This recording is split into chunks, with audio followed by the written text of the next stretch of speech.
The one that they just had. A lot of fun to sit down with him, Chris, and I can also confirm I'm feeling good and ready for the race today. All right, good. Somebody will lift you up if you get to victory lane with him. His teammates, Clint, couple of champs, Logano, Blaney. It's a high standard, but there's also some momentum going on there. Momentum, baby. Momentum is everything in NASCAR, and he's got it. Fresh off a win, look what it did for him. P3 starting today. Momentum. I love the saying he had there, if you're not building, you're failing. And Regan mentioned it. Austin Cindric has tremendous work ethic, and he has his entire career. What he's been able to do the past couple of years by getting those wins, I think has secured his position at Penske. Obviously, you hear the rumors going on, but I think he's in a really good place over there. What is up, motherfuckers and party people? How the hell is everybody doing today? I'm doing good. I'm looking forward today. You know why? To be successful in because it's race day. To be consistently good. It's race day! I think a lot of people overlook how many things. There's only 36 of them a year. Well, I guess 37. But they don't teach you or about 38 if you count the Clash and the All-Star. But those are fucking stupid. We have a super young field of drivers, and I think a lot of people forget that. It's race day. Kids are still learning. It's a real race day. Great work ethics like Austin does. But at a good track. I'm sick of the slander of this fucking place, all right? Last week in Talladega. Yeah, he's sixth. It's good. It's proven itself time and time again. When are we going to just accept? It's good. Hot-tempered at times, you say things. Logano teammates, and they addressed it in there. I think that's so cool that you allow us to do that. Are you guys conscious of that? Do you forget about it? Do you not care? How do you ride the line there? Real communication, real emotion. And I think that 2022 race was good. Everybody hates it because the tires kept falling off, but that was a good race. I would want to bury him when I get done. Jaden, Austin Cindric will not win. Out of that, and I think the productive way to go about this is you have to understand we all become maniacs when we put our helmet on and say things that we shouldn't say and do things that we shouldn't do. And I think when you finally realize that and you're able to let all that go and be just a 1 week at a time guy and not worry about all that stuff, it's a lot easier. We've all been guilty of it too. Oh yeah. On both sides of it. You know, we get mad because your teammate said something bad, then vice versa. The next week it's yeah. But yeah, we have 400 miles of racing at Texas Motor Speedway today in Fort Worth, Texas. 267 laps. Because it's in the moment. But I think that it is. If you're Austin, I liked his answer to that, and I like Joey's response. Jaden, I don't like your attitude. It's the way you feel in the car. You're passionate, and you're racing for your team, not theirs. That button in the steering wheel, Chris, it's powerful. It's a pop-off valve. Boy, it relieves all the pressure. Man, that felt good. What'd I say? And road rage is a real thing. I mean, if you put a mic on everybody in traffic when they lost their cool, I'm sure we'd have a lot of interesting thoughts as well. All right, let's take a look as the drivers sign some autographs, get ready to go. Our favorites, by the way, have only won 3 of the first 10 races this year. And yes, 400 miles, fucking 267 laps. I wish this race was still 500 miles. Really do. It's a shame that NASCAR is fucking shortening them races so much. Let's take a chance now at our DraftKings selection here and see who you like. Clint will stay in the same order since nobody got it right last week, but you had the last winner a couple of weeks ago. What do you think? Rolling off 8, the number 11, Denny Hamlin. That's my pick. I'm sticking to it. Okay. I'm going to go with obvious. Kyle Larson won the Xfinity race yesterday. Great track for him. I think Kyle Larson gets it done again today. Green flag is at 342. Their cars have run here in the past. I think that will bleed over into today. All right, and watch for a Hendrick car. All right, Kevin and Quinn will head up to the booth to call 343, I guess. Watching the race along with you, post-race coverage as well. Hey, you have another shot to win free money playing Fox Super 6, sponsored by DraftKings. Just open up the Fox. What's up, Matt Ranieri? How you doing? One of today's questions is, out of these 4 drivers, who will have the best finishing position? William Byron, Denny Hamlin, you just heard our guys make their picks, Tyler Reddick, or Ryan Blaney. Out of those 4, we hope you win. Good luck. Enjoy the race. Chase Briscoe, pulling their best tail. finish of any Texas driver in the field. And we'll check out all the drivers in the field in just a few moments. Hey racing fans, DraftKings Sportsbook has you covered on all your NASCAR betting action this season. From race winner to matchups and everything in between. This week, DraftKings has an exclusive offer for racing fans. Just download the DraftKings Sportsbook app and use promo code TRACK when you sign up. And you can download Kevin Harvick's Happy Hour podcast on your favorite platform to stay up to date on all the storylines on and off the NASCAR track. The crown is yours. Let's go hear from more citizens of the law. Happy grass, happy home. So what do you do? Regular feeding, it makes all the difference. Scott's Weed and Feed. The product is incredible. Now's the time to kill existing weeds with Turf Builder Weed and Feed. Feed me, Mom. Feed. Chocolate fundraiser. With the Chase mobile app, things move a little more smoothly. Deposit checks easily and send Bob money is in quickly. Texas today, even though there's the IndyCar race going on. That's convenience. He's in Texas, which is good. The last solo dates bring a farm-rocking bombshell. He doesn't know my whole backstory. I am lost for words. All new Farmer Wants a Wife, Thursday on Fox. Did you know Toyota has 3 So yes, the NASCAR stages for Cup today's race, teams? stage 1 is 80 Owned by laps, this guy. stage And 2 is anytime 85 you laps, Denny Hamlin. so that'll be lap Denny Hamlin races for another 165, team. and Joe then Gibbs the racing. final Yeah, 102 Super Bowl laps, winning the head 102 coach laps Joe will be the Gibbs. final And they don't stage. share the track The with fuel run Legacy is Motor 62 to 68 Company, laps, so you will seven-time have to Cup pit champ under Jimmy green at Johnson. every 3 stage epic teams, if it went 4 green. legendary owners, all going after one cup. Now you're up to But speed. yeah. You in? Sister! Fill up on all the good stuff at Subway. All your faves, Woo! crispy veggies, and fresh sliced Race day! Now buy any footlong in the And the Red Sox are winning right now. Great bread, great meat, great sauce, great deal. Get on it, people. Order now on the Subway app. Zook's tasty, tender dog treats can turn every outing into an adventure.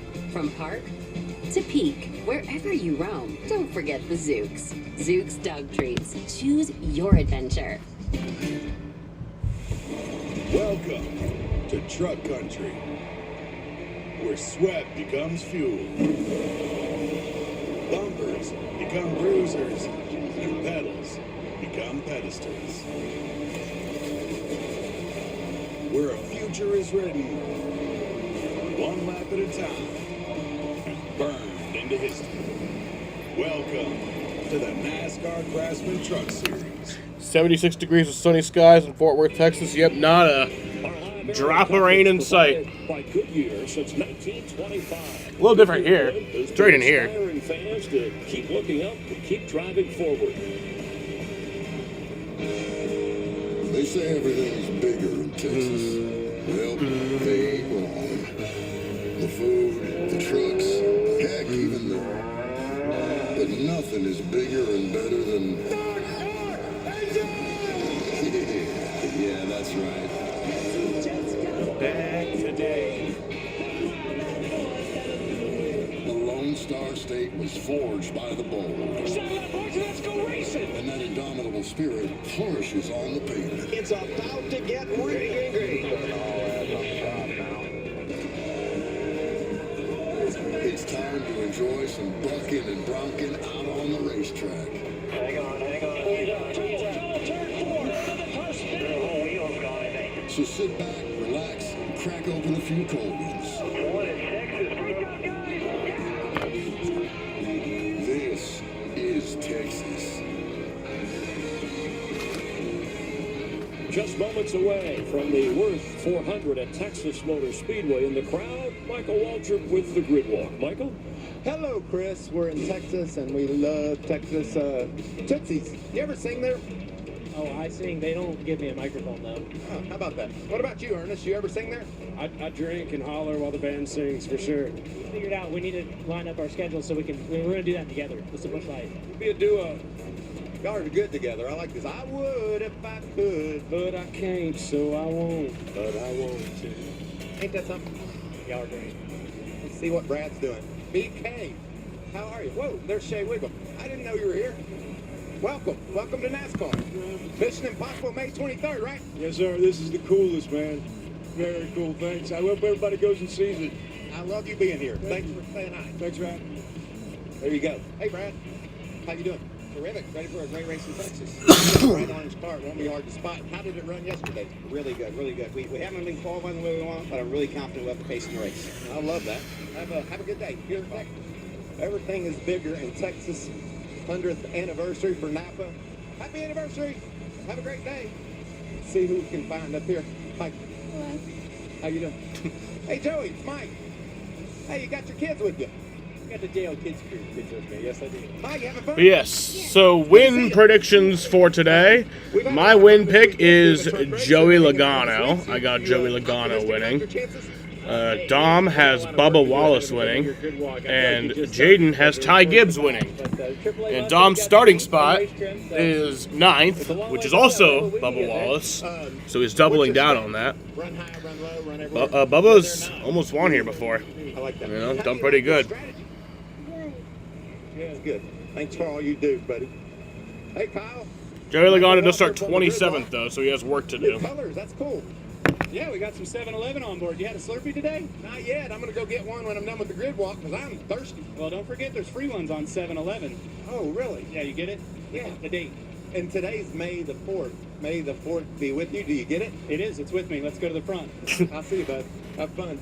See who else we can run into here on the grid walk, NASCAR style. I'm running out of options here.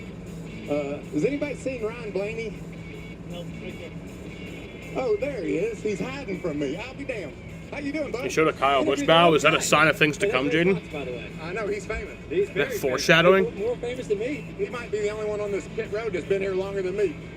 That's a tall task, but yeah. Yeah, yes. Having a good day? Yeah, it's been good so far. We'll see how it goes. You're going to force your way forward? I hope so, Mike. May the force be with you. I appreciate that. You too, bud. Have a good day. Thank you. Okay, we got maybe one more guy. I'd like to say hi to Ty Dillon. Only got about 15 seconds.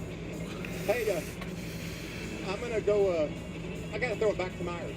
I just got here. Nice to talk to you guys. Thanks for being here. Myers, take it over. I'm sorry I ran out of time. I love when he does that. What's going on there? All right, Jamie.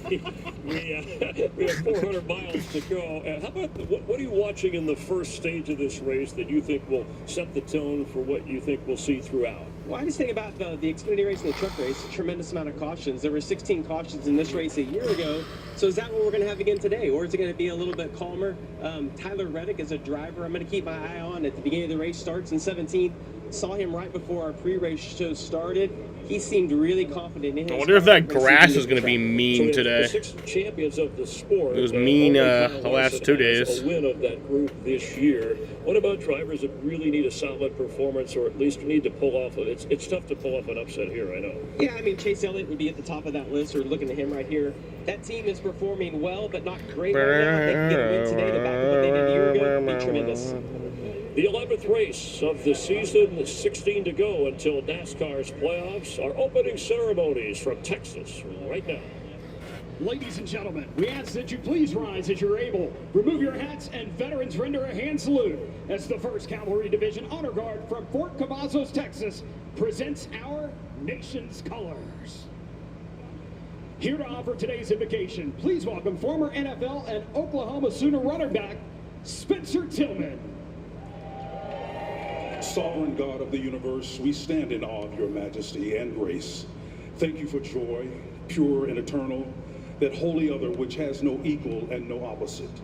We give thanks for this day, for the gift of NASCAR, for the unity it brings, and the thrill of competition. Now, Lord, we ask your protection over every driver, every crew member, every team. Extend your mercy to the brave men and women in uniform, our military, first responders, and those who daily place themselves in harm's way for our sake. Your goodness is our guardrail. We offer this prayer in the strong name of Jesus. Amen. Amen. Here to perform our national anthem, please welcome back 100-year-old Iwo Jima survivor, Corporal Don Graves. That's awesome. Oh, say, can you see by the dawn's early light what so proudly we hailed at the twilight's last gleaming, whose broad stripes and bright stars through the perilous fight.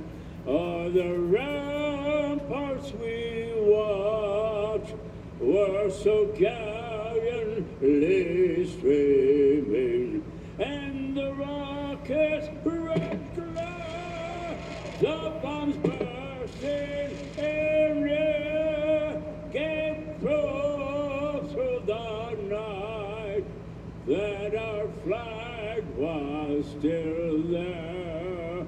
Oh, said us the Star-Spangled Banner yet wave, o'er the land of the free and the home of the brave. Woo! America! America! Fuck yeah! That was awesome. That was awesome. Man's a legend. The month of May shifts in a gear. Yeah, Unk did a great job. Where the world's best take on the 14-turn road Or like course. great-grandpa. Great-grandpa did a great job. Saturday at 4:30 Eastern on Fox. Welcome to the fastest racing on earth. This is a new beginning. Where common sense is our common ground. where American values unite us And don't divide us. This is a time to come together. For you, For me, for all America. It ain't my dad's razor, Dad. Hey, watch it. It's from Gillette Labs. This green bar releases trapped hairs from my face. Game changer. While the Flex, this contours to it, so the 5 blades can get virtually every hair in one strip for the ultimate Gillette shaving experience. The best the man can get is Gillette Labs. Your cheeseburger deserves a nice big slice of our Sargento family legacy. You can taste over 70 years of our family commitment to high quality, real, natural cheese in every bite. You have our word on it, you have our name on it. Sargento, a promise you can taste. Liberty. Liberty Mutual is all she talks about since we saved hundreds by bundling our home and auto insurance. Liberty. It's pronounced Liberty. Liberty. Liberty. Liberty. Nice try, kid. Only pay for what you need. Liberty, liberty, liberty. Liberty. I used to struggle with dandruff, but now I use Head & Shoulders every wash because the active ingredient in Head & Shoulders fights off the microbes that cause dandruff. where do you think you're going? See? No flakes down here. Make every wash count. The fans come piling into Texas Motor Speedway and have a good bit of fun on the way in. Advance sale for this race, the highest it's been at this track in 15 years. And looking at that pre-race crowd, I believe it. And look at the packed parking lot for the Worth 400, presented by Liqui-Moly at Texas Motor Speedway.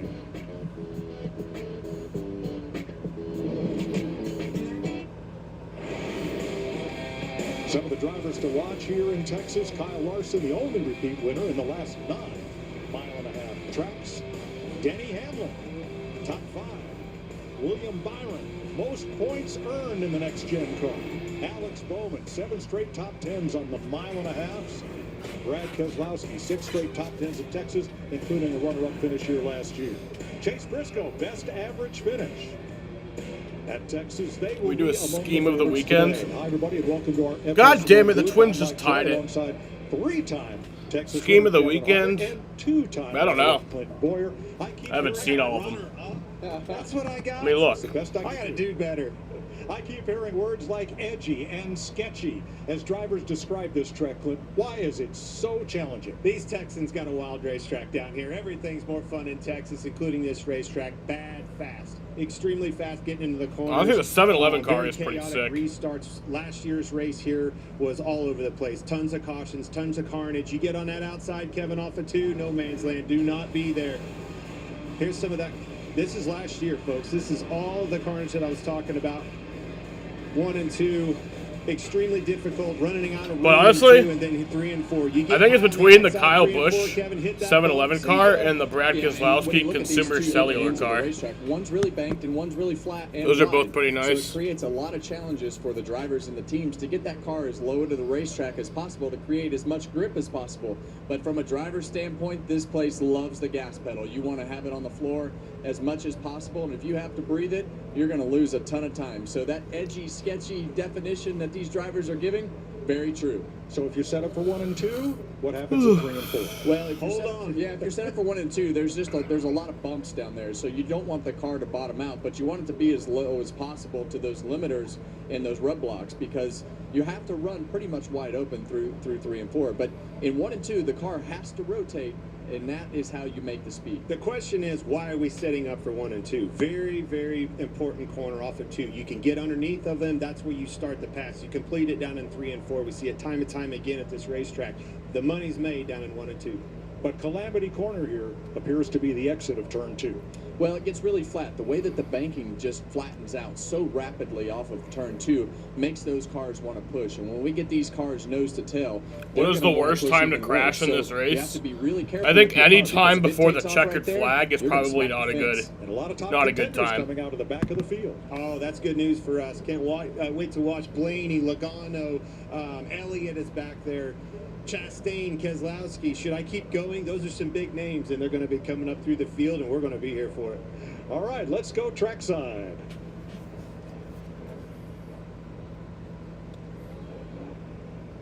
And now, here to say the most famous words in motorsports, please welcome back actor in the upcoming movie Mission Impossible: The Final Reckoning, Shea Wiggum.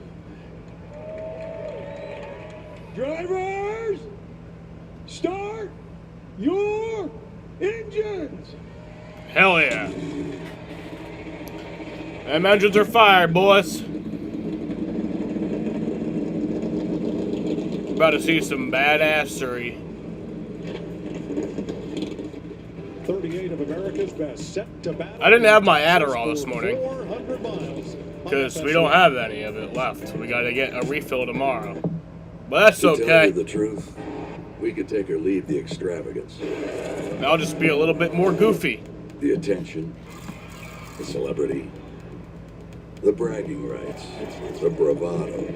Because all we call really Nick. I want him to come over. Every Ford driver, but he might ignore me.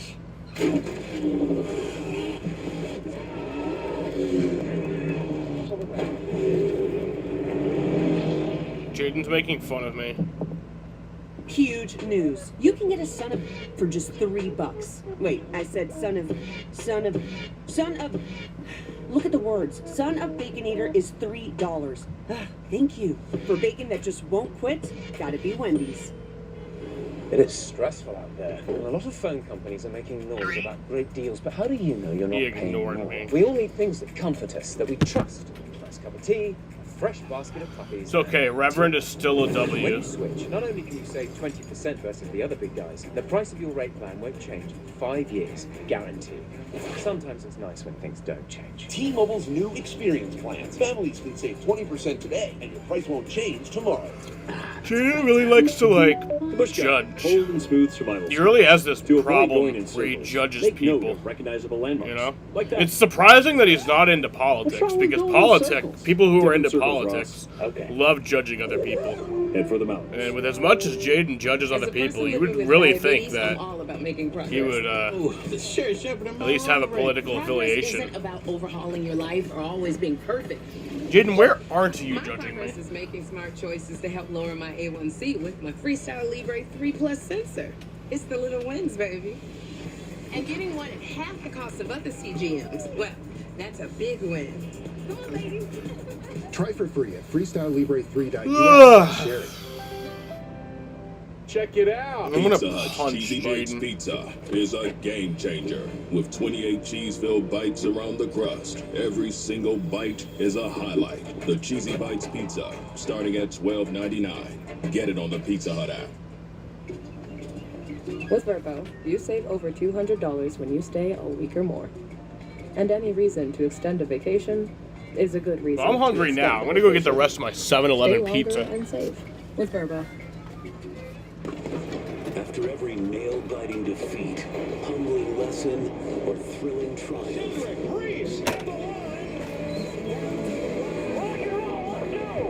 moments fade to memories as time speeds ahead, daring drivers to keep up or get left behind. We are underway in Texas. Fueled by ambition and audacity, They chase after time.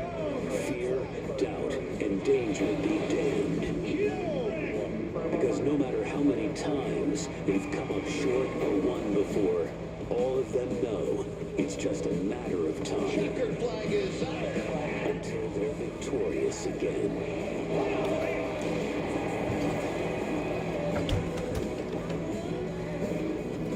Welcome back to the Worth 400, presented by Liqui-Moly at Texas Motor Speedway.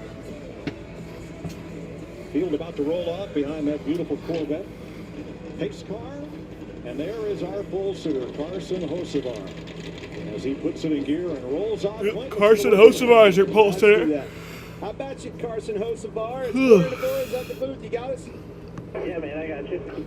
Well, buddy, Texas is looking pretty good for you. Home track for the sponsor. Saw you out there with the cowboy hat on. Things are good. Everybody's behind you. You got That's a good the question. stall. Tell me about your emotions going into this race. Probably like a... Yeah, it's really good. It's really big for Spire Motorsports. All the men. Maybe like a 06 Robbie Gordon. The product they're coming to the racetrack, and big thanks to the Hedrick engine. Maybe like a... you're on throttle a lot. I don't know. So it's real big. 2002 Matt We've got a Kenseth. lot of speed. Just haven't quite had the result, but being able to. Maybe about a they put our guys in the 2011 Andy Lally. Their confidence up, our That'd be confidence back up, and maybe a true to ourselves that we have speed. I don't We know. got to put the whole day together. And this is one step a closer. 1998 Bobby Good luck Hamilton. out there. Make today your day. Thanks, guys. All right, let's have a look at the starting lineup for the Worth 400, presented by Liqui-Moly. Carson Hocevar Go with has his first career pole, and he shares the front row with the 2023 winner, William Byron. They're both in Chevrolets. Row number 2, a Ford and a Chevy. Last week's winner at Talladega, Austin. Go with a Cindric. 2001 Ricky Rudd. Won the Xfinity race here yesterday. Road number 3 is Michael McDowell tying his best start ever at Texas, and the fastest Toyota in practice, Ty Gibbs. Row 4 is Josh Berry, who was our Las Vegas Motor Speedway winner, and Denny Hamlin, who is a 3-time Texas winner. How about row 5? It is Bubba Wallace on the inside. Top 10s in the last 2 Texas races on his outside, A.J. Allmendinger. Row 6, Alex Bowman, and on his outside, Chris Buescher. Row 7, Zane Smith, who won the pole last week at Talladega, and Eric Jones in a Toyota. 7 top 10s at Texas for Eric. Starting How about a 15th will be 05 Justin Jason Haley, Leffler? and Norman, Oklahoma's Christopher Bell. Row number 9 is Tyler Reddick and Noah Gregson. Row number 10, there it is, the number 3, Austin Dillon, won this race in 2020. Cole Custer on his outside. Row number 11, Riley Herbst and Chase Briscoe. Row 12 will be Ty Dillon and Ryan Blaney, who's DNF'd in the last 2 mile-and-a-half track races, but has shown speed. Regan Smith. Well, 10 races into the season, and it has been tough to get end results for Ryan Blaney and this 12 team. Speed at almost every type of racetrack that we go to, but the end of the races has not been kind to them. Yesterday, qualified 24th, went out early, and because of that was back further in the pack than they wanted to be. But crew chief Jonathan Hassler said this race car is very quick, and keep an eye on this, guys. Ryan Blaney is the #1 rated passer in the Cup Series this season. He's going to be Go for coming through the field. a 2014 Josh 13, Wise. We have Monterrey, Mexico's Daniel Suarez, and Las Vegas, Nevada's 4-time Texas winner, Kyle Busch. Row number 4, keep an eye on him, Joey Logano. He'll be following his teammate Blaney right up through the field. Count on it. John Hunter Nemechek on his outside. All right, phone on D&D. No one fucking bothered Row me. 15, Chase Elliott, last year's winner here, and Brad Keselowski, a 3-time runner-up at Texas Motor Speedway. Yeah, I got 7-Eleven pizza. Many of them have Just struggled Kyle's this season. 7-Eleven. But Brad has a great record here. Kyle Busch, 2 top 10s, last 10 of late, but 4 wins at Texas, most of any driver. Chase Elliott, last year's winner. They're all coming from deep in the field, along with Ryan Blaney, ranked #1 in speed on mile-and-a-halfs, and Joey Logano, most laps led among non-winners so far this year. Here's Jamie Little.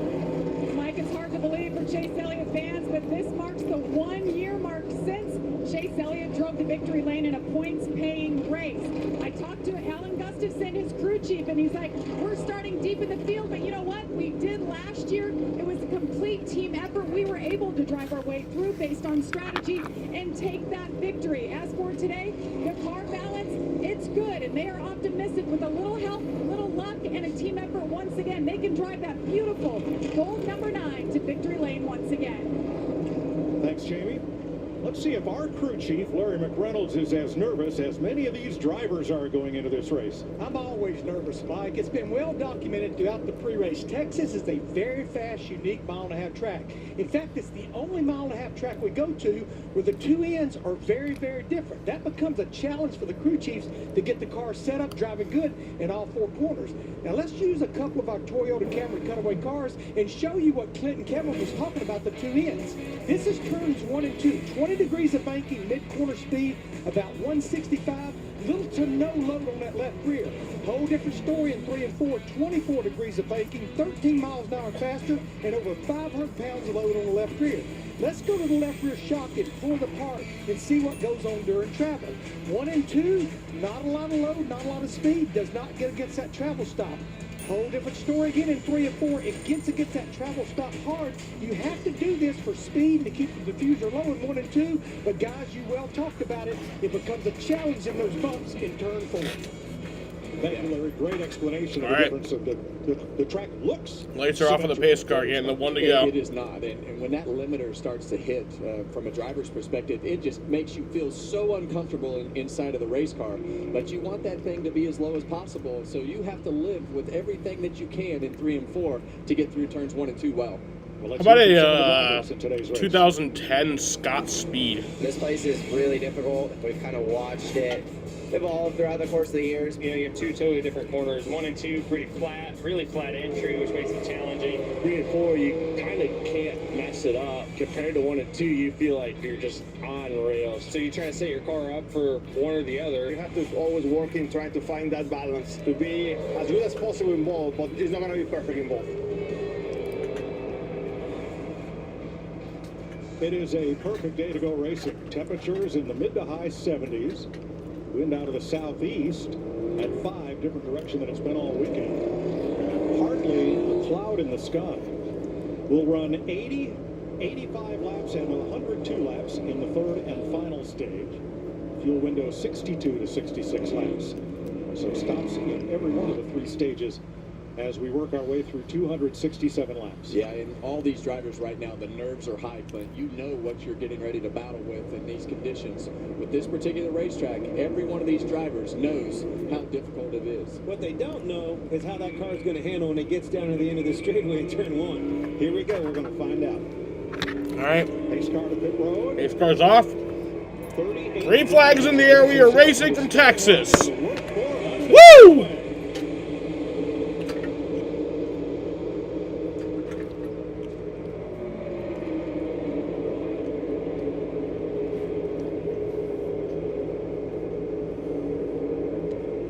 William Byron holding really strong on that outside. That's impressive, Kevin.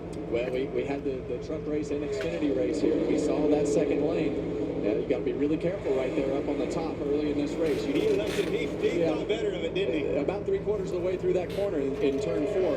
That's where that biggest bump is. You have to have the car pointed straight. No surprise, Carson Osmar, first career pole, hometown sponsor, big day for him. You knew he'd do everything he could to lead that first lap. Well, as you saw in qualifying, he's not afraid to push the gas pedal down, and that's what it takes here in Texas. I think the biggest challenge for Carson and his team is going to be when we get into these cycles of pit stops. Carson Osmar is going to lead the first 2 laps of the race. Win these cup races on pit road, on the restart, strategy, things like that. So the more you're up front, the more you get experience with that. These guys are going to get better and better at it. Well, keeping that throttle down and keeping that track position, clean air out front was so important.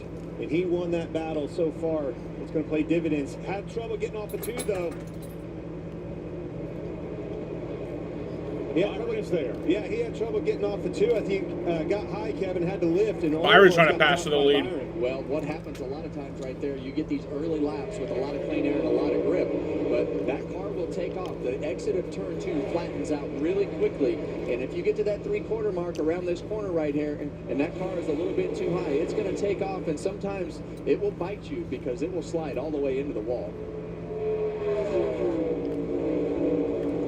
Single file through the top 10. As we mentioned, a lot of top drivers started deep in the field, and who got off first and best? The Trackhouse drivers, both Daniel Suarez and Ross Chastain, +4 spots. Suarez now +6 from where he started. As Kyle Busch drops to the Can we get gaming streams back? I Ross don't know. Chastain and Chase Elliott's tire tracks. And you I like saw what sports happened right streams. there in It's more 24. fun. When you don't finish that pass and then you get stuck side by side, then it allows that driver behind you to get a huge draft when those cars are side by side. And then you take a chance of getting past. Now they're side by side again, the 8 and the 1. They're your biggest movers so far. Joey Logano up 5, Ryan Preece up 3. And I'm pretty impressed with that 9 car being able to make that second groove work right there already, Clint, through turns 3 and 4. I'm pretty impressed with Joey Logano. Up 5, up 6 already rolled right around his teammate. I thought he would be the one that he'd follow up through there. You're riding with Logano. That's the Hunt Brothers Pizza Cam on board the number 22. Currently in 21st. +6 from where he started. Yeah, I saw Scott Hunt down on victory lane. The Hunt Brothers Pizza folks, such a great supporter of this. Joey's on the move here, though, so... God fucking damn it. Some definite movers from the back of this field with as many good cars as we had. I didn't fucking realize. God damn it. One of them has cracked the top 20, however, and that, you see, Noah Gregson. Looking good right here. Just ahead of Logano, just ahead of Gregson is Daniel Suarez, and he's made the biggest march toward the front and the only one up in the top 20 so And you're far. going to make your biggest chunks of time on those restarts when the cars are all over the place and guys are trying to go 3 wide, 2 wide, and you can make the most ground right off the bat on those restarts. Once these cars get single file, then it starts to get a little bit harder until the tires start to go off the second half of the Yeah, it's a leaderboard issue. 8 laps in, Larry Mack. How's your strategy layout for the day? Yeah, Mike, a pit stop for fuel, as you mentioned, needed in each stage. Split the stages in half, maybe actually come a little early to get advantage of those 4 fresh tires. Don't be afraid of different strategy. 2 tires, fuel only, even staying out on tires without a lot of laps on them. Track position will be king, and Mike, a lot like Darlington, race the racetrack. Exit of turn 2, the bumps in turn 4 we've talked about. You cannot let your guard down anywhere around this 1.5-mile track. I remember last year's race here, a record number of caution flags for Texas Motor Speedway, 16 of them. Pole sitter Carson Hocevar has led his first laps ever at Texas Motor Speedway. All 9 of them so far, ahead of William Byron and Austin Cindric. When my doctor gave me Breztri for my COPD, things changed for me. Breztri gave me better breathing, symptom improvement, and reduced flare-ups. Breztri won't replace a rescue inhaler for sudden breathing problems. It is not for asthma. Tell your doctor if you have a heart condition or high blood pressure before taking it. Don't take Breztri more than prescribed. Breztri may increase your risk of thrush, pneumonia, and osteoporosis. Call your doctor if worsened breathing, chest pain, That's a pain in the ass. problems urinating, vision changes, or eye pain occur. Wait, let me just remove this for the moment. This is Arby's 10 to 13-hour smoked brisket in a smoker. This is Arby's 10 to 13-hour No, it's just been giving me shit the last few days. I don't even know what you mean by mirror. Arby's 10 to 13-hour smoked brisket in a center. Arby's, we have the meats. Valvoline Restore and Protect. A first-of-its-kind innovation that returns pistons to factory clean by removing up to 100% of deposits. Restore your engine to perform like new. Restore and Protect. Another first from Valvoline. This is Indy's champagne. It doesn't come from Champagne, France, but from the southern region of this Holstein dairy cow. Rich, smooth, and best paired with victory.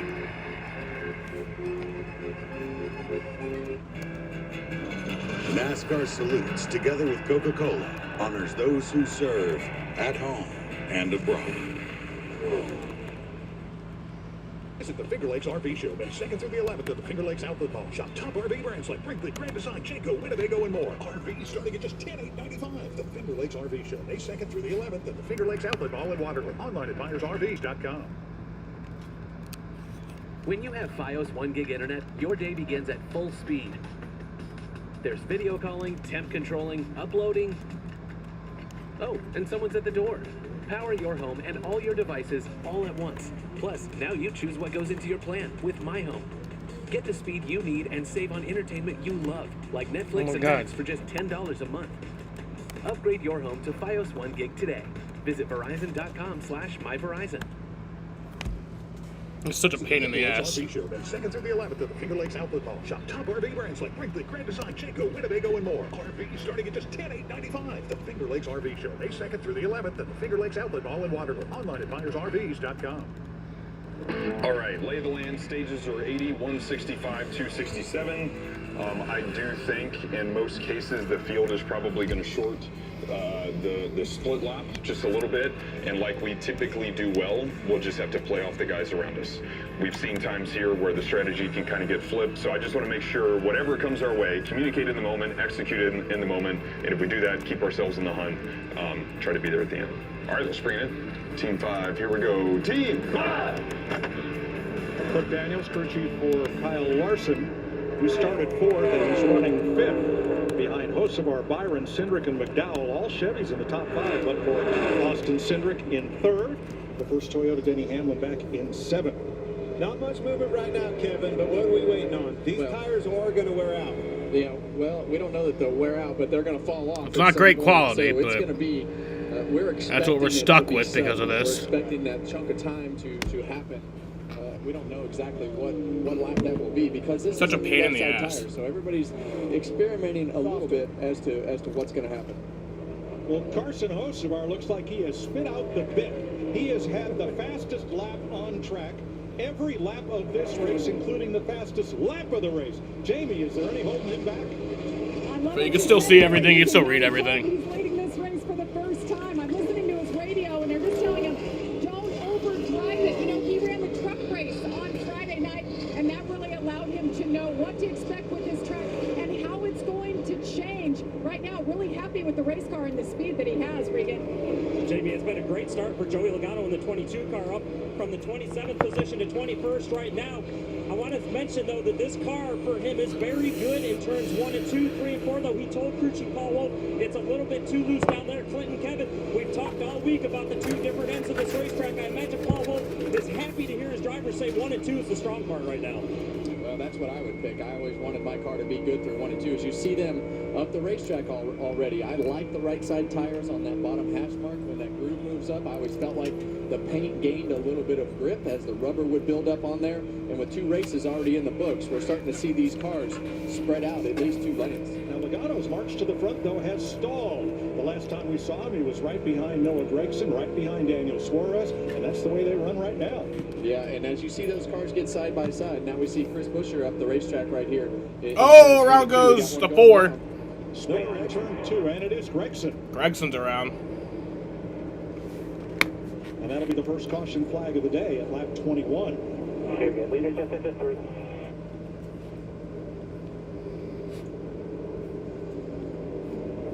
See signs of contact on either side of the car. That was about a 9-minute, 58-second green flag run to start the race. Times, you know, you'll get. We saw him up the racetrack, so saw him pretty close to Suarez as well. Let's see what happened. Okay, not anything, just a long, slow, lazy slide. Well, that's good news. That's good news. You see him right behind Suarez up here, rolling into turn 1, looking to the outside. Tricky to get up there high early.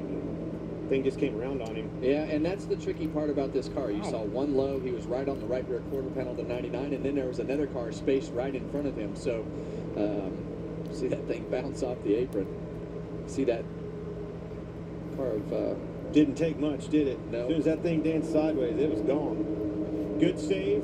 No harm, no foul. Wore our tires out, but it opened pit road. Is going to shake this race up. Immediately, yeah. Here's Joey Logano's view.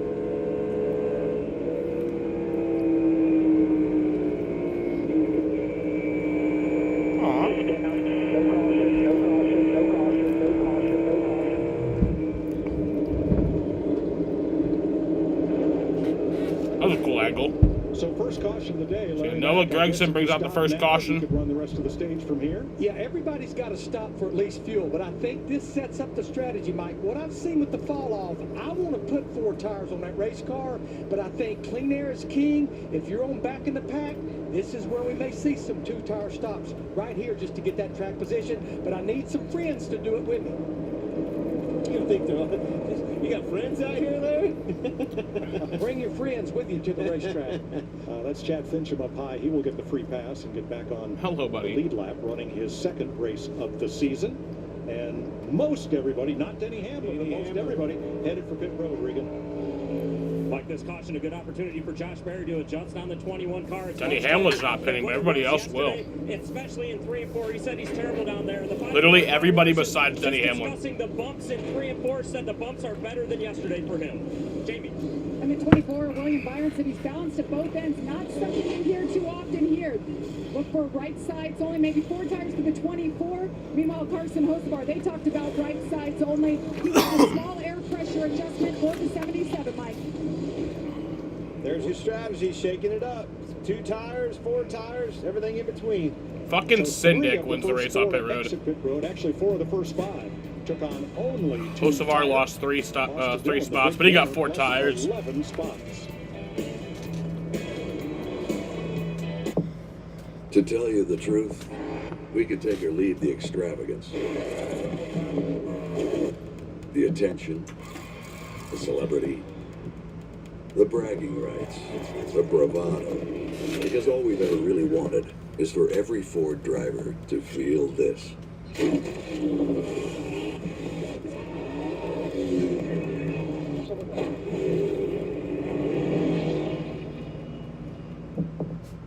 Check it out. Pizza Hut's Cheesy Bites Pizza is a game changer. With 28 cheese-filled bites around the crust, every single bite is a highlight. The Cheesy Bites Pizza, starting at $12.99. Get it on the Pizza Hut app. Wearing regular shoes feels this cramped. A glide step, wide fit, hands-free Skechers slip-ins feel like this. With Skechers slip-ins, just step in, no bending down, no touching my shoes. Try wide fit Skechers slip-ins.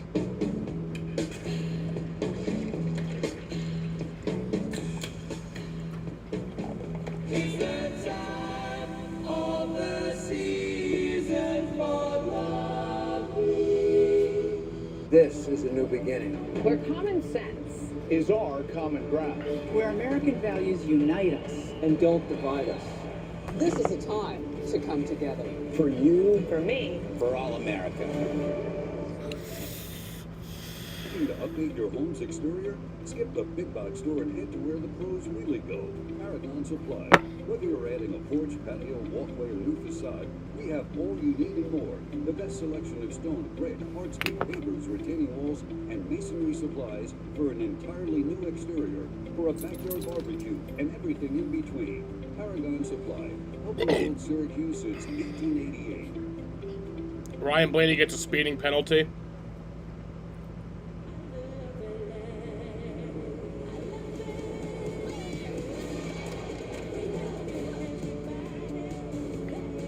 Denny Hamlin staying out was a mistake. He will have to come in.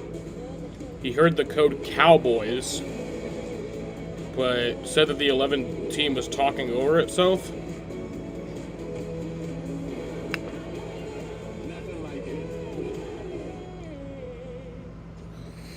WeatherTech products are designed and manufactured in America using only American raw materials. Most competitors make things 7,000 miles away and then wonder why they don't fit. With WeatherTech in your vehicle, you may hear angels singing as you marvel. How do they do it? Simple. American technology and American workers deliver quality, not imported junk for a few bucks less. Get the world's best floor liners and support America. Find your fit at WT.com. Welcome back to the Worth 400, presented by Lip Romali at Texas Motor Speedway. You're watching from the aerial coverage provided by Goodyear since 1925. The Goodyear blimp has been inspiring fans to keep looking up and keep driving forward. Joey Logano stopped deep in his box, had to back up to get out. And Denny Hamlin did not stop because they used code words and somebody didn't understand something. So he came in the second time around. Penalties. Over the wall too soon, Ty Dillon's crew, and speeding, John Hunter Nemechek and Ryan Blaney. They will all start at the back. Not what you want to have happen. We see it every week, though. We see those speeding penalties right there, and now. Denny Hamlin got a speeding penalty, and John Hunter Nemechek got a speeding penalty. Pretty big mistake on Hamlin's behalf. That's going to cost him. All right, back green. Leads into the Echo Park Automotive restart zone along with Josh Berry. 2 Fords on the front row as we go back to green. Really late start there in that restart zone. That's not the normal, but Austin definitely mixed it up right there, taking off late. Eric Jones rolling that outside, great 3 wide. Now we got a battle for the lead on the outside as well. See Josh Berry giving Austin Cindric all he can handle in that second group. All those guys want to get down into that. You see that 17 car hit that bump right there, Clint. Had to check up. That was about as big as it gets right there. Ozabar in the back of him.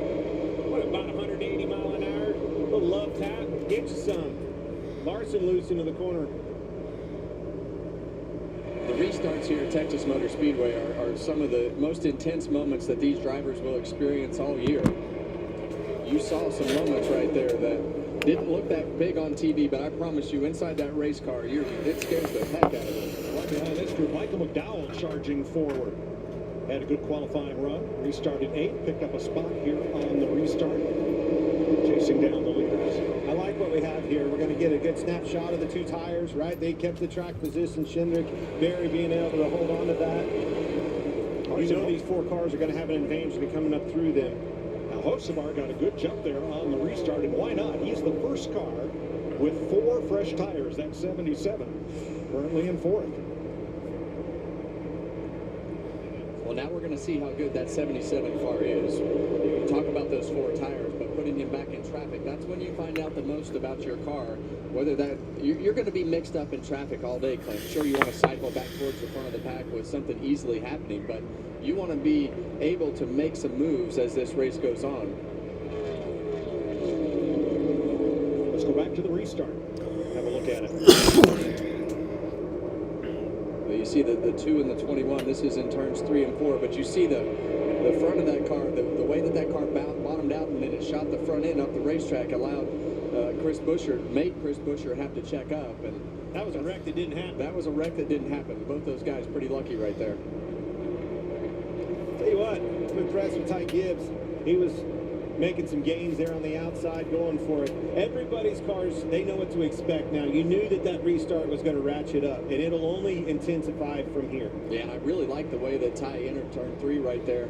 He had his right side tires on that hash mark, and then he would let that car go down the hill. So the one thing that we noticed about that 54 car yesterday, he's up the racetrack right now, but his car was really versatile in being able to run lower in qualifying in a lot of the practice laps. So there are 3 of the Joe Gibbs cars, Briscoe and Gibbs, along with Christopher Bell. But here is Denny Hamlin. Because of the mix-up in the code words and him not pitting with the rest of the leaders, the first time pit road was open, Hamlin restarted 36th, and he's picked up only 4 positions since we restarted. Guys, you're both talking. Let's go, just give me one call. Cowboys, 5 green here. You can't call it speed, that's the same vein as another. They're fine. We gotta commit now. I mean, if you want to do this, that's fine. I'm with you. I think it's more favorable to come now. All right. Right, you're shooting. I am the driver. I will come to you. Well, they got it sorted out with a little bit of humor involved, but Hamlin's got a rough road to go here from 32nd. And he did not get a big Texas welcome here. A lot of noise when Denny Hamlin was introduced, but not a lot of them were cheers. Well, you definitely don't want to be all hat no cattle in this type of situation. If you're gonna put yourself in those types of scenarios, you better back it up. Well, he's not gonna have to work hard to do that. He's gonna need some help. You're not just gonna drive all the way through this field in this racetrack today. He's gonna have to wait for a caution to come out. Hey, Hamlin's running fast behind Gregson. Gonna pass him here shortly. Right next time. I never liked the code words, Clint. They always wanted to use. I agree. Code words, and I actually agree with you, Harvick. No tires. It's too much confusion. 4 tires. I don't really care if you do it when I'm sitting in the pit box. Just give me a normal call, because that's what happens, right? You try to overcomplicate things because everybody else is doing it, but what difference does it make? They're gonna do their own thing anyway. So I don't like the code words at all. Larry, Yeah, I guess since we're in Dallas Cowboy country, that's the terminology, because Austin Cindric, Jerry Jones, the owner of the Cowboys, that's two right side tires only. Did he hit the roller? It was very close. Austin Cindric got tight off the Barry's there, Larry. Sorry to interrupt. really you there, charging but for it here. He got really tight. And he all Buscher's not far behind. Buscher's actually going to come battle for second. Up right now. You can definitely tell that the 21 and 17 cars are better. And two tires are definitely falling off. If he didn't hit it. The 21 and 17 also got two tires, correct? Pretty sure. I know the 21 did.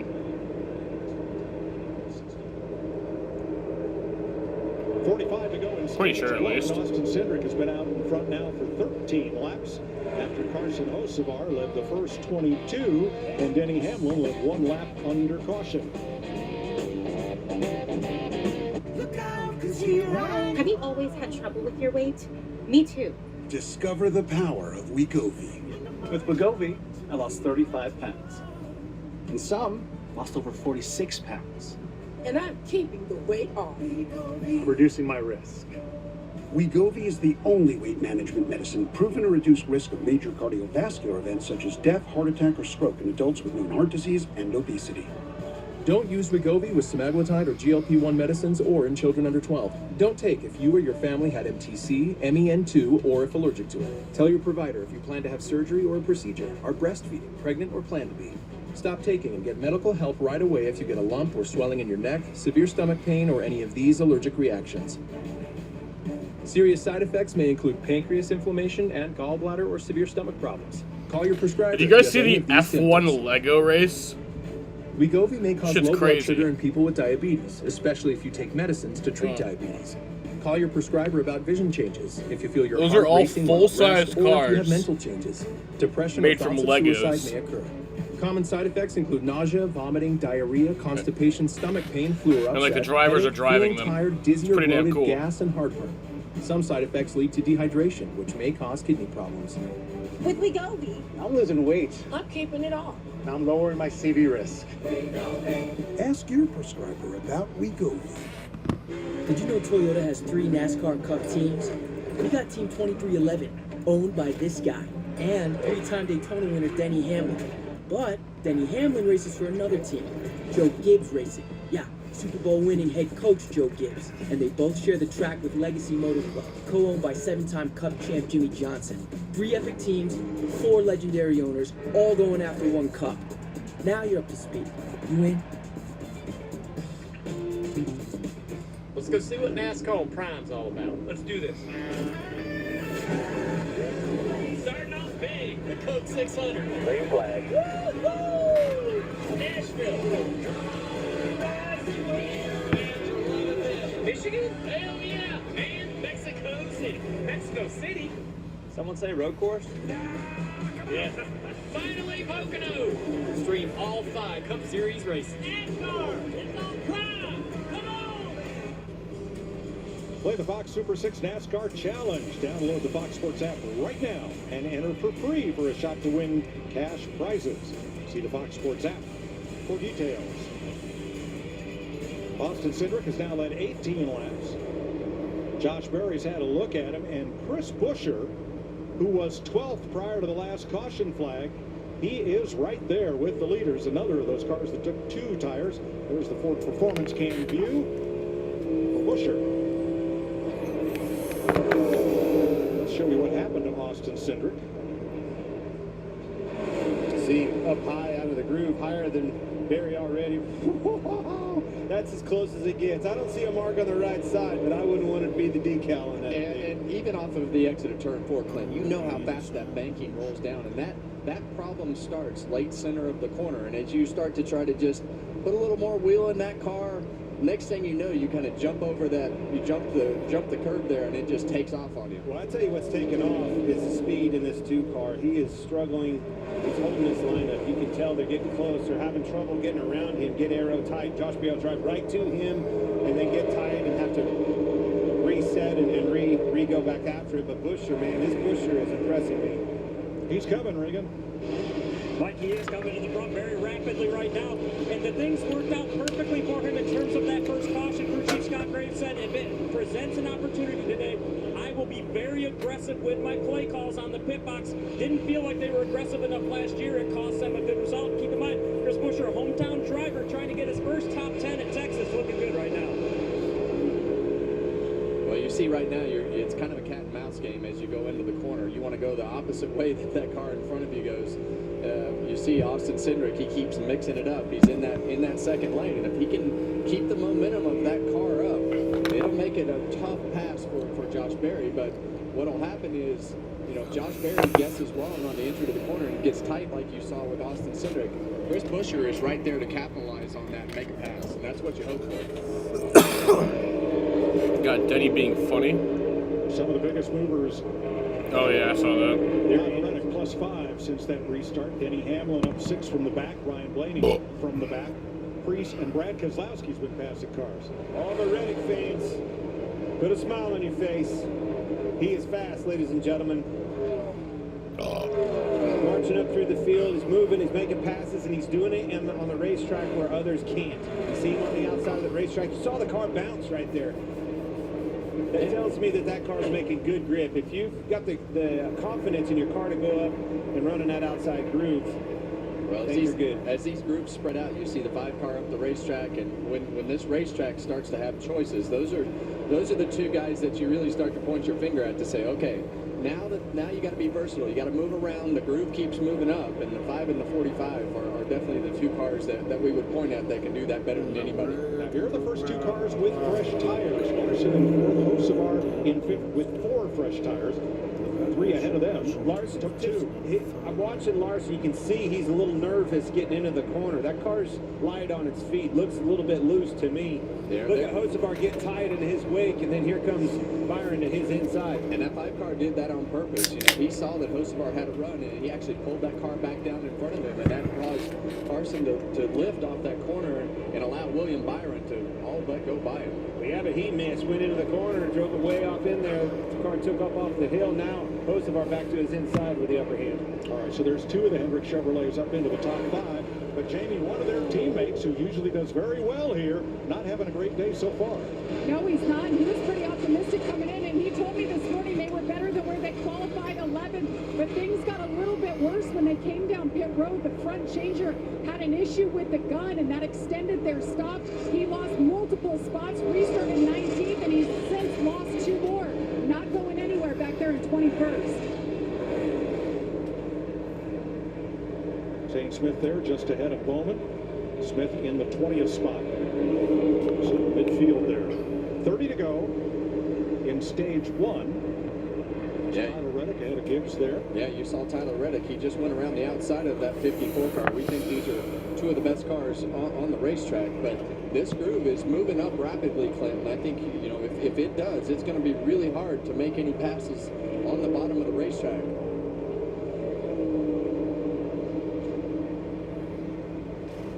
29 to go in stage 1. No better pairing than a nice cold Busch Light, country music and NASCAR. So grab your tickets to the Busch Light Summer Music Series concerts today. Or follow on Busch Beer at Busch Beer on Instagram and learn how you can win a VIP concert experience. Concerts in Michigan, Chicago, Street Race, Iowa, and Gateway. Looks fun. Does look fun. Busch Beer, nobody concert. Nobody does fun as good as Busch Light. So I had a great number of years with those folks, and they do a great job. I'm glad you had that. I used it a lot. Can someone fucking pass Cindric? All right, Bubba Wallace riding in 12th spot, as you saw there from the Toyota onboard cam. Austin Cindric, Josh Berry, Chris Buescher, 3 Fords in front of the field in Texas. Motorsports isn't complicated. It's made up of races where you go as fast as you can, as best as you can, as sideways as you can, and whatever this is. Our team, Toyota Gazoo Racing. We make some seriously fast cars, like this one, and this one, definitely this one. And they all have great drivers, ones that win, like win a lot. Look at all these legends. The hottest drivers right now are him, her, and this guy. They're all part of a big, happy family of speed demons. Now you're up to speed. You in? huge news. You can get a son of for just $3. Wait, I said son of. Look at the words. Son of Baconator is $3. Thank you. For bacon that just won't quit, gotta be Wendy's. At Napa, we're the pros that know how to make your business our business. Pros everywhere you need us, with every part you need. From brake pads to stock your shop in Orange County, California, Brake pads. to oil filters for your fleet in Orange County, Florida. It's why we built a nationwide network of parts and exceptional service, all driven by one mission: to keep businesses big, small, and everything in between moving full speed ahead. I used to struggle with dandruff and scalp issues, but then I started using Head & Shoulders every wash because the active ingredient in Head & Shoulders fights off the microbes that cause dandruff. Microbes are on everyone's scalp and can cause irritation, but when you use Head & Shoulders every wash, Keeps these rascals at bay. It helps prevent dandruff before it starts. Where do you think you're going? see, no flakes down here. Here looks great. Had a little help. Make every wash count. The Bush Guide, cold and smooth survival skills. To avoid going in circles, make note of recognizable landmarks, like that. What's wrong with going in circles? Different circles, Ross. Okay. Head for the mountains. Don't miss your chance to race for the millions. Finalists, are you ready? The Nascar Powerball Playoff is back. Enter now to win a VIP trip to the Nascar Cup Series Championship race at the Phoenix Raceway, where you could take home $1 million. The winner is contestant number 2. The race for the million is on. It's been amazing. Powerball, the official lottery game of NASCAR. Home to the NASCAR Powerball Playoff. It's the tale of a farmer man searching for love all across the land. Them girls were trying to touch Matt's avocados. Didn't like it. Farmer Wants a Wife. All new Thursdays on Fox and watch anytime on Hulu. In 1988, Fox changed television forever. I'm John Walsh, host of America's Most Wanted. With nearly 1,200 captured, the legacy continues. America's Most Wanted, Mondays on Fox and anytime on Hulu. The biggest Texas Motor Speedway crowd in the last 15 years enjoying the Word 400. Austin Cindric had led a total of only 9 laps in his first 23 starts on mile-and-a-half tracks. But today he's picking up right where he left off at Talladega. He's led over 80 laps in his last 3 starts on the mile-and-a-halves, including 37 laps so far today. Well, we see Austin Cindric continuing to lead right there. He's doing a good job of putting his car in the right position, not missing. That's the biggest thing that he's doing right now. He's got this front of the pack checked up. He actually ran a little bit better that last lap, but running that second, third groove right on those bottom hash marks through 1 and 2 has really allowed him to make these 2 tires work, which it hasn't worked for everybody else that has done it. And as that groove keeps widening out and they keep getting that rubber burn into the racetrack, it's going to gain grip and it's going to widen this thing out. That is good news for us. And for these guys mired back in traffic trying to make passes, you got to go where they're not. You cannot drive in their wake. They're extremely tight. The front end will turn. Get out of that wake and you can make some headway. Larry, any outliers out there? Anybody doing something different? Tyler Reddick in that 45 car, he's been playing around a lot, trying different things. He's not like he drives it way deep in the corner, but he's been using more brake as a rule, getting into one than most everybody else. And he's one of the few that I've seen, not every lap, but he's one of the few I've seen actually use a little brake getting into turn 3. That's the biggest difference from him and, say, Austin Cindric and Kyle Larson. Yeah, and what'll happen here with this car, Larry, a lot of times into turn 3, as the race goes on and you get in traffic, the front of that car will actually want to go straight. So you actually have to either let that thing sit down really nicely and drive it in further, or you have to use a little bit of brake or something to set that nose to get that front end to work, because you'll almost let off before you turn into the corner, Clint, and then let the front set and then drive it through the corner with as much throttle as it'll take. Well, if you don't, you pay the price. You see that time and time again. Boy, Brad Keselowski, he has been hustling it on the outside, doing everything he can to try to get by Riley Herbst. Thought he had him a lap ago, couldn't clear him. And it's tough. And when you have this second groove on this particular racetrack, you see him clear Riley. Well, I spoke too soon. Yeah, right. That's exactly what you're talking about there, Mike. Same song, second verse. a frustrating pass, isn't it, Kevin? It is, and this can be, you have to stay really patient here because you can get yourself into trouble so quick as we see Tyler Reddick go by William Byron. We talk about how tough it is to pass in certain situations, but Tyler Reddick, as versatile as his car seems to be, he's not having any problems with it. And with the pace that Cindric is running has allowed him to catch this lead pack quick. Reddick's the fastest car on the racetrack right now. He restarted 14th, and he has gained 8 spots up to 6th. So Austin Cindric, the leader, Josh Berry, Chris Buescher, 3 Fords, leading Larson and Hocevar's Chevrolet and Reddick's Toyota. 15 to go in stage 1 as we take you Fox side by side. At Napa, we're the pros that know how to make your business our business. Pros everywhere you need us, with every part you need. From brake pads to stock your shop in Orange County, California, brake pads, to oil filters for your fleet in Orange County, Florida.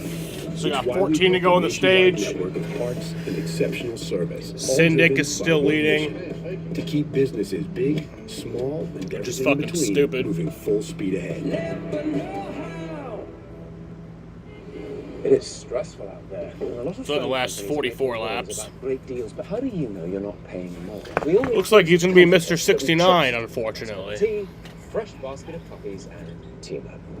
When you switch, not only can you save 20% versus the other big guys, the price of your rate plan won't change in 5 years, guaranteed. Sometimes it's nice when things don't change. T-Mobile's new experience plans. Families can save 20% today, and your price won't change tomorrow. That's better. Huge news. You can get a Son of for just $3. Wait, I said son of. Look at the words. Son of Baconator is $3. Thank you. For bacon that just won't quit, gotta be Wendy's. It's not about the cars, the speed, the action. It's not about the party or the long weekend. It's about them. The ones that gave everything. This Memorial Day weekend, we honor the fallen at America's Home for Racing. The 66th running of the Coca-Cola 600.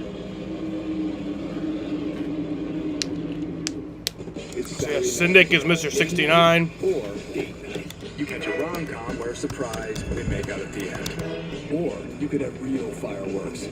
Baseball on a Saturday night. And plot twist, you get the best seat in the house. If it's Saturday night, it's Baseball Night in America. Saturday at 7 p.m. Eastern on Fox. But as you've seen, second place is the race. Josh Berry, Chris Buescher, Tyler Reddick. Racing toward the playoffs. Here are the winners this season. They are locked in with 1, 2, or 3 wins. Drivers with consistent good finishes in a good playoff position. And then look at these drivers. Non-race winners, but they've been piling up the stage points, and they're all in the top 16, hoping to advance to the playoffs. All right, where's the opportunity, Kevin? We're starting to catch some lappers. That's something that we haven't seen before. Obviously, Reddick working on Josh Berry right there, but as these leaders catch the lappers, they're going to have trouble, and you're seeing it already. Austin Cindric, in the wake of that lap car right there, really had to check up, and here they come. Look at Reddick crossing over. And that's the trouble with the 2 tires, and now you're going to see the weakness of that 2 car. He's been driving in clean air. Now he's caught the back of the field. Now he's going to have to navigate traffic, and you're going to see these guys immediately just pull up to his back bumper. I'm so impressed with Reddick. The only car on this racetrack can move. He can go wherever he wants to. That car answers the call. He's gained 11 spots. Make that 12 since the restart. He's going to be your leader here before long. Cindric is in trouble in the wake of that lap car. Cannot do anything. Yeah, that's like I say, that's going to be because of those 2 tires. And now he doesn't have that clean air. Tyler Reddick's going to go on by. Denny Hamlin in trouble. Denny Hamlin's slowing. He's losing spots. I don't know what's wrong with him. Reddick looking for the lead. Kyle Busch made his way up to 15th, which is awesome. Yeah, you see him pull right up right there. He knew how important it was to not let Josh Berry get to his right rear. Now he's going to get to the right rear of that 2 car. I think Hamlin blew up. That's exactly He might have. Yep. Then he's slow on track. That might actually end up being a caution. Coasting around the racetrack. Oh, he's on fire! Oh, and he's spinning. Caution. I'd say the oil pan just blew it right there. Denny's on fire. Just get out. Get out. Stop the car. Get out. Get out. Stop and get out. Oh my God. Stop trying to drive. You are putting yourself in danger. Get the fuck out. Oh my God. That 11 team wanted to see. Just get out. Yeah. And bail. Just get out. Come on. Jamie? Yeah, he just came on the radio and said he would get out. They told him to recycle the engine. Come on. Moments later, you saw the flames, and he might be out. Right now and said, I just can't see through all the smoke. Okay as he climbs Yeah, he's out and okay. Yeah, there he is. The AMR safety crew is right there. There's not going to be much left to recycle out of that number 11. That's There was those were oh my God. Coming out of the right side and underneath of that car. I'm glad he pulled that car to a stop right there because it would have. It's already burning up pretty good. So that was about a 24.5-minute green flag run. And they're going to have to lift that up and pull. And I think that'll probably end the stage. Hamlin had lost power, recycled it, tried to get it restarted, and then something internal. You saw those flames coming out the tailpipe and then everywhere. Well, I think that's going to end the stage. Yeah, that thing nuked itself. I think it had to have been oil because that's what got on the tires and spun it down. That thing finally let go right there. I just don't understand that. Like, when you're on fire, stop the car literally as fast as you can and get the fuck out. Like, blower in stuff. Yeah, you see the smoke coming out of the front fenders up there, Clinton. The interesting thing was he had slowed down so much. Those are really interesting flames that I don't know if that's oil or not. Well, it's blue smoke before. Yeah. It's definitely whatever it is. Definitely something coming out of the bottom. Denny Hamlin had. You know, it's kind of cool, but also just really scary. I mean, no matter what, seeing fire and a race car His day is finished right here. is not a good combination. That was also in the pick. I'm out. You're out, Clint. I'm going to find me a new horse, and that's going to be Tyler. Oh, no, Reddick. No, that's my horse. Oh. I picked him in pre-race, so you're going to have to go elsewhere. I'll bet you were on journalism yesterday, right?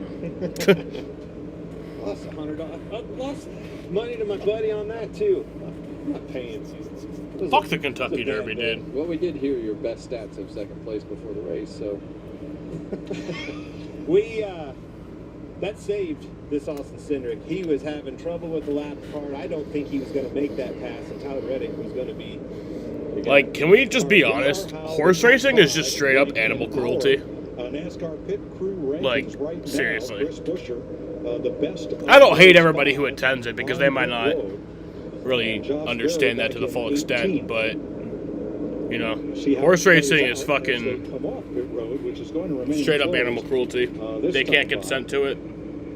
As they put a bunch of grease sweep down in turn number 1. Friday night, the UFL is in prime time. The conference-leading D.C. Defenders head to the Alamo Dome. They'll battle the Brahmas in San Antonio.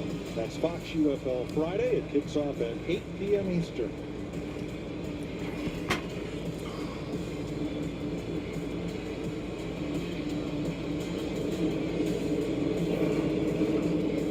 Second caution flag of the day. A little football.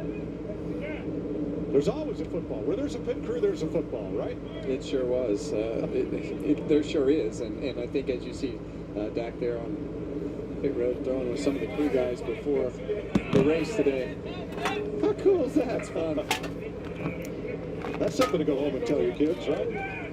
Saw him down there with all of his guys. Man, he's tall. A lot bigger than I thought he was. Well, those linebackers are tall, too. You got to get over them, right? It's unreal. Those guys, the job that they do. But that is going to end the stage, so I'm going to go outside and smoke, and I will be back for the start of stage 2. Into the top 10, was 14th on the prior restart. Gained 4 more spots. He's got him a hot rod, doesn't he? Yeah, he started 14. He has 7 top 10s here. This is one of his 2 best racetracks for top 10 finishes. There are definitely very distinct racetracks that he has been really good at over the years. And you mentioned him earlier, Clint, being super aggressive on the restart. Yeah, I mean, obviously you're aggressive because your confidence is high. Your car's making good grip, and it tells you that you can go do that and not have trouble. But Eric Jones, it's amazing how you just have good tracks, isn't it? All right, here's Ryan Preece, the Sara Lee camera on board his number 60 Ford. Last week, one of two drivers to get penalized at Talladega in post-race for an infraction with a spoiler. Joey Logano, the other. And mixed feelings about the appropriateness of the penalty to the crime. Here's Richard Petty and Dale Inman on their podcast this week. One of them, a screw come out of the spoiler, and the other car had 3 washers in it, and you just allowed two washers. Now that's getting pretty dead nicky picky as far as I'm concerned. Not any kind of rules. I mean, and neither one of those made any effect on the race car.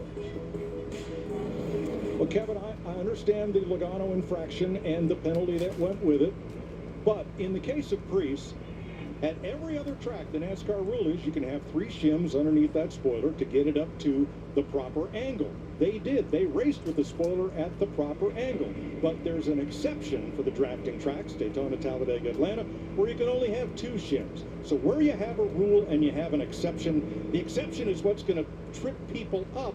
And they raced with the spoiler in the exact proper position. So I kind of lean with the king on, does the punishment fit the crime? That seems pretty harsh to me. Well, I'm going to lean against both of you. Okay. And I disagree with both of you. I think the rules are very black and white in today's next-gen area. They don't want people messing with those spoilers. It's the team responsibility to know those rules. And look, I've been on the wrong side of that fence as well. So, and I think it's debatable, and we see other sports leagues as well. You adjust the rules and the penalties at the end of the year. So it's, in my opinion, I think those are easy calls for NASCAR. Okay, Larry Mack? Yeah, Mike, I talked to Derek Finley, crew chief for the 60 car, Ryan Preece. I talked to Paul Wolf, crew chief for Joey Logano. Even though they were disappointed, they totally accepted the penalty because, to the point made, it's black and white in the rule book. Understood. Let's check with Regan. Mike, Denny Hamlin's been checking release from the care center. Denny, any warning sign? That was a massive explosion for the engine. Any warning sign for you in the car? Just it missed for like 3/4 of a lap before, but other than that, no, nothing. They'll take it back and take a look at it. All right, glad you're okay. Thanks. Kind of breaks that consecutive lead lap finish streak at 21, one of the longest in NASCAR history. So Austin Cindric will come around behind the safety car to his second stage win of 2025 and his first at Texas. Tyler Reddick, the biggest mover, from 17th to 2nd in that last green flag run with his Toyota. And I think he would have been the leader if it wasn't maybe one more lap. He was going to take the lead. He was moving forward like a freight train there at the end. So as you see the stage come to the end, and Austin Cindric's going to hang on. So that strategy worked out for them. You never know how the end of these races or stages are going to work out. That one worked out good for him. So stage 1 ends under caution. Austin Cindric for Team Penske and Ford is your first stage winner.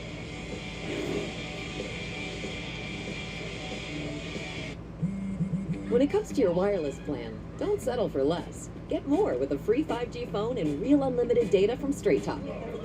More ways to connect. I love you, love. More reasons to share.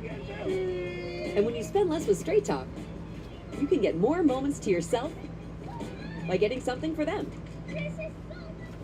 Switch to Straight Talk and get a free 5G phone on us, on America's most reliable 5G network. Find us at Walmart and straighttalk.com.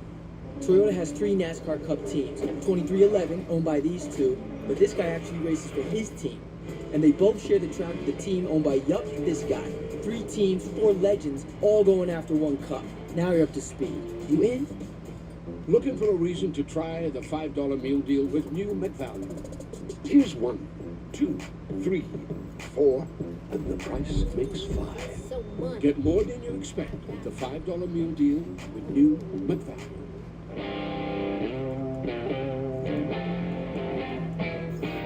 The Barn Bar, the county's best hangout, just got better. Here's the Living Smooth with the always smooth, easy drinking Keystone Light. The month of May shifts into gear with the Sancio Grand Prix, where the world's best Take on the 14-turn road course. The road to the Indy 500 continues. Saturday at 4:30 Eastern on Fox. Welcome to the fastest racing on Earth. What if you got rewarded just for doing what you love? With the Verizon Visa card, you can get up to 4% in rewards. That's 4% when dining at your go-to spot, 4% when you swing by the grocery store, and 4% when you fill up your car. All those rewards can go towards your Verizon bill, and there's no annual fee. Plus, when you enroll in Verizon's AutoPay, you can unlock a discount on your Verizon bill. With the Verizon Visa card, get rewarded just for living life. Apply today. When you have Fios 1 gig internet, your day begins at full speed. There's video calling, temp controlling, uploading. Oh, and someone's at the door. Power your home and all your devices all at once. Plus, now you choose what goes into your plan with My Home. Get the speed you need and save on entertainment you love, like Netflix and Max for just $10 a month. Upgrade your home to Fios 1 gig today. Visit Verizon.com/myverizon. This baby hits 88 miles per hour. You're gonna see some serious... They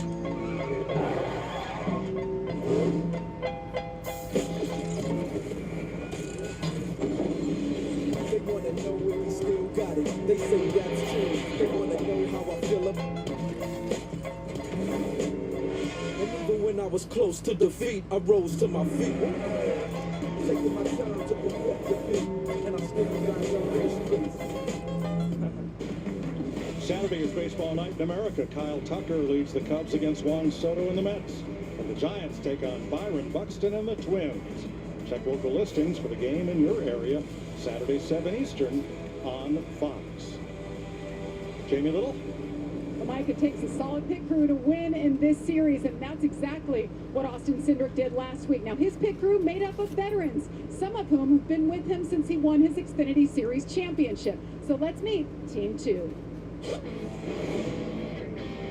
Justin Armwood, front changer. I did Taekwondo for 12 years. I'm a black belt. Justin Burvett, rear tire changer, former sprinter jumper at UNC Wilmington. Jesse Mills, tire carrier, 2022 Daytona 500 champion. Patrick Ray, jackman. I played receiver and safety at Monmouth University. Andrew Lackey, fueler, 2022 Daytona 500 winner. I know which guy I'm not going to pick on a racetrack. I said right. black belt. You're right.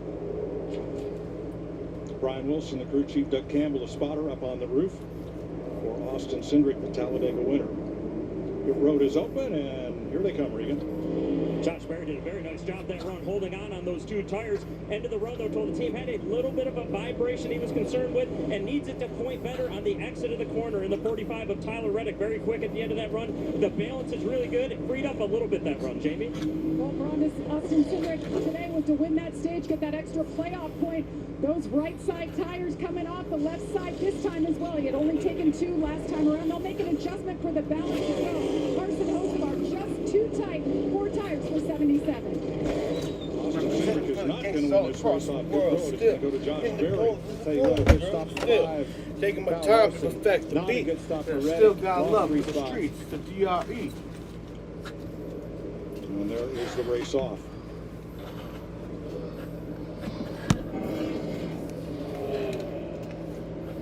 Mike Chase was a friend, a great guy, and a great driver. A winner in the NASCAR Truck Series in its early years. The 94 Winston West champion driver and the 87 Southwest Tour champs. In recent years, he worked as a shock specialist for Penske Racing and other teams. Mike Chase asked last week at 73. You can really taste the hickory on this Arby's 6-hour smoked pulled pork. You know, I always thought your best quality was your flavor palette. Well, you know, people think I'm funny, too. It's the palate. What? Arby's, we have the meats.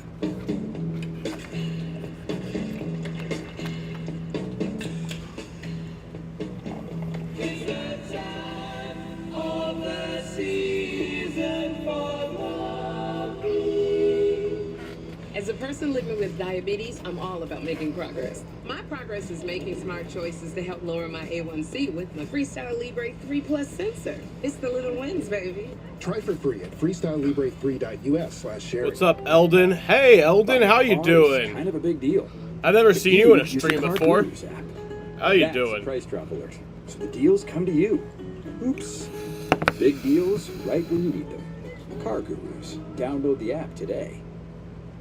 3 ladies left. Soon to be Smoked ham. 2. Fox Thursday. It's the farmer's final solo dance. Something about her. It looks like everywhere. And a bombshell confession rocks the farms. He doesn't know my whole backstory.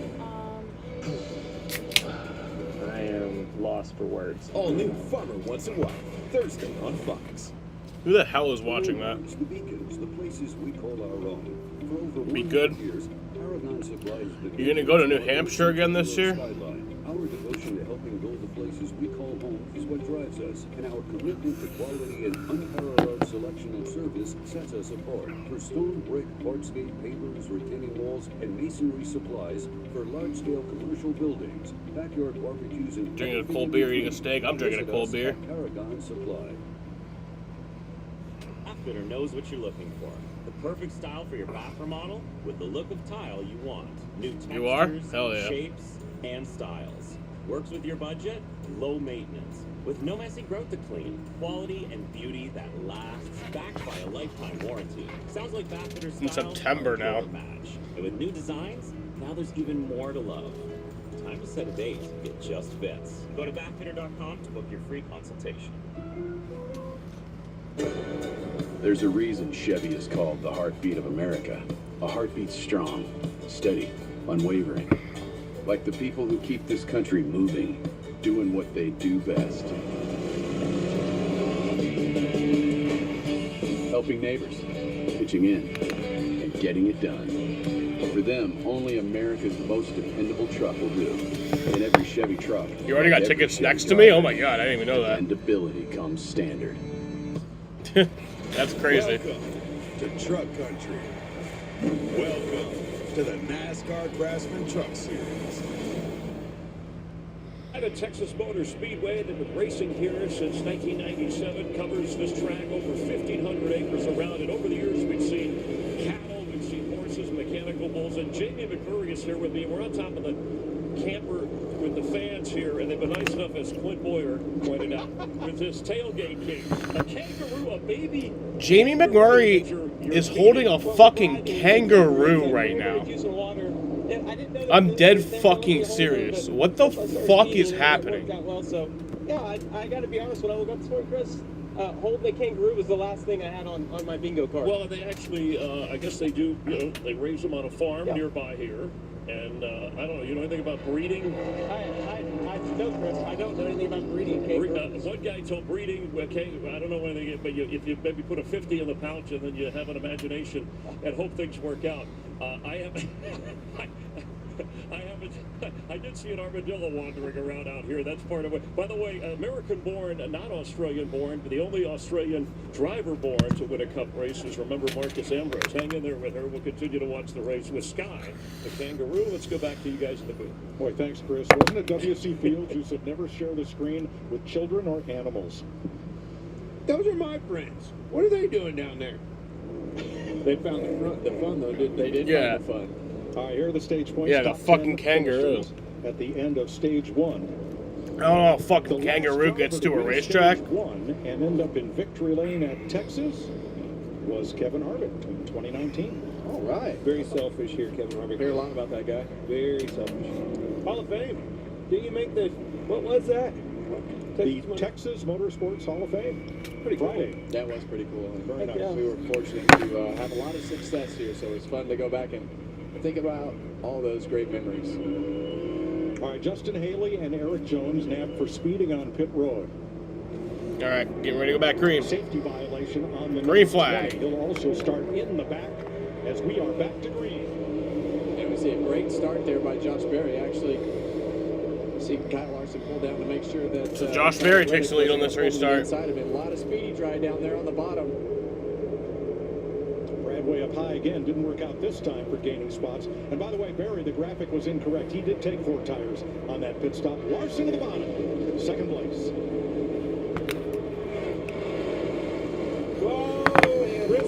Briscoe's going around. Ooh, Eddie's on the wall.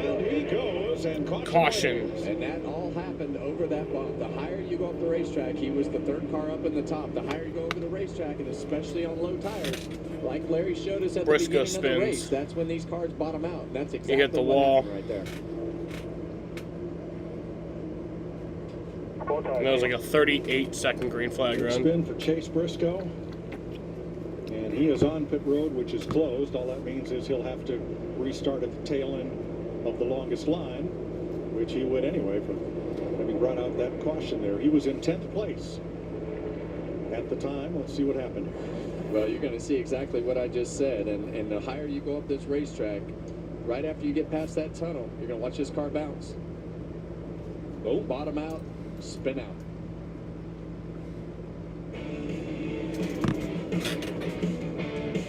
Briscoe taps Riley Herbst there, who keeps on going as Briscoe spins to bring out the yellow. My mental health was better, but uncontrollable movements called TD, tardive dyskinesia, started disrupting my day. TD felt embarrassing. I felt like disconnecting. I asked my doctor about treating my TD and learned about Ingrezza. Ingrezza is clinically proven to treat TD, quickly reducing TD by greater than 5 times in 2 weeks. #1 prescribed Ingrezza has dosing that's always 1 pill once daily, and you can keep taking most mental health meds. Ingrezza can cause depression, suicidal thoughts, or actions in patients with Huntington's disease. Call your doctor if you become depressed, have sudden behavior or mood changes, or suicidal thoughts. Don't take Ingrezza if allergic. Serious side effects may include allergic reactions like sudden, potentially fatal swelling and hives, sleepiness, the most common side effect, and heart rhythm problems. Know how Ingrezza affects you before operating a car or dangerous machinery. Report fever, stiff muscles, or problems thinking, as these might be life-threatening. Shaking, stiffness, drooling, and trouble with moving or balance may occur. Take control by asking your doctor about Ingrezza. Sarah Benzino, Brandon Coley, Jablonski Auto Body, LLC.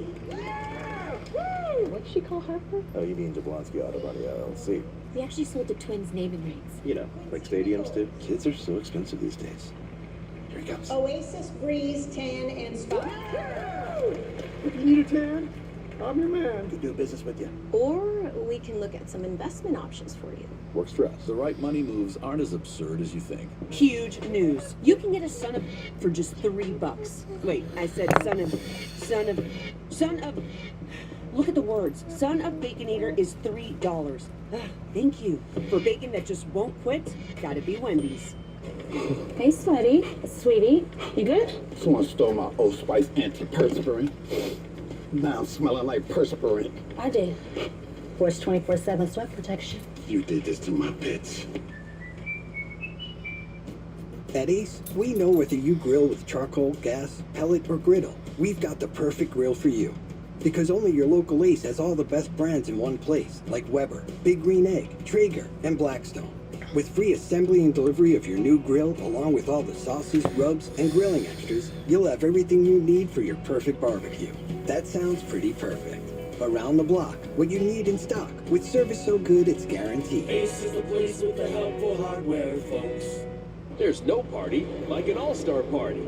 The NASCAR All-Star Race roars into North Wilkesboro Speedway. It's back, May 16 through 18 for a no-holds-barred, old-fashioned mountain showdown.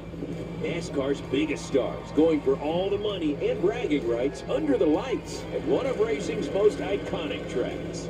Kick your May into high gear. Get your tickets today at northwilkesborospeedway.com.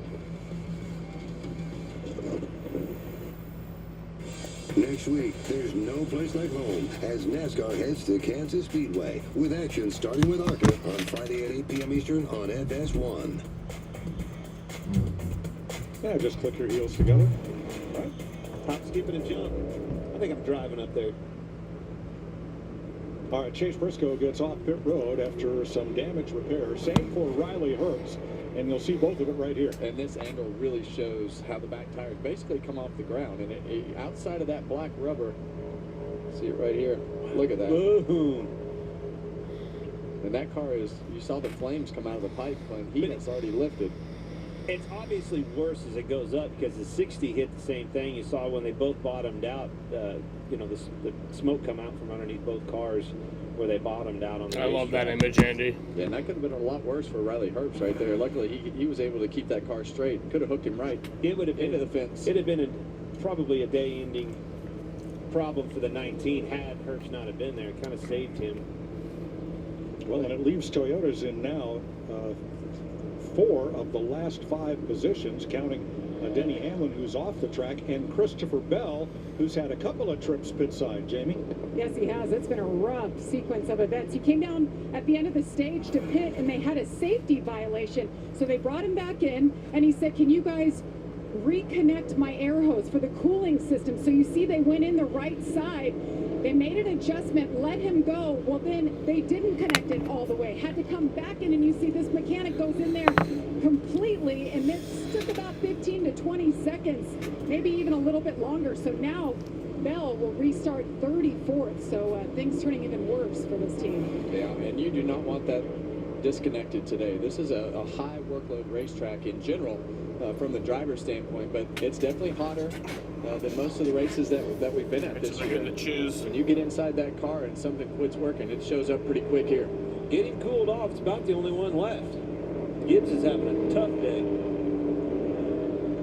Ty Gibbs in 9th is the saving grace for that team right now. He's been good all weekend. Yes. Well, now on this restart, a couple of drivers who Kyle Larson has not led today. He'll be up on the front row. Tyler Reddick in row 2 has led 1 lap,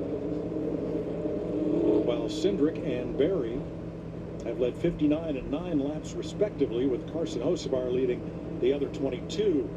They're going to come around turn 4, head for the Echo Park Automotive Restart Zone, and finally 13 laps in, we'll get racing here in stage 2. Well, we're going to see these restarts continue to ramp up. These guys back know green. They gotta make some ground as quick as they can. Green flag's back in the air.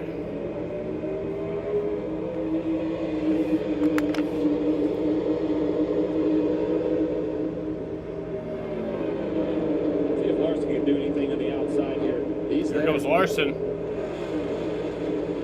Now you're going to see the side drafting game start. He's going to have a handful. Will he decide to go for it, stay on that outside, or fall back in line? Larson and His Barry. middle name is outside. Yeah, you see That's where he runs. Yeah, you see that car in the second lane of Kyle Larson. So, you know, you still have to be pretty careful. Barry's going to lead that lap. Not as bad as what we saw with Chase Briscoe, but definitely still gets your attention on these low air pressure tires. Look what those cars running side by side did for Cindric, though, allowing him to pull right back up on the lead. Yeah, you see Larson get tight right there and have to go all the way up the racetrack. Allows Josh Berry to clear him for the lead. Josh Berry back on point from Larson. Reddick on the outside. Cindric on the bottom, and a lap ago, Hocevar almost gave a side slam into William Byron as they battle right behind the leaders for 6th. Yeah, watch this. He gets loose behind Reddick here. Big time loose. Wow, that's as close as it gets. He just about sold the farm there.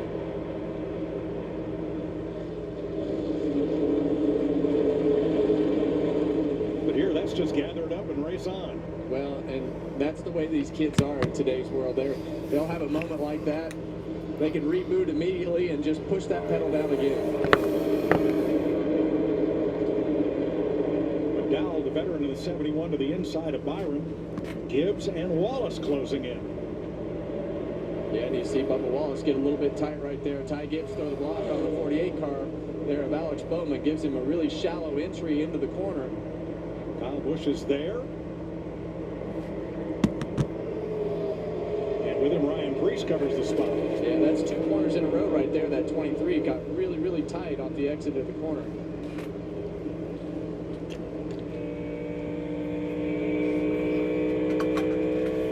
We talked to Bubba before the race, Clint. You know, we're 12 weeks into the season right now, and he's still got that swag and that confidence and everything that goes with a guy that can go out and win races. We expected him to be a contender today, as you see Alex Bowman. You see the flames going, the got tight, had to lift on the exit. Bowman drove right underneath of him. Probably going to think better and let him go on this one. Wallace, though, has become Mr. Stage Points, much as Martin Truex did in the first years of this playoff format. Wallace has really capitalized on the stages, though he was shut out in stage number 1 here. Well, you look at guys like Ryan Blaney and Joey Logano, that's the only thing, saving their season right now are those stage points and being able to... Kyle's running 13th right now. Been able to do that all season long as well, but he's not had the bad finishes to go along with it, so... I'm glad that we've been able to make Clint understand how important points are throughout the season. It starts at the duels, my friend. I'm trying to, buddy. I'm trying to get these points in, but these cars won't get out of my way. Briscoe has met minimum speed. Hard making passes. Yeah, you see the 19 car there, Chase Briscoe, all taped up on that left front corner. He's going to have 5 laps down. Here forward. No chance of being competitive for the rest of the day. Nothing worse than having to limp them around there the rest of the day. But again, goes back to your points. That's the reason they're out there. Here's the Valvoline camera on board Kyle Larson, just one car in front of him. And we've talked about cream rising to the top. Well, the top 3 right now, Barry, Larson, and Reddick. They've won the last 3 races on mile-and-a-half tracks. And we haven't even really spoke of the car that's leading the race. Josh Berry, you just mentioned him. He's been up there knocking on that door for the better part of this race, and here he is leading the thing. I honestly thought Larson was going to roll right around him on the outside, but that hasn't been the case for literally anybody. Josh Berry, Wood Brothers, rolling. Larry? Yeah, Mike, I know every mile-and-a-half track is different, but I talked to Josh Berry's crew chief a couple of times this week, Miles Stanley. The confidence they had coming here, remember, the mile-and-a-half race at Las Vegas, they won that race. And the good thing, they could use a lot of those notes. This is the exact Goodyear tire package we raced at Las Vegas. And Miles Stanley is crew chief. That may be kind of a new name to NASCAR fans, but Bowman's getting around Barry, or Bowman's getting around Gibbs, sorry. Spent about a dozen years as Todd's lead engineer on his team, won a championship together, had a lot of success. Yeah, you see a side-by-side battle right here for the 9th position. And they are battles. These guys are battling it out. When they get side by side, it takes laps to make these passes complete.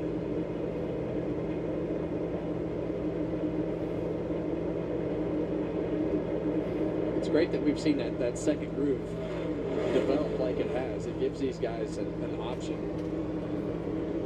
Go hose by a hose, what? 1 1/4 seconds on Kyle Larson, Tyler Reddick, Austin Cindric, and Chris Buescher. 24 of 85 complete in stage 2. Motorsports isn't complicated. It's made up of races where you go as fast as you can, as best as you can, as sideways as you can, and whatever this is. Our team, Toyota Gazoo Racing. We make some seriously fast cars, like this one and this one, definitely this one. And they all have great drivers, ones that win, like win a lot. Look at all these legends. The hottest drivers right now are him, her, and this guy. They're all part of a big, happy family of speed demons. Now you're up to speed. You in? Check it out. Pizza Hut's Cheesy Bites Pizza is a game changer. With 28 cheese-filled bites around the crust, every single bite is a highlight. The Cheesy Bites Pizza, starting at $12.99. Get it on the Pizza Hut app. What happened to no phones at the table? Sorry, honey, it's a work thing. Yeah, work over here too. Got a text from Alan saying your business vehicle is now protected with Progressive. Just like your home and auto. When'd you text it? I thought that's what we were doing. We started in Brooklyn in '78 and quickly learned we weren't building exhaust. We were building excitement, giving drivers that same roar of victory on their way to work that they heard at the races. Almost 5 decades later, nothing's changed.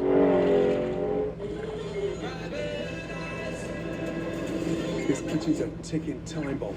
Gordon Ramsay's Secret Service premieres Wednesday, May 21st on Fox. What if you got rewarded just for doing what you love? With the Verizon Visa card, you can get up to 4% in rewards. That's 4% when dining at your go-to spot, 4% when you swing by the grocery store, and 4% when you fill up your car. All those rewards can go towards your Verizon bill, and there's no annual fee. Plus, when you enroll in Verizon's AutoPay, you can unlock a discount on your Verizon bill. With the Verizon Visa card, get rewarded just for living life. Apply today. When you have Fios 1 gig internet, your day begins at full speed. There's video calling, temp controlling, uploading. Oh, and someone's at the door. Power your home and all your devices all at once. Plus, now you choose what goes into your plan with My Home. Get the speed you need and save on entertainment you love, like Netflix and Max for just $10 a month. Upgrade your home to Fios 1 gig today. Visit Verizon.com/myverizon.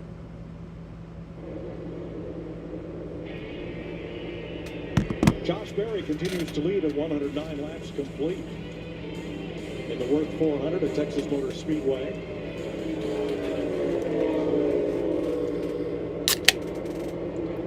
Well, you better be fast. If you're going to have the sponsor of the race on your car, it makes it a really good day. A good day to have a good day, That's huh? the case, yeah, because you know all the people paying the bills are here.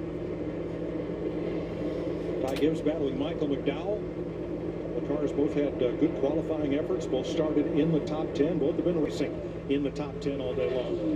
What a turnaround this year has been for Ty Gibbs and company on a 54 car, marching their way back up through the points. They're going to be knocking on the door. They came into this race only 25 points out of the playoffs. They might leave in the playoffs. The point for passing the most cars today. Tyler Reddick might have had that sewed up. Let's go to his pit and Regan. Well, Mike, let's check in with his crew chief, Billy Scott. Billy, you got your track position early on in this race. Car looks very good on long runs. How do you see this stage playing out? Yeah, first off, he's done a great job getting through traffic. Pretty amazing to watch it work, but now we got to maintain it. There was a few guys there that topped off. Could probably stretch it, make it to the end, but they shouldn't be the factor. What is going on in Welcome, North Carolina? That's a good question, dude. Kyle's 12. So let's check with our crew chief, Larry Mack. 53 laps to go in this stage. You're going to have to stop sometime. When? Yeah, Mike, this is going to be very interesting based on what we just heard Billy Scott talk about right there. We went back racing after that last caution with 72 to go. But as he mentioned, Justin Haley and Ty Dillon came in and topped off. Nobody else did. Everybody else should have to stop for fuel. If you're going to split this thing, go back to what Cliff Daniels told his crew, the 5 crew. We're going to split it in half. Probably about 10 to 15 laps from now will be that. But if you want to run long, we've seen that before, you can run to about lap 150 without stopping. Thanks, Larry. Looking back from Kyle Larson and Tyler Reddick. Second to third place here. Well, the biggest thing that you have to do getting onto pit road, this is a really fast cornered racetrack, but pit road is a long ways around turn 4, Clint, and that makes it difficult to be able to get that car rode down. It gets really flat on the apron. So as we start to get close to these green flag pit stops, the drivers have to think about where those braking marks are. You see way around the corner right there is the entrance to pit road. All right, let's get some straight talk from the spotters. Sponsored by Straight Talk Wireless.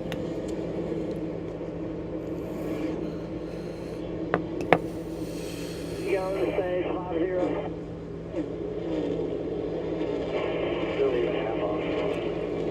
Free in everywhere. Rear's coming back. You and him, nothing else.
sir.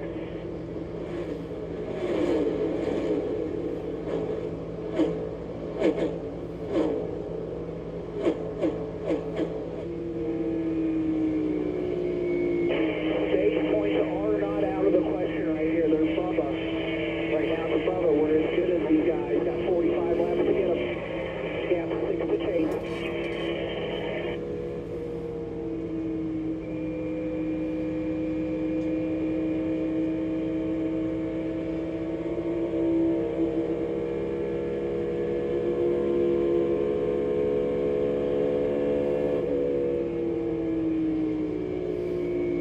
Straight Talk sponsored by Straight Talk Wireless. Wow, what a difference a week makes. In Talladega, it was non-stop chatter from the spotters. Well, it's still really important here, just in a whole different, I guess, sequence in how you would use things. And a lot of times here, it's referencing where you need to be on the racetrack, what you need to do different, what this car is doing. So the pit box will feed the spotter a lot of information that they're seeing on the SMT or from other people's in-car cameras, throttles, brakes, all those different styles of driving, and try to relate that through the spotter to the driver. All right, what driver we've not seen a lot of? There is engine number 9. Jamie, what's up with Chase Elliott? Yeah, qualifying has been their Achilles heel this year. He qualified 29th. They're up 13 spots, but he's just kind of been stuck there in the 16th position. No major complaints at all, just stuck. Now, I talked at the top of the show about everyone's just stuck. his last win, and I talked to his crew chief, Alan Gustafson, about that, and he said, it's hard to keep your team motivated when you haven't won in so long. Hard to keep that morale up at this level of competition. He said, but at the same time, we're not getting down. We know we have good cars. We know we're the most consistent team out there. Our time will come, but right now, guys, just not going anywhere. Chase Elliott, 16th, 15.6 seconds off the lead, and Brad Keselowski moving underneath to try to make a pass.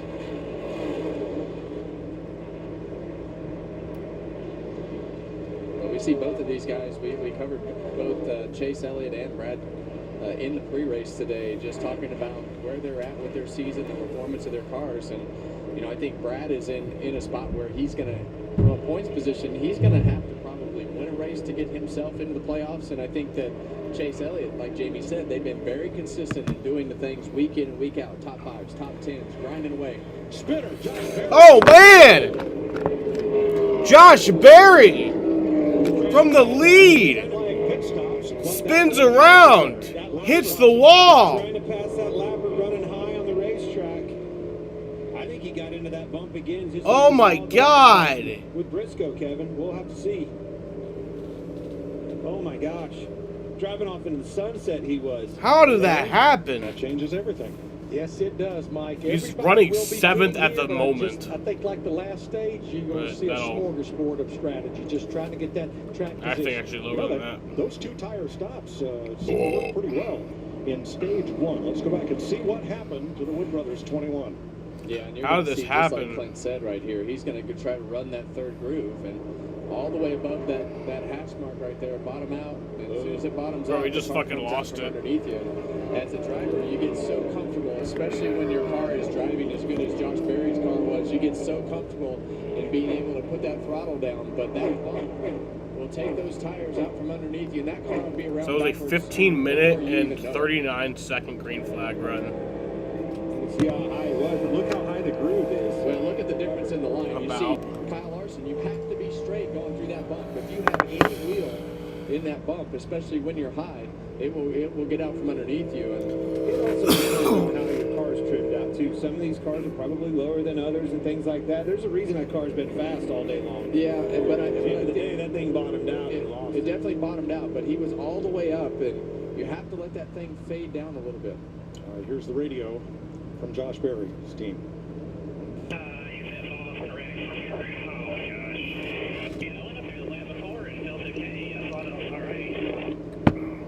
He's going to go back and just be crushed on that. I mean, literally with a shot to win this race, extremely fast. Again on another 1.5-mile racetrack. I guess the silver lining, Kevin, is we got another one coming next week. And And they've had a great season so far. It's the second time in the last 42 years the Wood Brothers team has led over 150 laps in the season. So Kyle Larson, the best of the top 5 on pit road. He and teammate William Byron predicted to come out ahead of the rest here. Regan. Tyler Reddick's 45 team was getting ready just before that caution came out to potentially get to pit road. Right now, a little help in turns 3 and 4 is all that he needs. And the 5-car, Kyle Larson, says he's where he wants the car to be. He just can't get the throttle down quick enough. Jamie? Austin Cindric in the 2 said he didn't feel much of that wedge adjustment they made last time. The ride quality also got worse. He's so tight. Another adjustment there. The 24, William Byron, needs better turn. Fuel, air pressure adjustment, and 4. Larson ahead of Kosovar, and Preece may have taken 2 as he picks up 10 spots on pit road, and John Hunter Nemechek picks up 11.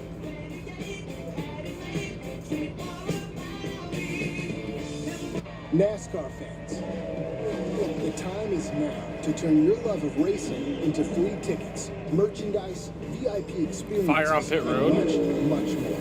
Rack up fan rewards points by watching races at home, playing fantasy, completing challenges, and visiting tracks. Didn't see that. Redeem your points for epic prizes. You are in the driver's seat. What are you waiting for? Sign up for the free NASCAR Fan Rewards loyalty program today at nascar.com/fan rewards. Before taking Breztri for my COPD, I had bad days. Days ruined by flare-ups that could permanently damage my lungs. Then, I talked to my doctor about Breztri, and I noticed things changed. Breztri gave me better breathing. Should have brought Starting within marshmallows, 5 yeah. minutes, my lung function improved. Breztri also helped Exactly. improve my symptoms, and was even proven to reduce flare-ups, including those that could send me to the hospital. Now, I worry less about bad days and enjoy more good days. Breztri won't replace a rescue inhaler for sudden breathing problems. It is not for asthma. Tell your doctor if you have a heart condition or high blood pressure before taking it. Don't take Breztri more than prescribed. Breztri may increase your risk of thrush, pneumonia, and osteoporosis. Call your doctor if worsened breathing, chest pain, mouth or tongue swelling, problems urinating, vision changes, or eye pain occur. Can't afford your medication? AstraZeneca may be able to help. Ask your doctor about Breztri for COPD.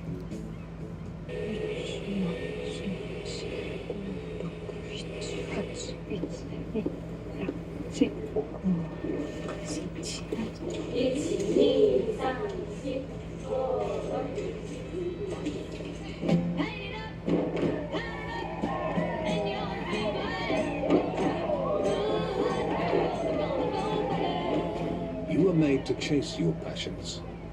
We were made to put them in a package. This is the best Chipotle order. I would like a bowl. Triple wrap. Mild, medium, hot. Then dip it in here. Sour cream inside the vinaigrette. 2 tortillas. If you know, you know. Lettuce, cheese, waffle. Yes. Oh, that is good. It's Kubota Orange Days, now through June 30th. Get 0 down, 0% APR for 84 months or up to $3,000 off select compact tractors. See the details and find your nearest dealer at KubotaOrangeDays.com. This Xfinity Wi-Fi is boom.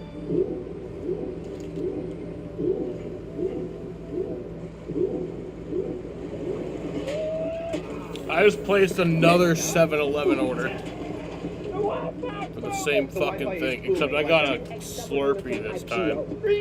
But I'm supporting Kyle Busch, and this means he's gonna win. Well, everyone who knows a boom and they see one is going to want to him. IndyCar was at Barber Motorsports Park today in Alabama. In just 3 weeks, the greatest spectacle in racing comes to Fox. The 109th Indianapolis 500 Sunday, May 25th. Yeah, right. Only on Fox. Kyle Larson will be there. Again, trying to do the Memorial Day weekend double and run the Indianapolis 500 and Coca-Cola 600. Same day, IndyCar, NASCAR. Josh Berry has gone to the garage. You know, the leader has been involved in more accidents at Texas Motor Speedway than any other non-drafting track since the introduction of this 7th generation NASCAR race car. Well, this track has always been bad fast. It's always been very challenging for the drivers, and if you're going to be fast here, you have to push the limits of where that car is. You're on the gas, and it gets out from underneath you really, really quick when it happens. Now, Todd Gilliland in that 34 did not pit according to our rundown because Larson was the first car off pit road. And we have a couple of drivers up toward the front. I believe Hocevar and Priest that just took on 2 tires each. 35 So we're about to pass the halfway mark. 134 is halfway. A bad plan in stage 1. Especially if you're Carson Hocevar. You know, I think Luke saw that he needed to track position back and went and got him some. He was really fast out there up front. You're already back in traffic, and he stayed pretty stagnant right there. Never really gained I think it's more almost like a velocity complete lap position. 134. Getting back closer to the front, that car can still get the job done. All right, so the field forming up in the back straightaway. Beneath Big Hoss, the world's biggest TV screen, and it was built, as you watch from our aerial coverage, provided by Goodyear. Best seat in the house since 1925. Happy 100 to the Goodyear Blimp. Yeah, so it's after they complete lap 133. Celebrating its century year. Gilliland's going to try to make it all the way. Larry, what do you think? Yeah, he's trying to run 82 laps, but we're about at 15 caution laps. So Chris Lawson, you got to believe that's what he's trying to do with not pitting there. All right, Pat Green. It's going to be important for Gilliland to hold tough right here on the start of this race and keep that track position. The more he goes back and gets mired in traffic, the harder it'll be. Well, he did his first job right. He got I did not, a great launch right there, but I got the same exact thing. 4 wide. We're in the way. We're in the way. Except I got a different Slurpee. You don't want to see when you have those old tires is everybody go around you in the first corner because now Well, last night they ended up like a bunch of them were broken. A bunch of the Slurpee machines were broken. So I was just like, give me a Mountain Dew pitch black. Once everybody gets up to speed and settles in. Up to speed is Kyle Larson and Ryan Priest. Right behind him, runner-up finisher last week at Talladega, had it taken away in Tech. But here he is in second behind Larson. Reddick, Hocevar, closing in on second place here. Yeah, and I think what we're getting ready to see is Tyler Reddick versus Kyle Larson race. And I'm okay with that. I'm okay with that. Oh, was it? It was good.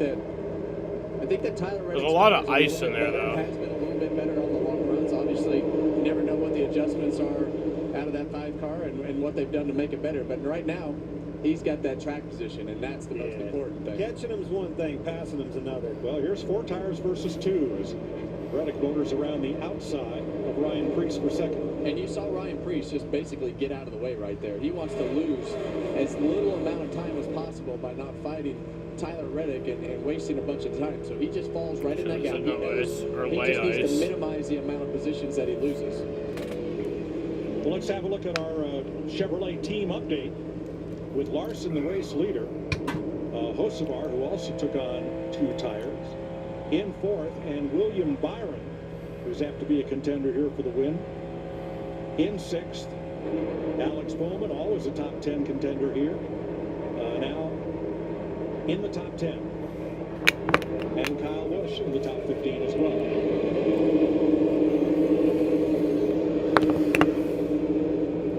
Well, you see that 22 car right there of Joey Logano. He's done a nice job of putting himself further and further forward as this race has gone on. Alex Bowman, he's had a good car pretty much all day. Hasn't been able to get his way all the way to the front of the field, but every time we watch him, he seems to be doing a good job going forward. As he goes over those bumps, you see him have to walk that car up the racetrack, and Logano gets underneath him right there in turns of 3 and 4. I'm impressed with Brad Keselowski right there. Boy, he's been grinding it out, passing cars since the start of the race. Didn't qualify well, started 30th, but worked his way up to challenge for the top 10. And Blaney had him right to that equation. I mean, those are part of all the guys that were back there in the back. We covered it before the race. A lot of big names. Yeah, we saw Brad do a bit of a tire strategy right there. We've watched Blaney, like you say, Clint, claw his way back through the field all day today. And this is going to be another one of those Ryan Blaney type days where he shows up at the end by the time he makes his way through the field. Kyle went up to 13th after the 18th place restart. Restarted 14th. Did you hear that, Clint? Sounded like he shifted right there. Kevin, that's exactly what he's been doing the last 3 laps. Remember, he's on those 2 tires. He has been downshifted to 4th, getting into 1 and 2, and then grabbing 5th back down the back straightaway. Well, sorry about that, Larry. I didn't know you were going to the shifting. I heard it there as he went into went down the back straightaway off of turn 2. You could hear him shift a car. And a lot of times what'll happen, Clint, when you shift that car is it'll help that car turn in the middle of the corner in 1 and 2. Race for the lead is heating up. Reddick, we talked about it. Kevin, you were all over it. I think he can run him down. Yes, sir. 29.04 to a 29.12. Here comes Reddick. Right to the bumper of the 5. And what can he do with it? Well, what's going to happen right here is Kyle Larson's going to say, okay, Tyler Reddick caught me in this particular line, and I am going to run that line. And, little mirror driver. And then Tyler Reddick says, okay, well, you're going to run that line. I'm going to switch. So now that cat and mouse game begins. So where are you going to go? Getting in the corner, you see Kyle make that big arc getting in the corner, and he sees him not go high, so he pulled down low to make sure he takes as much air away from the front of that 45 car as possible. The tell-all sign of the leader struggling, and we saw it with Cindric when he was leading, it backs him up. And now all of a sudden you see Buescher drive right into that equation as well. I love it. I mean, it was a matter of a lap and a half, and Buescher was right on them. Well, you see the distance is about the same between those cars, so you really gives you a good reference of when that affects. Buescher drove right to that exact distance that Reddick has compared to Larson, and that's when those cars start to not handle as well. But luckily, Clint, this racetrack has opened up, and that second and third groove, see the second groove right there, turn 22, is really good. It just makes it a little bit more difficult to pass, trying to finish that pass on the bottom of the racetrack, because Reddick's car is definitely better. Plus, it's open season. Consider this. Buescher's coming Only close, too. drivers in the top 20 who've been to victory lane this year. Kind of like a 3-car battle. That's 18 others that can't wait for an opportunity, but just haven't had it yet. And Priest Well, there's a is lot to still play 2 out seconds right here. behind. We've got 124 laps to go or so, but we're going to get to the end of the Probably stage. like and we're gonna 1.8 start to seconds see these behind restarts second really or ramp up third. again, just because of the fact that the laps are ticking off, and you know that aggression level is going to go up. The racetrack is getting wider. Even though they've seen guys spin out in the middle of 3 and 4, they're going to go up there and keep trying.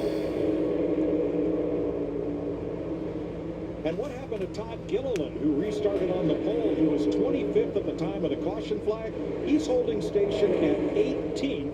So that's a gain of 7 spots from where he was before they took that gamble to restart on pole without pitting and try to run out this stage. 63 of 85 laps complete in stage 2, 22 to go. Join the more than 7 million adults, like Michael, who've taken Ozempic. As touring musicians, my type 2 diabetes could have slowed us down, but I didn't let it. I'm Michael from the Warren Treaty, and this is what my Ozempic era looks like. I'm lowering my A1C and lost some weight too. I also learned some people take Ozempic to lower the risk of major cardiovascular events like stroke, heart attack, or death. And others take it to lower the risk of worsening chronic kidney disease. Don't share needles or pens or reuse needles. Don't take if you or your family had MTC, MEN2, or if allergic to it. Stop taking and get medical help right away if you get a lump or swelling in your neck or any of these allergic reactions. Tell your provider if you plan to have surgery or a procedure, are nursing, pregnant, or plan to be. Serious side effects may include inflamed pancreas, gallbladder or severe stomach problems, or changes in vision. Call your prescriber if you have any of these symptoms. Taking with a sulfonylurea or insulin may raise low blood sugar risk. Common side effects include nausea, vomiting, diarrhea, stomach pain, constipation. Some side effects lead to dehydration, which may worsen kidney problems. Discover the GLP-1 with the most FDA-approved uses. Ozempic. Check it out. Pizza Hut's Cheesy Bites Pizza is a game changer. With 28 cheese-filled bites around the crust, every single bite is a highlight. The Cheesy Bites Pizza, starting at $12.99. Get it on the Pizza Hut app. To tell you the truth, we could take or leave the extravagance. The attention, the celebrity, the bragging rights, the bravado.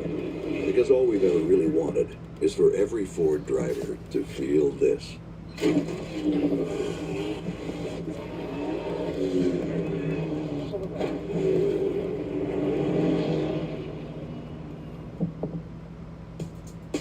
up on all the good stuff at Subway. All your faves packed with tons of crispy veggies and fresh sliced meats. And now buy any footlong in the app for just $6.99. Great bread, great meat, great sauce, great deal. Get on it, people. Order now on the Subway app.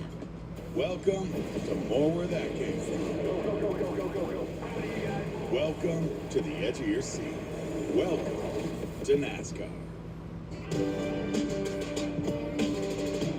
Nice crowd on hand at Texas Motor Speedway. They have all kinds of creative ways. Did you see that, Rick? Seeing the race, yeah. There was a lot to see there. Including the race. Where Kyle Larson leads Tyler Reddick by half a second. Reddick was able to catch Larson.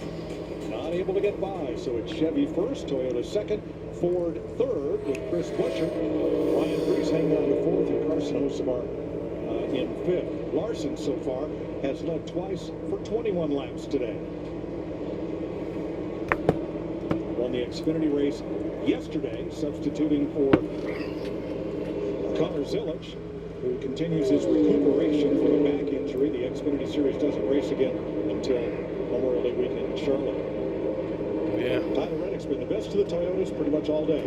And we expected that. We expected him to have a chance to win this race with his past success. And this guy right here, Chris Buescher, he's been on point today, Clint. We've seen this in the past from him, but they've had speed. They have. Those three cars have really checked out from the field. You look right there in his rear view, there ain't nobody back there. They're still not off the two. Now they have almost 4 seconds on Ryan Preece, the fourth place car.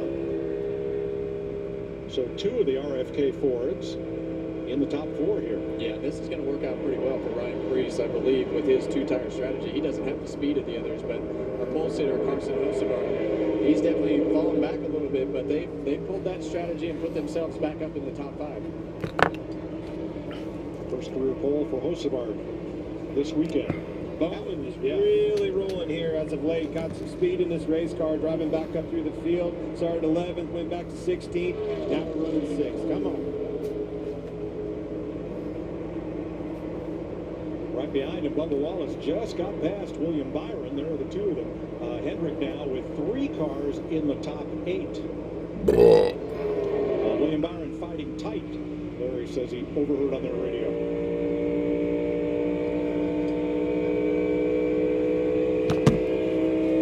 Bubba Wallace has done a nice job today. We expected him to also be up in the front. This is the one I'm excited about. Ryan Blaney started in the trunk. He's just slowly but surely rolling right up through the field. Talk to me, Regan. What do you got? Well, Clint, absolutely. After that speed penalty, done a nice job working his way back up through, as you mentioned. But take a look at the line that he runs. He is not overly happy with that car, as good as it seems right now. He has been glued to the bottom. Does not like, as he goes to the top this time, but he has been on the bottom a bunch. He does not like the car on the top side of the racetrack. Has no grip up there. They have been working to try and make that better for the 12 car. If they can get that fixed, keep an eye out for him. As soon as you said no grip, Kevin and I both looked up. He was walking that car through the corner when he rolled up on the top of the track and 1 and 2. Looks loose to me. Yeah, and you see his teammate right there, Joey Logano. He's done a nice job of making his way up through the field. Both of these guys qualified terrible. Started in the back of the pack, but both have really good race cars as we go back on board with the Hunt Brothers Pizza Camp. So 2 of those Penske Fords in the top 10. The other Cindric back in 21st. I like this one, John Hunter Nemechek, Legacy. They rolled with some cars to this racetrack. Both of them unloaded fast yesterday. It was impressive. Eric Jones, his teammate, just got caught with a speeding penalty. You're going to see him maybe later in the day, but so far so good for Legacy. Yeah, Nemechek had a speeding penalty back on the first caution flag of the day and overcame that. Yeah, and there you saw Ryan Preece. He saw that lap car on the bottom of the racetrack, and he did not want to give that position to the 48 car. He knows that every time that he gives up a spot, that's just going to put him further back in traffic. He wants to keep that clean air, if at all possible, as long as he can. And look what it did right there to Bubba Wallace and Hocevar. Same lap car. Yeah, that was a thin slice of lime on that margarita. Wallace didn't leave any room between he and Hocevar as he went by. Like what you did there, Mike. All right, here's Hocevar's radio.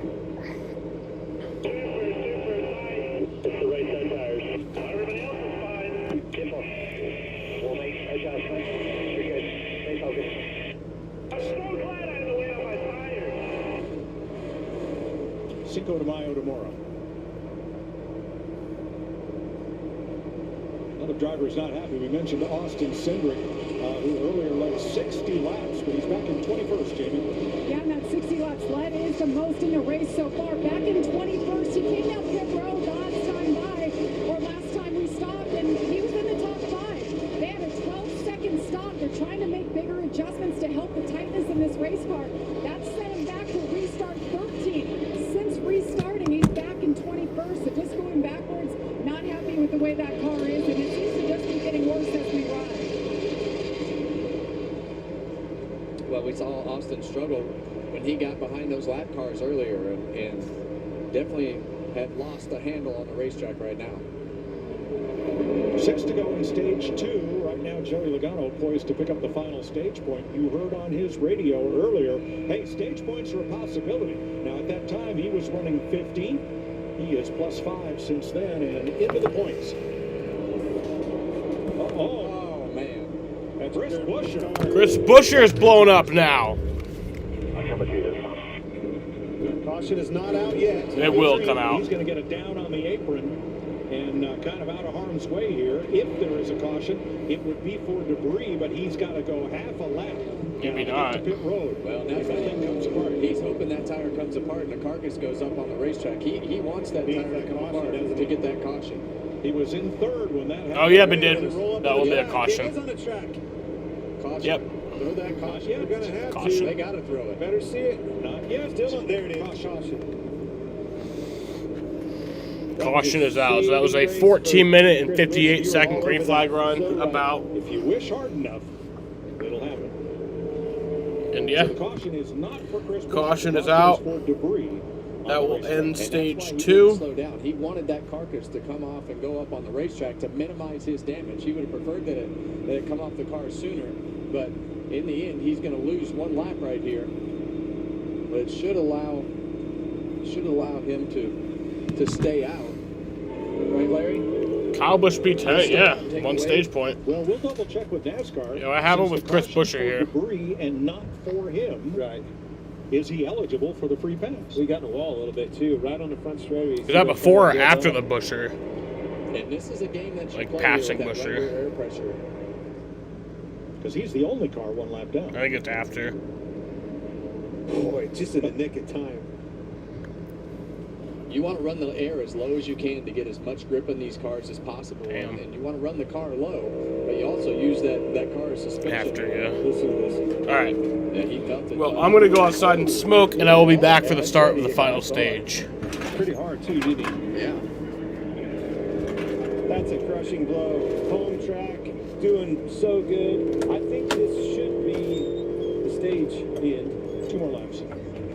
I don't think we're going back green. No. That's what I'm saying. Per NASCAR, he is not the free pass car. He will not get it. All right, thank you, Larry. But he can take the wave, right, Larry? Absolutely. Absolutely. So that means Chad Fincham, who is 5 laps down, will get the free pass. And this will carry us to the end of stage 2. Kyle Larson has won a stage in each of the last 4 races at Texas Motor Speedway, so we'll mark it down as 5 straight for Larson.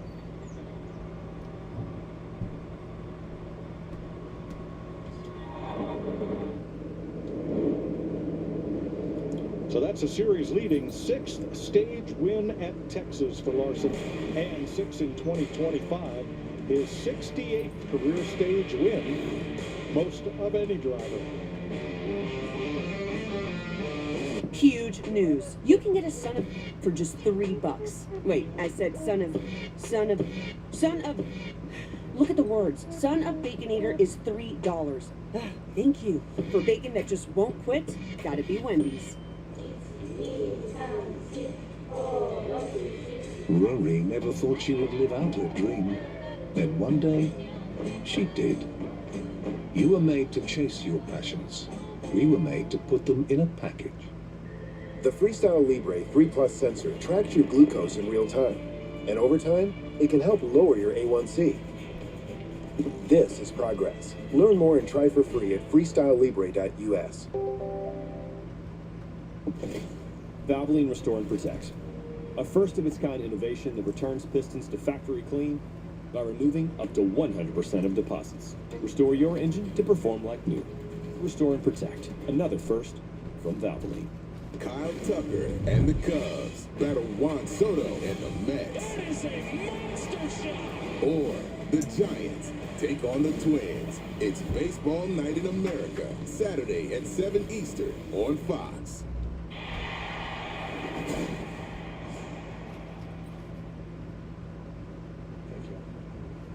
Wow, busy. Tell me about it. I think I need a bigger space. Speaking of, I brought you that SBA loan application we talked about. Andrew, my favorite banker, always here when I need him. Hey guys. Hey, think we could get Andrew back? Do you have a ticket? No ticket? No Andrew. I'm just gonna hang here. This is my home now. For every financial need, we'll meet you in the moment. KeyBank opens doors.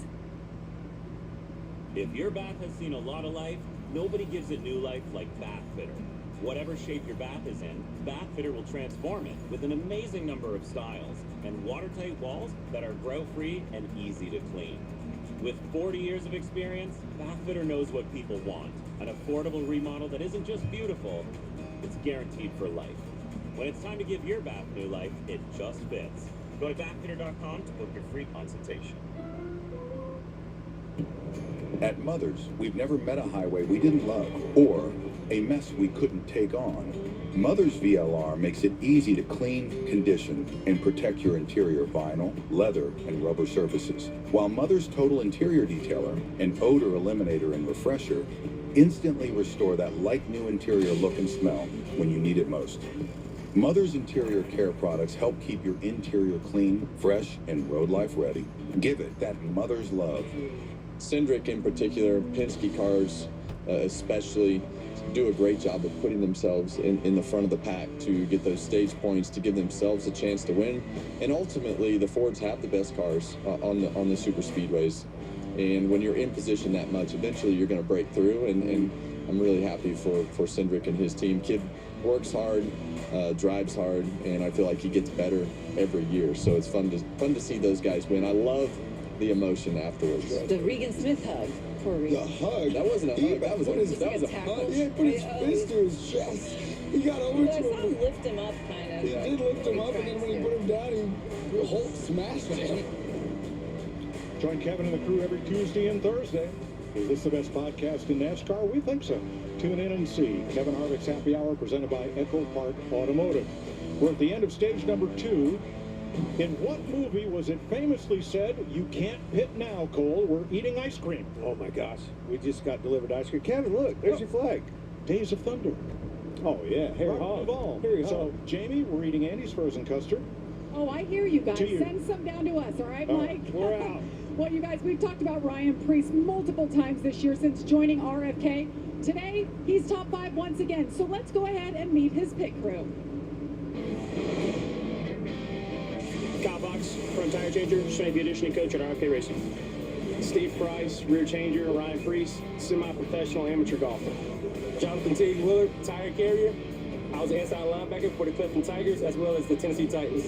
Sammy Wright II, Jack Mann. I studied architecture at Princeton. Justin Edgel, Salisbury, North Carolina, gas man. I worked here for 18 years. Derek Finley, the crew chief.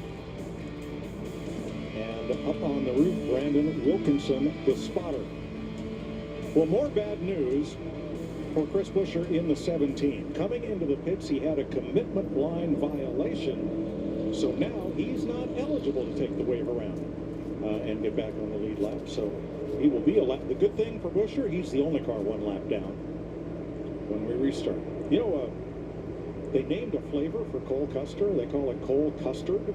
Oh, really? Yeah, Cool. looks like it's got some pretzels and, I don't know, hot fudge and other stuff. Here we go. It's good. All right, pit road's open. Regan. Should be a good battle on pit road between two of our top 10 pit crews, the 45 of Tyler Reddick and Kyle Larson. Tyler Reddick needs to be a little bit freer this run by one number, and the 5-car Kyle Larson just a little bit too loose this time. Lacks some grip in 3 and 4 as well. Jamie. What a comeback for Alex Bowman. They had that hiccup on pit road earlier today. He fought his way all the way back to the top 5. Said the car's actually pretty good in dirty air. They're happy with what they have. Ryan Preece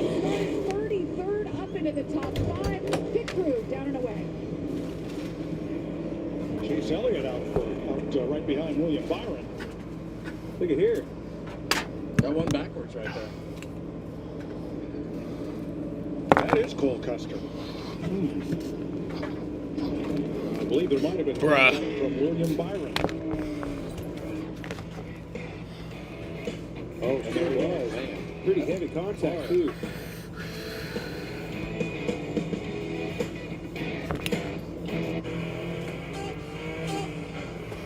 From imagination to the track to your driveway.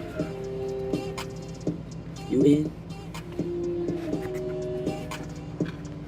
You're seeing Skechers' famous glide step footwear everywhere. And now that famous design is available in hands-free Skechers slip-ins. Get the comfort and style of glide step now with the convenience of slip-ins with no bending down or touching your shoes. Try glide step Skechers slip-ins. The Bush Guide, cold and smooth survival skills. If you encounter one wolf, chances are there's a pack nearby. Fortunately, the same applies to beer. Head for the mountains of New Chipotle Honey Chicken brings a hint of pure honey and seared smoked peppers with fresh chicken hot off the grill. For Chipotle heat with a touch of sweet and a perfectly balanced sauce. Chipotle Honey Chicken takes heat and sweet to a whole new level. That's nothing. We've got new Bounty. It's 2 times more absorbent, so you can use less. And one sheet holds up better while ordinary brands fall apart. It's good. Get more done with one. Bounty, the quicker picker-upper. The road to the Indy 500 continues with the Sunfield Grand Prix. Saturday, 4:30 Eastern on Fox. Welcome to the fastest racing on Earth.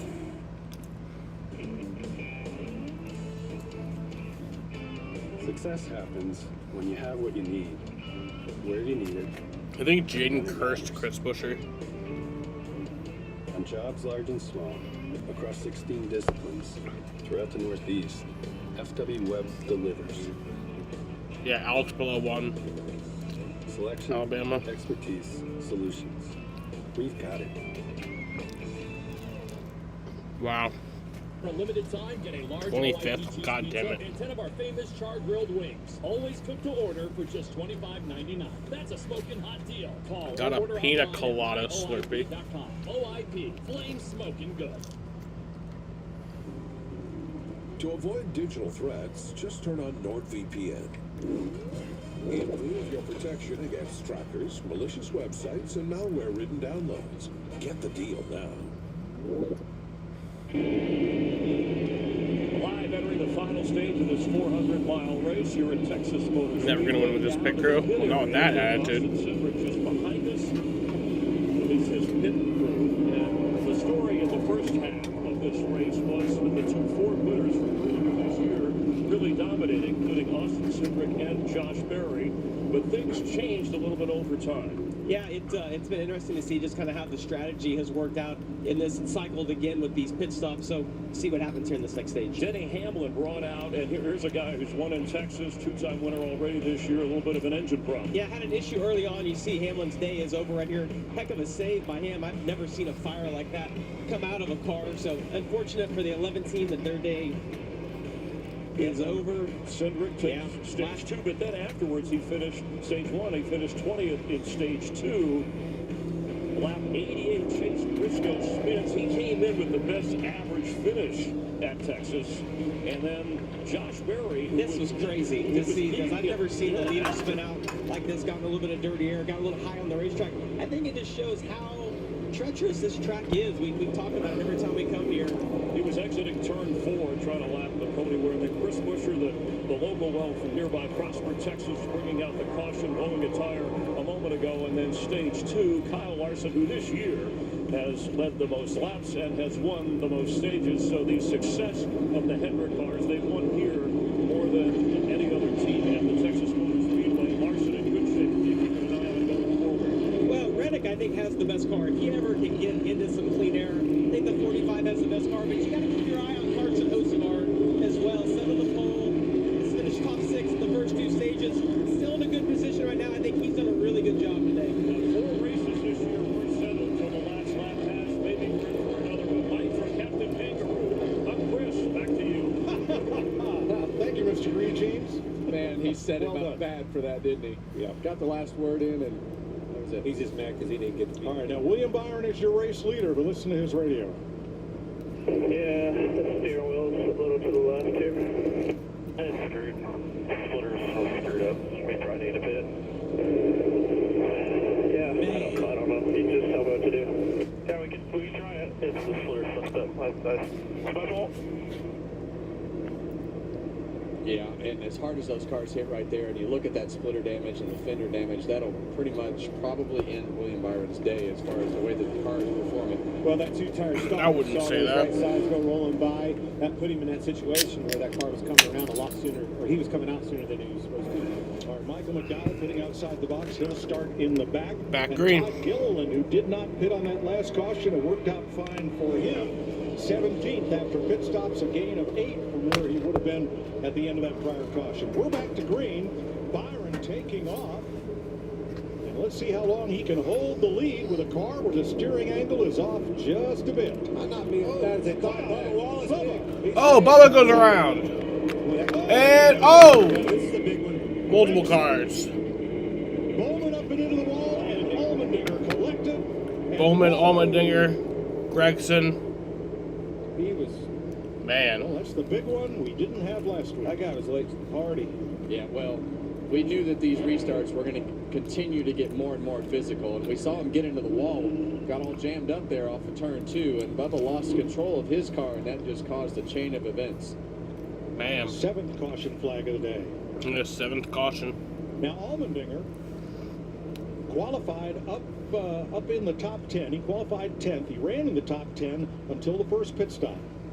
They had a 20-second pit stop, and that put him back in the 30s in the running order, and he never really recovered. That's how he ended up back there. That's how it happened.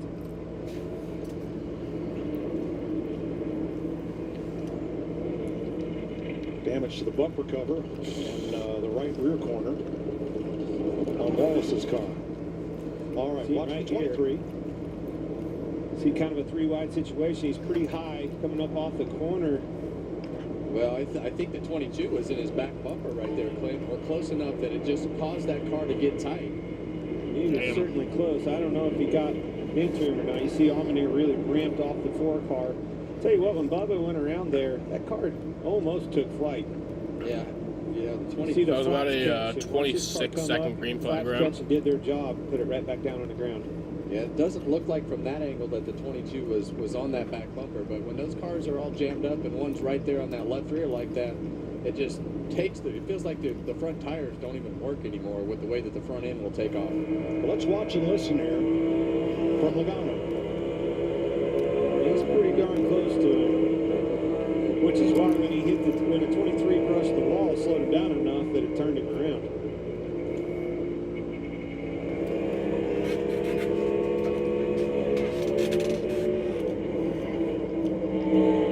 That's not a good feeling at all. No. That car is tore up. Let's watch from Ryan Preece.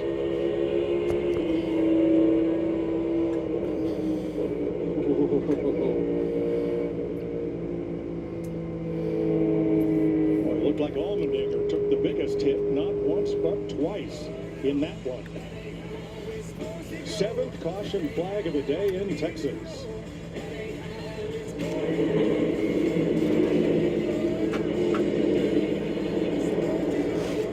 My mental health was better, but uncontrollable movements called TD, tardive dyskinesia, started disrupting my day. TD felt embarrassing. I felt like disconnecting. I asked my doctor about treating my TD and learned about Ingrezza.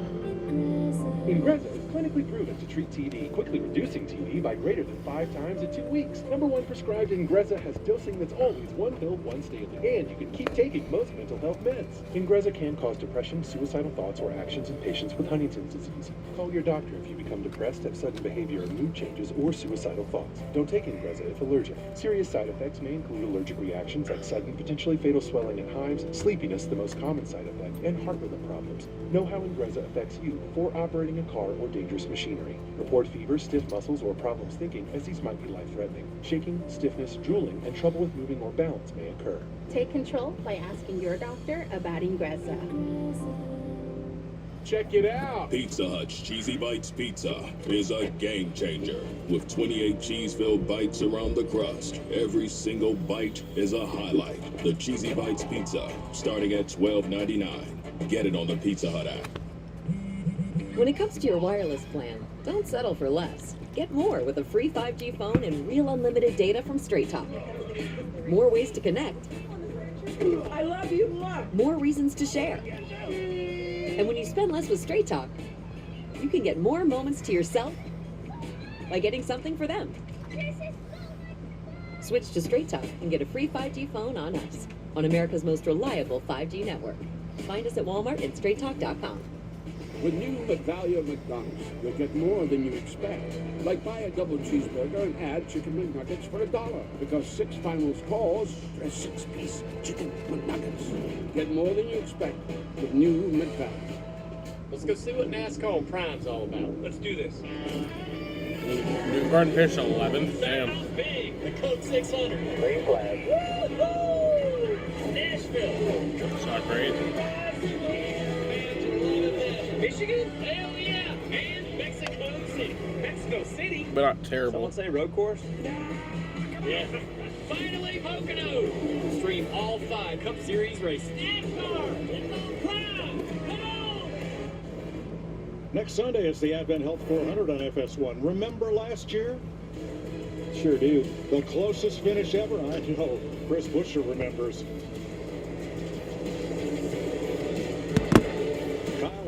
Chris Buescher right to the line.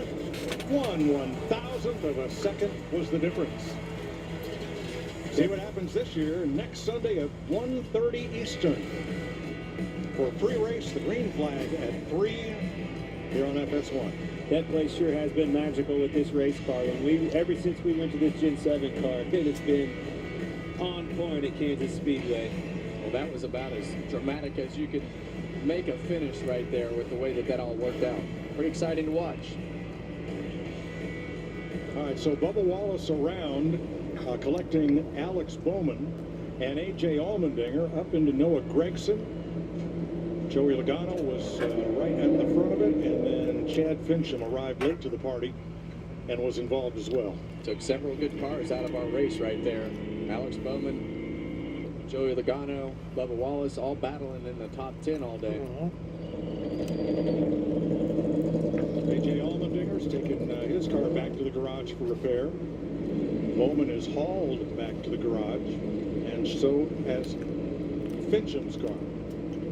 Now Regan has caught up with Josh Berry, who spun and crashed out of the race, leading at lap 126. Regan?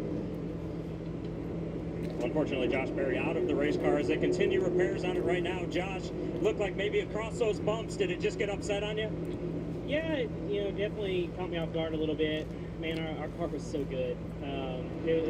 Miles and the whole 21 team, they did a great job. The car was really, really good.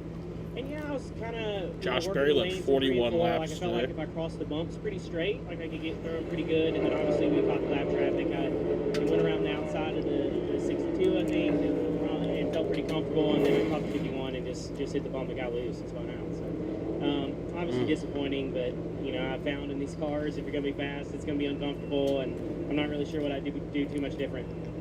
You guys are over there still working on the race car. Are you gonna try and get back out? Yeah, they're working on it. It's a little kind of learning this whole new DVP policy, but yeah, the guys are working on it some. We'll see what they come up with, but all in all, just hate it for Worth. Obviously, title sponsor of the race. We had a great race going until we didn't, but like I said, I'm still proud of the guys and the speed we had, and we'll get them next time. Thanks, Josh. Thanks, Reed. A couple of big streaks ended today. Denny Hamlin's streak of 21 straight lead lap finishes ended when he blew an engine at lap 75 and was the first car out of the race. Alex Bowman's streak of 7 straight top 10s on a 1.5 mile track ends today as his car has been towed to the garage area.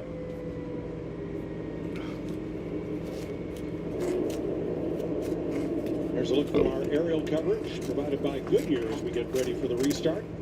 Celebrating 100 years of an American icon, the Goodyear blimp. 30 lead lap cars with Chris Buescher now getting the free pass, now being eligible this time. He was under penalty. on the last caution flag, not eligible for the waiver round. He's done it again, guys. I mean, all the way, started 24th, got cleared back to 29th, 21st, 7th. That's it. He said that car's not handling. The closer he gets to the front, Kevin, what's it going to do? It's going to handle better. And Ryan Blaney has been notorious for this, and one of the few cars that has been able to make his way through the field week after week. So I look for him to be a contender as we get towards the end of this race. We still got a long ways to go, though. My man's feeling it right there. One driver who really made out on that caution flag. And green flag is back in the air. 4 tires and not 2. He might have been right back there in the eye of the storm. Both that caution flag. 89 laps to go. We're back to green. This is very similar to what happened last year for Chase Elliott. He was able to get control of this race with a caution that fell in his favor. Today, he's just going to drive to the front. Not so fast with that. Hey, that 24 car has done nothing but surprise me with the damage that it has on that splitter and everything that he has going on. I'm surprised that he's even able to do anything. Elliott gets high, gets tight. Well, that's where Rick Hendrick's got to hold his breath with 3 of his cars in the top 4, now top 5.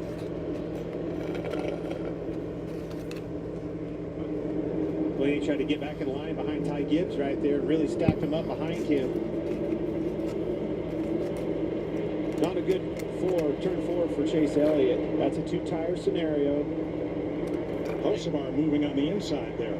And that's what all these guys on 2 tires have really fought in traffic. Those cars get tighter. We heard Hocevar earlier talk about how tight his car was in traffic. And now you see Bubba Wallace off the pace in a really bad spot. That's exactly right. That was close. Wallace 2 laps down. Chase Elliott's in trouble on these 2 tires. Cannot get through the corner. And it's amazing how fast that can turn. I believe if he completes that pass on William Byron and gets that clean air, he has a whole different race going. And didn't make that pass, got himself back in the traffic, and that's when the 2-tire scenario does not go well. Wallace has made it to pit road. Let's have a look at our Xfinity fastest lap. It came right at the start of the race. On lap 2 for Carson Hocevar. 189.1 miles per hour. William Byron, 188.2. So Hocevar by a full mile an hour, fastest lap of the race. He's been grinding it out. He's had a really good car all weekend long. It's just kind of been running right here in the top 6 or 7 all day long. You get that car some track position, you know it's the fastest car. Look at him to the inside of Reddick. Well, there was a massive stack up right there, or something that shook all those cars up, because Ty Gibbs went by the 77 and the 45. As you see, Ryan Blaney go through the middle right there. Damn. Let's go. Wow, may the 4th be with you. Here comes Blaney. Yeah, and he definitely believes that the 4th is with him. Yes, it is. Huge star For good reason. Top 5. Here we are. Car's just going to continue to keep handling better and better and better. When we started this race, I had my eye on those guys. A lot of big name drivers that started in the back of this race, and he was not moving anywhere. Blaney was mired back in traffic, just passed 2 or 3 cars that first run. Ever since then, he just keeps picking them off one by one. And you look at Austin Cindric right here. We know that William Byron's car is damaged. It wasn't long ago that we were talking about him being in 21st place, Mike, and now the way that everything's cycled, now he's up there, the fastest car, battling for the lead. And I gotta believe that this 24 car, as we run right here, is really when we're going to see the effects of what he has going on. Bitch pass him. But still really surprised in the performance that car has. 2 knocks right there. Obviously, we heard him, or we saw the splitter damage, right? That is going to hurt the aero big time. But when I heard that driver, William Byron, say that his wheel's off too, double whammy. That's a big knock. So, Larry, if that steering wheel is off, let's say 10 degrees, 15 degrees, for being straight up and down when he's going straight, what's going to be the impact on tire wear for Byron? It's definitely going to magnify the tire wear, because it's almost like he's going to adjust the way he turns the steering wheel, but it still can increase tire wear, no question.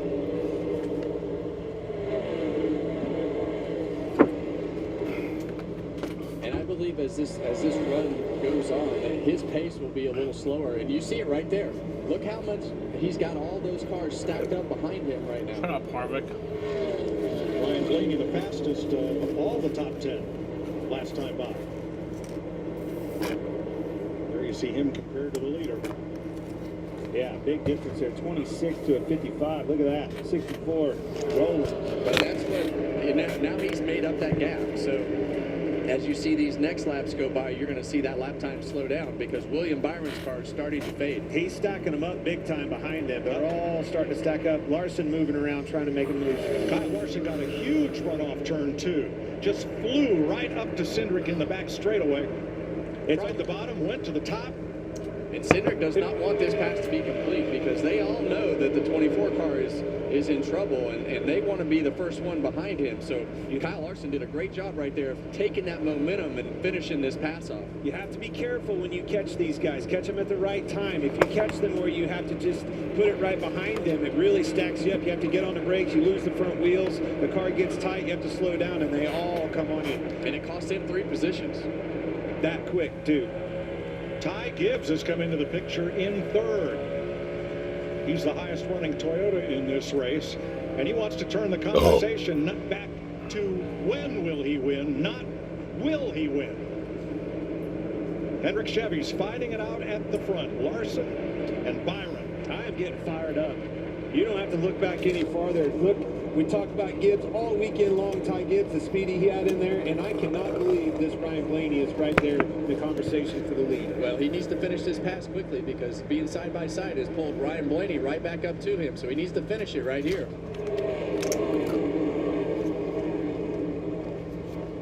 All right, Gibbs to 2nd. Chevy, Toyota, Chevy, Ford. Kyle Larson has taken the lead in Texas with 77 to go. It is stressful out there. A lot of phone companies are making noise about great deals, but how do you know you're not paying more? We all need things that comfort us, that we trust. Nice cup of tea, a fresh basket of puppies, and teamwork. When you switch, not only can you save 20% versus the other big guys, the price of your rate plan won't change for 5 years, guaranteed. Sometimes it's nice when things don't change. T-Mobile's new experience plans. Families can save 20% today, and your price won't change tomorrow. Ah, that's better. Check it out. Pizza Hut's Cheesy Bites Pizza is a game changer. With 28 cheese-filled bites around the crust, every single bite is a highlight. The Cheesy Bites Pizza, starting at $12.99. Get it on the Pizza Hut app. Sarah Benzino, Brandon Coley, Jablonski Auto Body, LLC. Yeah! Woo! What did she call Harper? Oh, you mean Jablonski Auto Body, LLC. They actually sold the Twins naming rights. You know, like stadiums do. Kids are so expensive these days. Here he comes. Oasis Breeze Tan and Spa. If you need a tan, I'm your man. Could do business with you. Or we can look at some investment options for you. Works for us. The right money moves aren't as absurd as you think. When my doctor gave me Breztri for my COPD, I noticed things changed.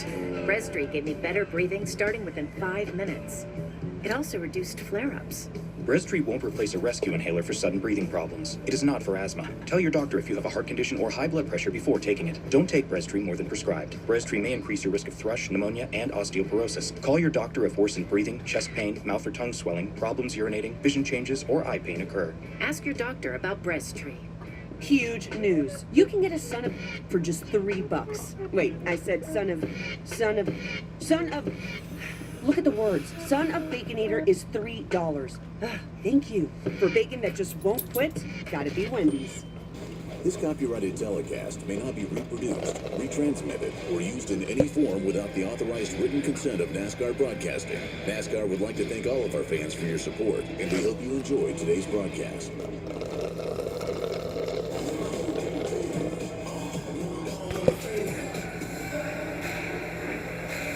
Get ready, drop the confetti.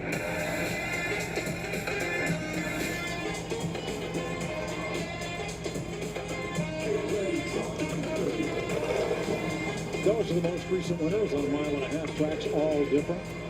And Kyle Larson could, of course, break that up today.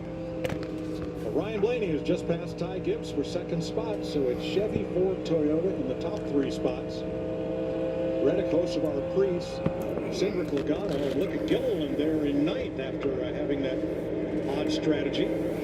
Back at the end of stage number 2, and William Byron has slid to 10th after restarting in the lead. Well, Kyle Larson's going to have his hands full with this 12 car for the rest of the Behind race. There's so many laps to go, but Ryan Blaney has just been making his way through this field, and the closer he gets to the front, Clint, the faster that car goes.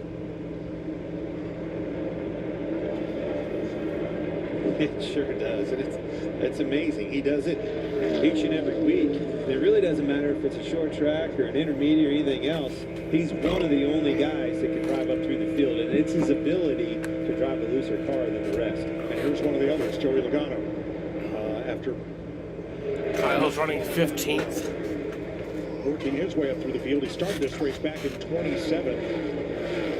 And, just soldiered on like the defending champion of his series that he is to put himself in a position to capitalize. Yeah, and on board with Ryan Preece here, you hear him continue to shift through turns 1 and 2, but we all had a lot of questions about that penalty last week and just talking about the momentum, and then they qualified bad. They got a bad qualifying draw with the way that they finished, and now he's running back through the field. No questions anymore. Well, William Byron's on pit road, kind of wondering if maybe that should have been something he could have addressed under the caution flag, but why give up the front row if you're going to restart there? So here he is. Well, they've got what they've got now, and they've made their bed, and they just need to change the tires, make an adjustment to what they have, because they don't have time to fix that damage. Window, Larry? Yeah, they got him to the fuel window. Rudy Fugle told him about 3 laps ago, I want to get to the fuel window. They can make it to the end from here, but they need these green flags stops to cycle through. Well, that certainly makes sense as a strategy rather than stopping under the caution to fix something when you have the choice of restarting on the front row. Well done. And there's just no way they're going to do anything to that splitter or anything that's up there. So you might as well adjust to what the handling is of that car and try to make the most of it on this last run. And they have wins in the bank.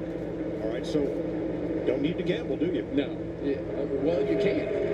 Well, yes. Yeah, I mean, you can gamble, but you don't have to worry about the win. Right. You can go out there and just try to play the most aggressive call that you can to get the best finish. Kyle Busch around the outside of Brad Keselowski going after Ty Dillon. This will put him up to 11th spot. Kyle turned 40 this week. I remember when he was too young to run a cup race. NASCAR wouldn't let him until he turned 18. Changed the rule just for that purpose. 12th. And here he is. Now this weekend, his son Brexton in microsprints made a daring last lap pass. It was an awesome move. The kind his dad probably would have, could have made. But made the move to win the race. And I'm sure that's put a bigger smile on Kyle Busch's face this week as anything else. Kyle's passing for 11th. Well, right now, the smile that he has on his face is by passing those 3 cars in 2 laps. So he's on the move forward. Well, and Eric Jones is too. Had that speeding penalty, and there he is right behind him, marching back up through the field. There's Braxton. Let's go. He's a spit mirror image of that father of his. Eric Jones right behind Kyle Busch and moving up in the same fashion. A couple of car links. Kyle's having this good run right Eric's here been really consistent because all day. I ordered the 7-Eleven. That top end of the top 10 right there. So solid day for Eric Jones. Jones has continued that great Racing to Read program that he's done at elementary schools now all across the country. Well done. 63 laps to go. One more pit stop to come. Kyle Larson leading Ryan Blaney. From the community in the campgrounds to the action on the track, there's something for everyone at Michigan International Speedway. Here we go. The green flag will be flying all weekend long with 3 races and endless opportunities for a good time. Family-friendly entertainment meets race fans' need for speed from sunup to sundown. Kick off summer with a bang and discover why a NASCAR race in Michigan baby, is anything but slow. Get your tickets today at mispeedway.com. At Napa, we're the pros that know how to make your business our business. Pros everywhere you need us, with every part you need. From brake pads to stock your shop in Orange County, California, to oil filters for your fleet in Orange County, Florida. It's why we built a nationwide network of parts and exceptional service, all driven by one mission: to keep businesses big, small, and everything in between moving full speed ahead. Liberty Mutual is all she talks about since we saved hundreds by bundling our home and auto insurance. Hey kid, it's pronounced Liberty. Liberty. Liberty. Liberty. Liberty. Liberty. Liberty. No, she's mocking me. Very mature. Hey, that's the nephew too. Hey, I'm not the one acting like a total baby. She's two. Only pay for what you need. Liberty, liberty, liberty. Liberty. I got another Papa Pairings order. I need 3 medium pepperoni, 2 orders wings, breadsticks, cheese sticks, brownies. They called the right place, Chef. This order is my Everest. See you at the summit. We're making you Papa Pairings for $6.99 each. Better ingredients, better pizza, Papa John's. UFL Friday lights up prime time. As MVP favorite Jordan Tahamu leads the DC Defenders. This dude is something special against the San Antonio Brahmas. Touchdown, what a play! Fox UFL Friday kicks off at 8 Eastern. Welcome to Truck Country. Welcome to the NASCAR Craftsman Truck Series. 58 laps to go, 8th place battle, Cindric and Gilliland. There's activity on pit road, Larry. Yeah, Mike, if you're going to split it in half, the window is open now over the next 5 to 10 laps. If you're going to go as far as you can on fuel, that's about lap 230 to 235, which is about 20 to 25 laps from now. All right, green flag pit stops have begun. Josh Berry has just come out from the garage back on track. Yeah, and you look at those pit crew rankings right there, see a really big difference between that 5 crew and that 12 crew, and this is probably going to come down to what happens on pit road right here. Because right now, if the 5 car loses that track position to the 12, this race is, you know, if it goes green, it's probably over. Well, we asked some of the drivers about the challenges of making a green flag pit stop here. This track being a track that's so hard to pass at, your pit road stuff's going to be really important. I think in Texas, any green flag stops are really tough because there's so much speed through 3 and 4. Definitely tough just getting on pit road. It's extremely important to hit your sign. You know, that's where those picture guys are basing everything off of. We start the stop. You know, we make or break the pit stop. It's a teamwork. They do most of it, but it's a teamwork. Austin Cindric on pit road as the various strategies begin to play out. Yeah, and right now that strategy is that 41 car in the middle of the 2 leaders has split those cars up. He's already pitted faster than the 12 car, but it's made some distance between Kyle Larson and Ryan Blaney that was not there before. 4 tires and fuel for Cindric, who's led 60 laps today, 1 less than Larson so far. And these are the types of situations that you just never know how they're going to work out. See Cole right there behind Larson. The other thing that you see right behind this group is Tyler Reddick has been really, really fast the last several laps and has made his way to the back bumper, well, within a few car lengths of the back bumper, that 12. And Larson has responded. When Reddick picked up the pace running below 29.50s, Larson did likewise.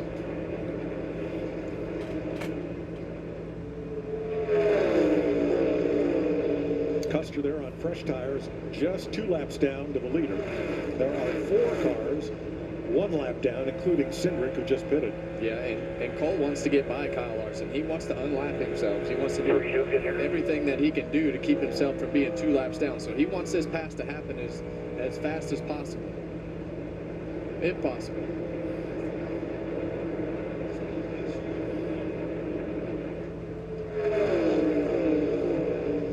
Larson has to fend off Custer. That's an opportunity for Blaney to close ground. And it's made him change his line. Kyle Larson is definitely trying to defend that position. He does not want to be behind that 41 car because it will take some air off the front of his car and slow his car down. So he's actually gone into defense, Clint, to defend this lap car of Cole. Look at the momentum that Blaney gets off the top of the corner here. Same problem's going to happen with Blaney, though. He doesn't want that guy there either. The only way he wants him there is if he goes by the leader and he's looking to the outside of him. Might see it right here off the 4. Jamie. been a career day for Carson. Nascar started on pole for the first time in his Cup career, led 22 laps, been running in the top 5, only complained a little bit tight in 3 and 4, a 4-tire stop here. Got his first career win in trucks 2 years ago here in Texas. Can he do it today in Cup? All right, Ty Gibbs on pit road as they set up, put right sides on the car, fill it with fuel. That lap car gave Larson a bit of a break there. He was able to kind of use it as a pick and keep Custer at bay. Well, he gave him a break, but he crossed that wake in front of him. So right now, Kyle Larson is doing everything he can to keep Cole Custer in between that car of he and Ryan Blaney. Pit stops continue. Ryan Preece. Oh, around goes the 62. Crash goes the 62. Jesse Love's race is going to come to an end. Jesse Love. Here, and caution will be out. Caution is out. Cost some of these guys. Preece.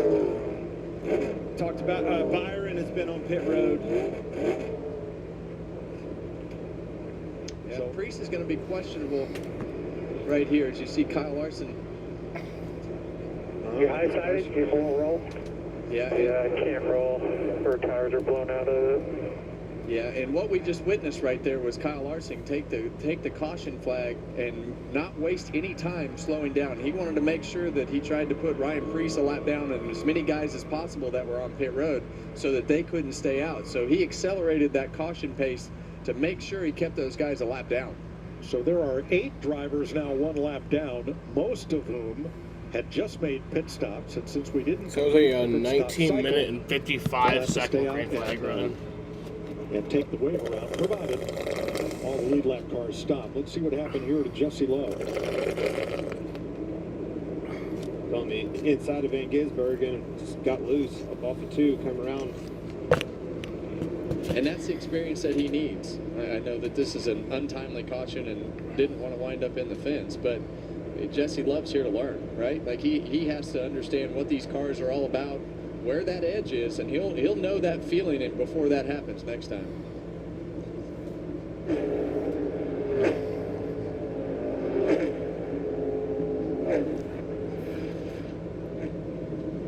Looks like with 2 flat rear tires, they'll have to hook that one up and haul it to the garage. Cody Ware will get the free pass. He was not among the cars that pitted. I believe he had just been overlapped by the leader, Kyle Larson. So that will give us 7 cars 1 lap down. Yeah, I mean, that's a Elliott, Cindric, Byron, Hocevar, Gibbs, Gilliland. So everybody that pitted, Larry tells us, is a lap down because of making that pit stop under green. Well, it was right on the verge of Ryan Preece leading this race right here. Yep. If you go back and really pay attention to the things that just happened in this race, that could be a key moment. That could have been a moment that really turned Ryan Preece's on pit road moment into leader of the race. And Kyle Larson and those guys realized that, and they slowed down, but they didn't slow down as you would on a normal caution. I think you'll see a mixed bag of strategy here. Track position. This is probably your last pit stop. And it'll come with 54 laps to go in the race. 19 lead lap cars.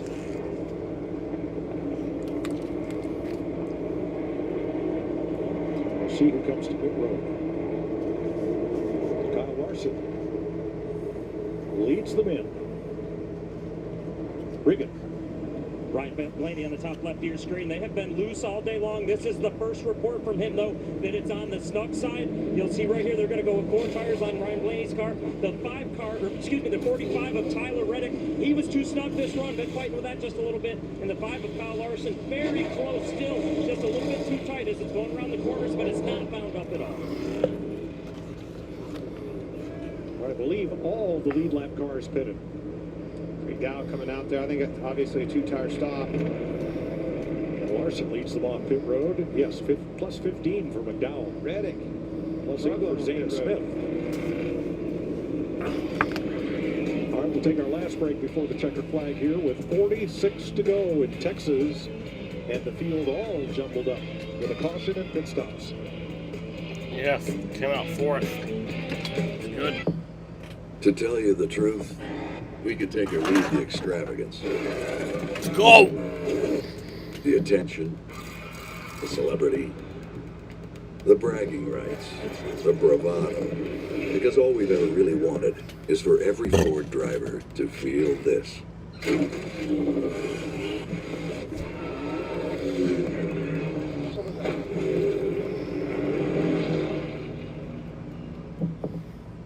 Iced tea? Come on, Liquid Death. This is like my grandma's energy drink.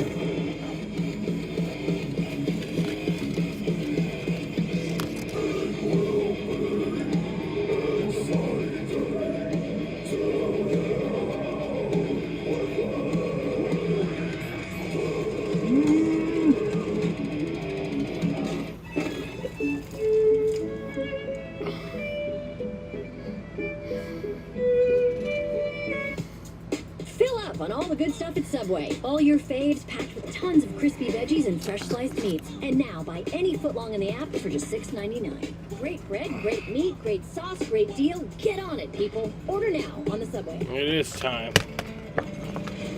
Every day, they protect the land we call home. Their dedication is why we race free. I'm gonna go pee. They're our neighbors, friends, and fellow fans. They put it all on the line. So when the green flag flies, we do too. NASCAR salutes, together with Coca-Cola, honors those who serve at home and abroad.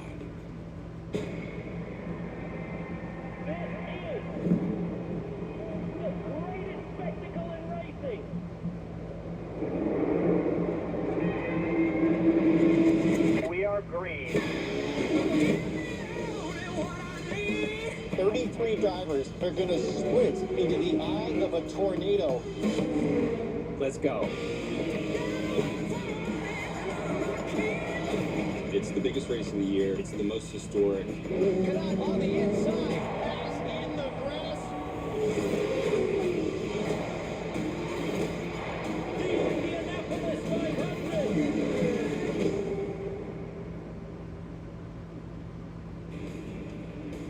Welcome back to Texas, where 8 cars took the wave around, cars that had stopped under green before that caution came out. And they are back on the lead lap in positions 20 through about 27. So we'll restart with 28 cars on the lead lap. Cole Custer, the only car 1 lap down. Well, we gave you the predictive on the pit stops, and here is the way it sorts out. About 9/10 of a second difference between the driver, his time, yellow line to yellow line on pit road, and the time of the pit stop. Well, he beat him in every category. And, you know, you look at Kyle Larson's team overall ranked 6th, and Ryan Blaney 23rd, as we showed earlier. But that's all areas. Yep. Now, on this restart, the question mark is going to be Michael McDowell in second spot. He gained 15 spots by taking on just 2 tires. And we've seen that work okay over the long run, but not so well on fire-off first couple of laps on a restart. Running out of options, bud. 44 laps to go. It's time to gamble. Put the cards on the table and let's allow luck to operate here. Give it a chance anyhow. Well, and as we've heard so many times from Larry, Travis Peterson, he's not scared to take a chance. McDowell started this race in 5th. 2 of the 3 Spire cars in the top 5, with Osamar the pole sitter. Starting to cool down, seeing some shade right there on this racetrack, Kevin. You think the speeds will pick up? Well, it definitely changes the things that happen here in turns 1 and 2. That's where that shade goes first, and the speeds definitely pick up. I like McDowell choosing the outside because we're battling all of those cars that got 4 fresh tires. If you got only 2, you got more room to escape on the outside than if you're down low. That's right. And you see that car right. We think Michael McDowell's car is going to push. It's not going to go through turns 1 and 2 like all these guys on 4 tires. But see that car right behind him of Kyle Busch. They had a great pit stop right there. Had their first, their 4th. Sub 10-second pit stop there to put them out in 4th position and give themselves a shot to win this race. Kyle Busch, one of several new players up there in the top 10 as we get ready for this restart. Eric Jones up in 7th, Zane Smith in 8th, Brad Keselowski in 9th, Christopher Bell in 10th. Obviously, a big-time setback for a lot of those drivers that were on pit road under green flag conditions when that caution came out, but new life. Kyle Busch, Logano, Jones is back in the game. Zane Smith, Keselowski, Bell. And this is when it gets wild. Yes, sir. It'll be 42 to go. All right, going back green. For the restart. 10 different leaders, 14 lead changes today so far. We're back to green.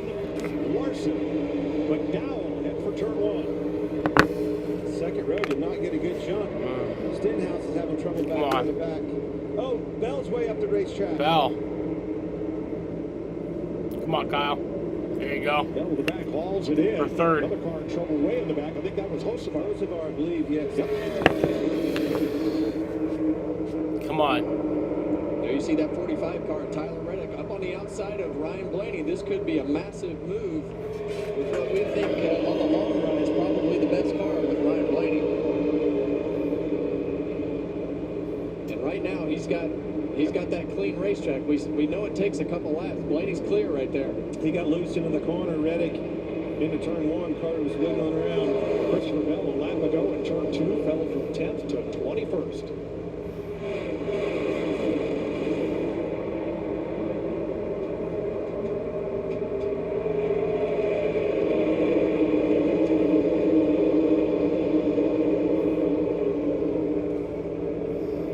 Seems like it takes a few laps for that groove that Reddick is in to overcome the advantages that bottom lane has on sticker tires. But he's definitely putting that car up there to try to make it work.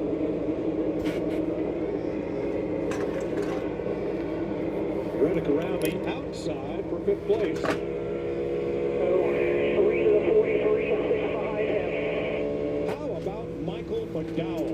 We thought with 2 tires he would just fade toward the back. He is right in Larson's tire tracks in 2nd spot and holding on to it. Well, that guy right He's going to charging Kyle Busch. We know how hungry he is to get his car back in victory lane. Oh, no!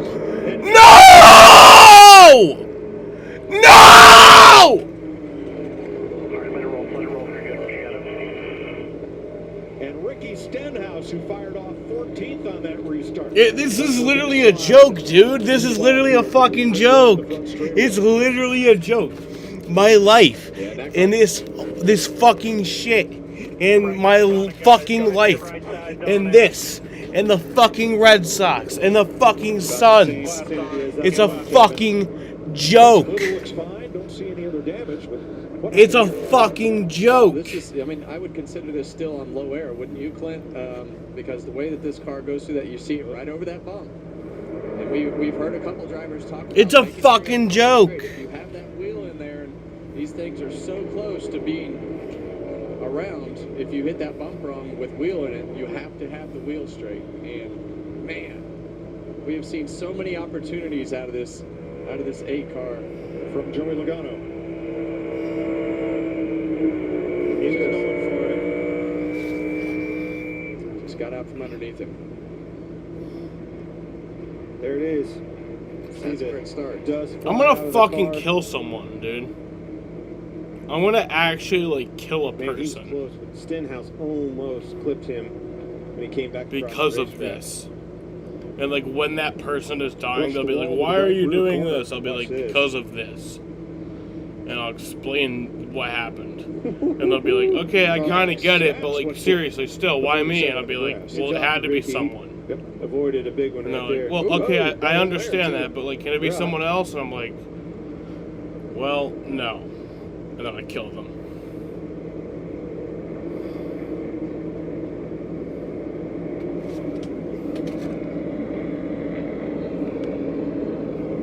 This team is just so close that they're trying.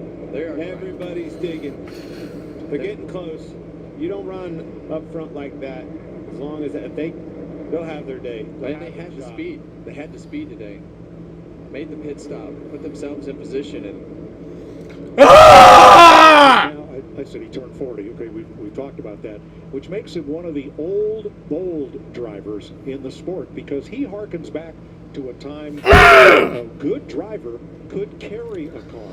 that wasn't quite as good as it needed to be on a given day. With this Gen 7 car, are those days gone forever? Can a good driver carry a car? No, I think I think the good driver still can carry a car to, you know, An extent. point. Yeah. But I also think that the days, and I've heard him, and I always, whether it was a truck or an Xfinity, the reason he won so many of those is he crew chiefed from the car. That That's guy the biggest knew difference. exactly what setup he was looking for and how that car was supposed to feel and could walk them right to victory lane through the seat of his pants. These cars, simulators, all the engineering that's involved in them, not so much. It's about the feedback. That's right. It's about the direction. It's about finding the next thing that moves the needle forward. The driver has such a big part in that role of being So able it to was say, a 2 okay, minute this is and good, 1 this is bad, second let's go green here, let's flag, go right? there, and helping with the crew chief and engineer guide that. Now, this caution is a big break for William Byron because now they get a chance to reset that front end, something they did not have time to do on their last stop. All about that splitter, isn't it? It really is, and we covered it from the very beginning, you know, with the shape of that, the front of that splitter and the damage and everything, definitely wasn't going to help it. We're going to give Ricky Stenhouse an attaboy, and he's going to be our big move of the race, sponsored by Pods. Sometimes it's a move to take the lead, sometimes it's a move to not be part of somebody else's problem. Sharp move there by Stenhouse. Gets a little bounce and a little air as he goes through the ball. How many field. hammers do you need? Like You a talk about going bunch. through the ball field. Here comes the air, but I'd probably need like approximately a lot. That grass really swallowed him up. Like if I were to have like an exact number, it would probably be like a whole fuck Well, there's ton. not much travel in that suspension. That's the exact How number. close was it? Have a look from his car. If I were to give a real number, it would probably be like, I don't know, 23. If I could get like 23 hammers right now, I think I could do like what? I think I could do the damage I need to do So consider our with how I'm feeling right now. right now. That might be enough. Have overcome penalties today. Michael McDowell is second. He pitted out of the box. Ryan Blaney is third. He was nabbed for speeding. Eric Jones is sixth. Speeding. John Hunter Nemechek, seventh. Speeding. See a pattern here? There is a pattern, and really when you look down, you know, from 5th, 6th, 7th on back, you see a lot of guys that we haven't seen up front. You see Zane Smith in 8th. You see Daniel Suarez in 9th. Brad Keselowski in Send 10th. help. Yep. Stenhouse, who we just covered there, in 11th, and the list goes all the way down. Those are the guys that didn't get themselves under the caution, got themselves a lot better track position, and all those guys that pitted are still behind them. Much needed finishes for a lot of these guys. Heard you say Keselowski came right into mind. Need some points. We got to start gaining momentum somewhere. Nemechek, Jones, Smith, all those guys can get stay out of this. Have to stay in it. Fuck! I'm not sure how long it'll last, but I still remain quite impressed with McDowell's run on 2 tires against these other cars with 4 and holding on to second spot there. Kyle Larson has been as low as 22nd today. Michael McDowell, 32nd. Ryan Blaney, 37th. Wow. Well, that just tells me it's a timing thing. We've cycled back around to the lead. We've had cars in the carnage and rags take themselves out. Put you right back in the track position game where you need to be when the time's right. And a lot of times right here, you know, as we have these cautions, they just breed more cautions. Larry, how many laps does Michael McDowell have on those tires? 43 green flag laps on his left side tires. Remember, they went with rights. That's compared to basically everybody he's racing up at the front. Would that concern All right, we're going back green. I see track position being well. It's going to be 33 to go. Left side tires. And these It's going to be Larson and McDowell on the front row, Blaney and Reddick in the second row. Got Logano and Eric Jones, row 3, and then Nemechek and Smith on row 4. Green flag. Green once again. Well, you see Kyle Larson take off, and Ryan Blaney did not. And that's going to allow Michael to fall into that slot if he can pull that car down the racetrack, but he can't, Clint. Well, I think he was afraid to. Larson's pulling away. Larson in front of him elected to stay high, and I think it may have cost him a little bit. Not yet. 29 cars on the lead lap, including Cole Custer, who got the free pass, as Blaney moves to second. Eric Jones still on that outside. Making hay. Here he comes. That Jones boy against Joey Logano for 6th place. He's had a good car all weekend long. They have done a great job. He and Nemechek have done a great job, and really impressed with one of our champs right there, Joey Logano, as it gets wild back here. Look out. Not a good angle in the entrance. A lot of blocking. Zane Smith drops to the bottom. Stenhouse trying to move around the outside. Stenhouse up to 11th. Logano going after Reddick for 40th.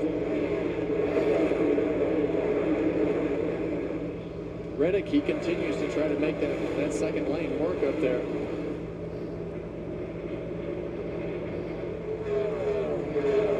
Oh, trouble! Big crash. Man. Hocevar's around. Cody Ware's involved. It'll be a frustrating end to a great Yeah, weekend that for sucks for Hocevar. Hocevar. So much hope sitting on the pole, extremely fast. Yesterday in his qualifying run.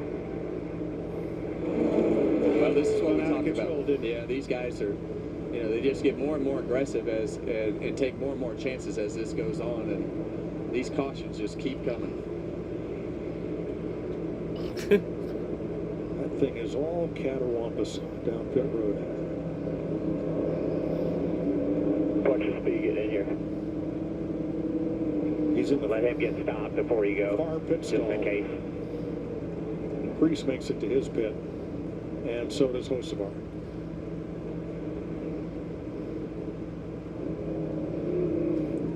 That right rear, at least a toe link. You're sore up. See him back here, Hocevar. Look at the angle in which that car is pointed versus the car on the outside of him. Pushing him higher and higher up the corner. Hocevar's tight. He's probably out of the gas. So it's like a minute and 23-second green flag Priest run. gets into the wall. Hocevar I'll turn him over. Yeah, Hocevar just kept coming up the racetrack right there and Run him out of room, dude. got the 60 out of room and got himself wrecked after the 60 wreck. Easy to do in turn 2. So easy when those cars take off onto the flat like that. Let's ride with Ryan Priest.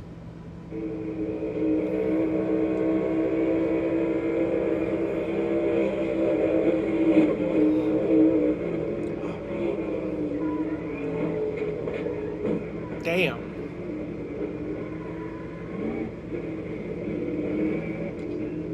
I think Cody Ware might have got turned by Cole Custer. There may have been contact there as they all tried to check up.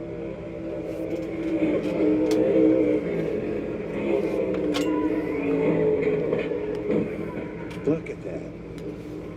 Saw him looking at him too out of the corner of his eye. He won't be very happy about that. Let's watch from Chris Buescher.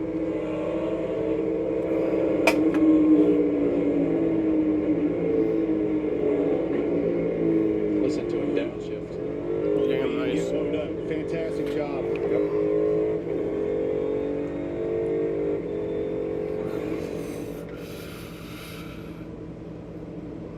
Broke the toe link on this car.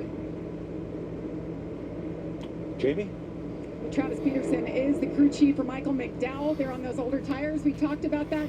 What's that confidence level right now, Travis? You guys think you got what you need here to perhaps steal one? I don't have any issue with the tires for sure. A lot of guys have done that today. We were fortunate because of our misfortune and pit penalties earlier that we had the opportunity to do right and not have to wait on fuel there, which gained us a lot. I wish we had one restart to go because you're settling behind the cloud. We had a run with a pass for the lead. Start third here. I think we'll have another shot at it. So I believe he can do it. We needed track position. We unfortunately lost it earlier, but now we got it back again. So I believe Mike will go execute right here. All right, let's keep our eyes on the 71, Mike. All right, thank you.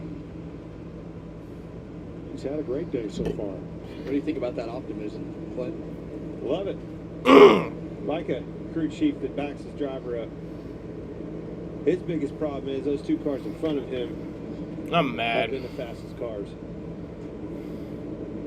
Yeah, Michael talked about pre-race finishing 11th to 13th, and this would be a huge improvement for that. 10 cautions today so far. I think that latter two words you just said were very important. So far, That would be them. 28 laps to go. Plenty of opportunity. And we covered it from right from the beginning, this place has been, when it was built, this place has just been treacherous and just a really difficult place, really to drive and really edgy for the drivers to know when the car is going to step out. You see a guy like Kyle Larson have that, or Kyle Busch have that car step out and spin out. Josh Berry leading the race, spin out. It's just right on much speed here. right on edge and so fast. And everybody coming in here thought turn 2 was calamity corner, to use Chris Economaki's term, but it's been turn 4 where a lot of these incidents have happened today. Oh, they've been trading off and on. Yeah, they're taking turns. Let's have a look at Fox around the turn. The Indy cars will race on the Indianapolis Motor Speedway road course Saturday, 4:30 p.m. Eastern Time on Fox. We'll be in Kansas with the NASCAR Cup Series next Sunday. Pre-race 1:30, the race at 3 o'clock Eastern on FS1. And on Sunday, May 18th, the NHRA is back in action from Chicago, 2 p.m. Eastern on FS1. Still 27 to go here, and 26 cars on the lead lap. Let's have a look and show you in case you missed it today. Denny Hamlin at lap 75 blew up. That was after the first caution at lap 21. Josh Berry spun from the lead at lap 126. Then Chris Buescher hit the wall, cut down a tire, limped around the racetrack, but debris put out the caution. Then Bubba Wallace gets it turned around, and 6 cars pile on. At lap 173.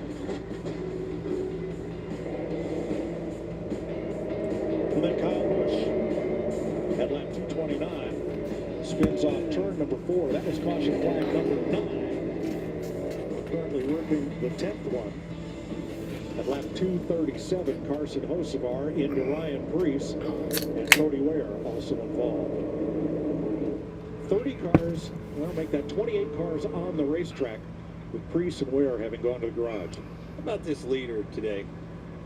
The month of May, what are we, 4 days in? He's raced 3 of them. Yeah. Well, he raced twice yesterday. Unbelievable.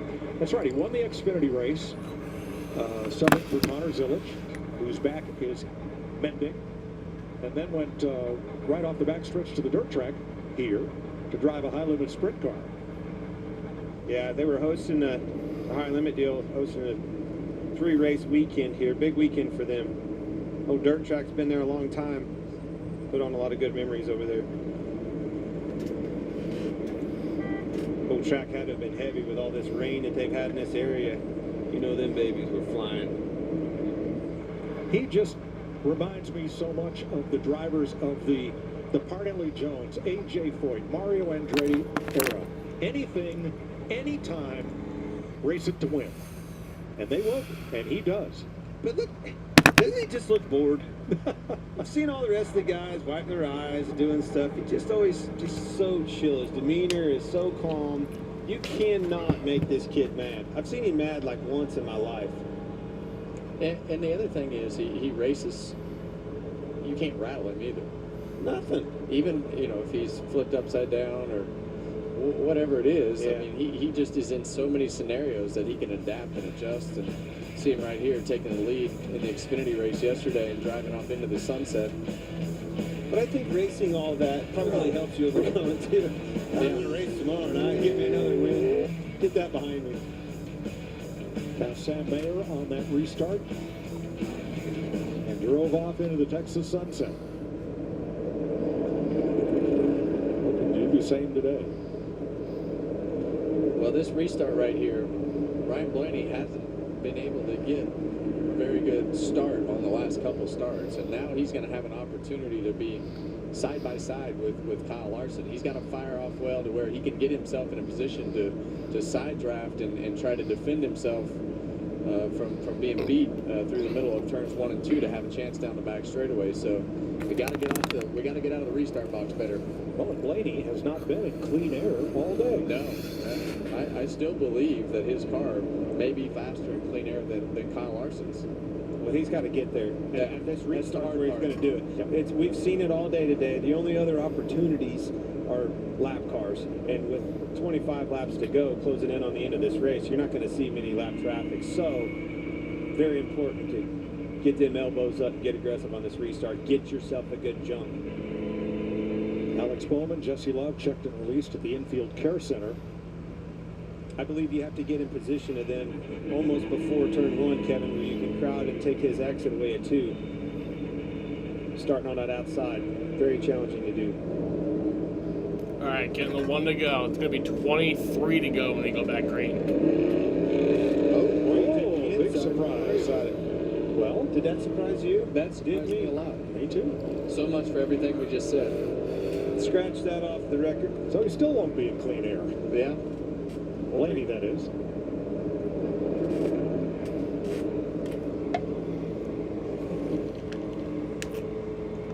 Make you want to pit when you see that logo? You know, I had that was my pit sign for a long time. You know, you see a lot of the guys just have their car number, and I think back to Suarez and SVG a few weeks ago when they pulled into each other's pits. Alrighty. Why'd you choose that? We're getting ready to go back green. And you know what? I just hope everybody has They didn't know fun. you, did they? That's what I hope. It was really that was part of my fan club. From the beginning. And since I've known you, that's what they called it. And that's been my pit sign for as long as I ever raced, and it made it easy to find my pit stop. Something different. That's right. Didn't want to be just a number, Clay. All right, it'll be 23 laps to go when we restart it again. McDowell is on the outside of Kyle Larson. McDowell with those 2 tires on the last pit stop at lap 221. 22 laps ago. Not much green flag racing since. 2 caution flags since then. Alrighty, going back green. Let's try to settle this. Green flag. Green flag. Another bad jump for Blaney. McDowell has the lead. It's clear. I wonder if he jumped it. Well, I'm interested to see what happened in the restart box right there. Didn't see that coming. McDowell might have jumped it, but now Larson, Reddick and Larson are battling. Right there. Here comes Up Blaney. the racetrack, way up the racetrack. Blaney for second. They let Ryan Blaney pass both of them. What has happened to Larson? He is in trouble. Blaney to second, setting sail after McDowell. Joey Logano in the picture. Eric Jones coming up. Something's wrong with Larson. Now here's Logano going around him. Yeah, maybe if there's... Larson's fallen. Single file out of turn 4. Nothing yet on McDowell. 3/4 second lead on Ryan Blaney. And here's third on back. Logano. So I'm guessing it means that was a clear restart. On the inside. Yeah, I think maybe what happened right there, Clint, is they just Is got Michael out of the McDowell groove, going to win this race? Those cars get side by side like that. Trouble back straight away. Trouble! And it is Custer, Keselowski, Kyle Busch, and Cindric. Okay, well, fucking thanks for rubbing it in. Rubbing salt in the wound. Positive points. Man, that was broke. Good. Fucking nice. But at least Syndic's in it. Caution flag number 11. Yeah, and that's the way I hope these he's races alright, go. but I mean, history at is least he's definitely in it. repeating itself today. Well, that had been the most improbable restart we have seen in a long time. Got some kind of left rear, left front damage. Somebody hit me. McDowell taking off from Larson, who is now 5th, and Brad Keselowski. This race comes to an end. Struggles continue, don't they? Yeah, it's been a tough year for Brad up until this point. He and Kyle Busch both. Let's see what happened here. Coming out of 2. Cars in front of him is kind of gets up, cars just slide on his feet. It came out from underneath him, but those cars side by side and spaced like they were, and him being kind of in the middle of those 2 lanes, just it makes some weird things happen with the aero side of these cars. And Look at this back here. Run out. And to your point, look at this back here. It's on the racetrack, it feels so narrow down that back straightaway. It is such a narrow distance between wall to wall. There is not a lot of room for error back there. Man, did you see Gibbs just barely squeaked by him in the wall? And Austin Dillon on the inside. Here comes Custer sliding in, and Bush as well. Cindric. He's been all over the place today, hasn't he? Tell you who's had the most eventful day is Chris Buescher. Every time there's a crash, we're watching Buescher drive right through it and avoid everything. Or downshifting. Yes. Well, he's done a good job of downshifting. He's made some ground up today by missing all those wrecks. So from the last crash, Ryan Preece checked at the infield hospital and released, while Carson Hocevar is still in the race, but 3 laps down. This one, with Keselowski sideways, clogging the track, and they pile up behind him. Ty Dillon also involved with the 3 cars that rolled to a stop here. Ware, Busch, and Cindric. Now, what happened to Kyle Larson on that restart? Let's listen in. Sorry about that. He took off a fraction before me and got the push. Still time to get it back. We'll size him up and see what we can do on the next one. I think the second part of what he said was the most important thing. He got the push from Reddick. Larson had 0 help behind him. Blaney's having trouble on these restarts. I've noticed it several times with him. He just cannot get off of the line, and there's a big gap in front of him because of that. Reddick had the push on McDowell, pushed him right to the lead. And I just, Blaney being second, I just would rather fire off and take my chances on the front row with some anticipation and roll speed getting into that box. It hasn't worked for him on the bottom. All right, pit stops for the front row cars and Kyle Busch.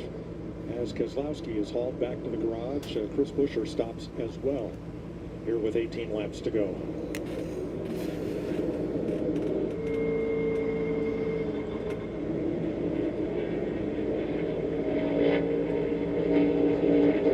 Well, it would be interesting to hear what Ryan Blaney and those guys are talking about. Clint and I were just trying to figure out exactly why we lose so much ground on all these restarts with the 12, but it has been very consistent as we've gone through the day. I can't figure out whether he's spinning the tires or gearbox issues, something. That car has a gap in front of it almost every single restart here. Michael McDowell's retention rate today is 89%. Here is Ryan Blaney's race. We'll get back to that in a moment, but Blaney fired off 24th, just outside the 20 mark at the end of stage 1, and top 10 end of stage 2. It's been all forward. Now, McDowell, when I say 89%, his rate at holding position and not losing spots, 89%, like 8 out of 9. Jamie. Well, when I interviewed his crew chief, Travis Peterson, you guys commented on how positive he was. Well, he's keeping that up. This was just moments ago. All right, reset, log back in here. Really good job. So you got nothing on you out front. Let's go. Log in, deep breath, execute. I stand corrected. Yeah. I thought he was in trouble. They were talking about all this optimism and the excitement of the win here, and I looked up to see Blaney and Larson, that have been 2 of the fastest cars on the racetrack in front of him, thought no way he's going to be able to have this opportunity. Blaney takes the bottom, opens that outside up, right to the lead we go. Michael McDowell is in it to win it. Regan. Well, guys, just something to think about on this 12 car Brian Blaney. Also, as we're watching him take the bottom there, he has been very, very loose most of the day today and struggling over the bumps, so much so that he said the bumps in 1 and 2 are almost shaking the car out from underneath him. I've got to wonder if maybe that looseness that he had been fighting, even though they've finally gotten it tightened up some right now, is maybe what's keeping him from picking that top lane. Well, very, very possible. I mean, when your car is that edgy on the top side of this racetrack, and you know that bump in turn 4 is there, you don't want to put yourself in a position where you might, you're on edge and might push it over the edge. Yeah, and Regan, that is a great point, because once things get going, once things sorted out, who's been the best at passing cars today? Ryan Blaney and Tyler Reddick. So you don't have to take chances on the restart if you're confident that once things get rolling, you can make those passes. And here we go. Here we go. He chose the outside right here, and I like this choice. I think he's, against a car that is not as good as what Kyle Larson was when he was battling up there. So it's going to be Michael McDowell and Ryan Blaney on row one. The dice and go for the win. Kyle Larson, and then my win pick, Joey Logano on row two. Absolutely not. It's Texas. Eric Jones and Tyler Reddick in row three. And then Ricky Stenhouse and Ross Chastain in row four. 7 laps from now, 9 laps to go, 1 overtime, but the final green flag stretch has been 6 or less laps in 3 of the last 4 Texas races. Oh boy. How about Joey Logano up there in the second row?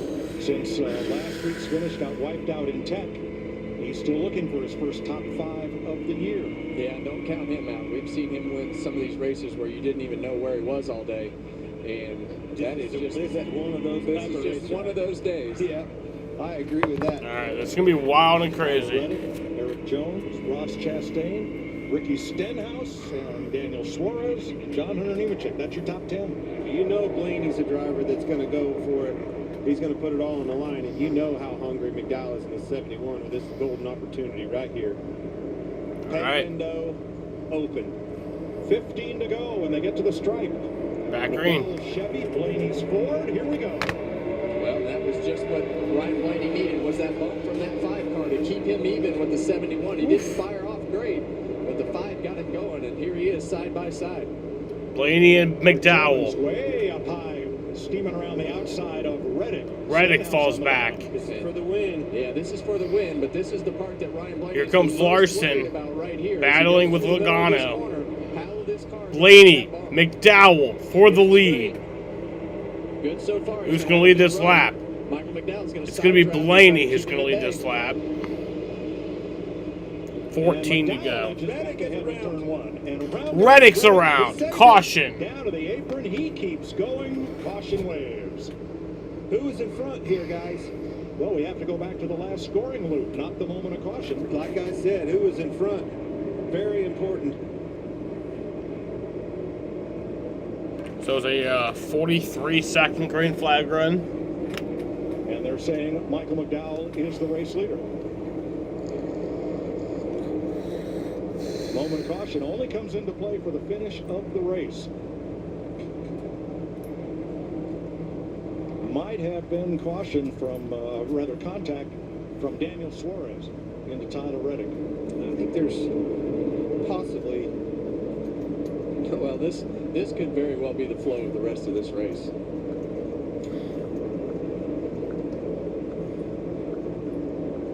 "12 cautions. You see them down here. They're going to be. Let's roll it here and see if 45. I think 45 came down. He did. Yeah, Running out of room. He didn't realize that the 99 was all the way there. A fantastic save. That could have been huge. 99 big run. And look at this save by Tyler Reddick. Unbelievable that he saves this car. Well, he saved a lot of other cars too. Yeah. You know, keeping that car under control and not letting it slide up the racetrack or snap up the racetrack kept a lot of other cars from getting wrecked. And Busher gets to avoid another one. Back down through the gearbox, my man goes. But this time, there's nothing to avoid.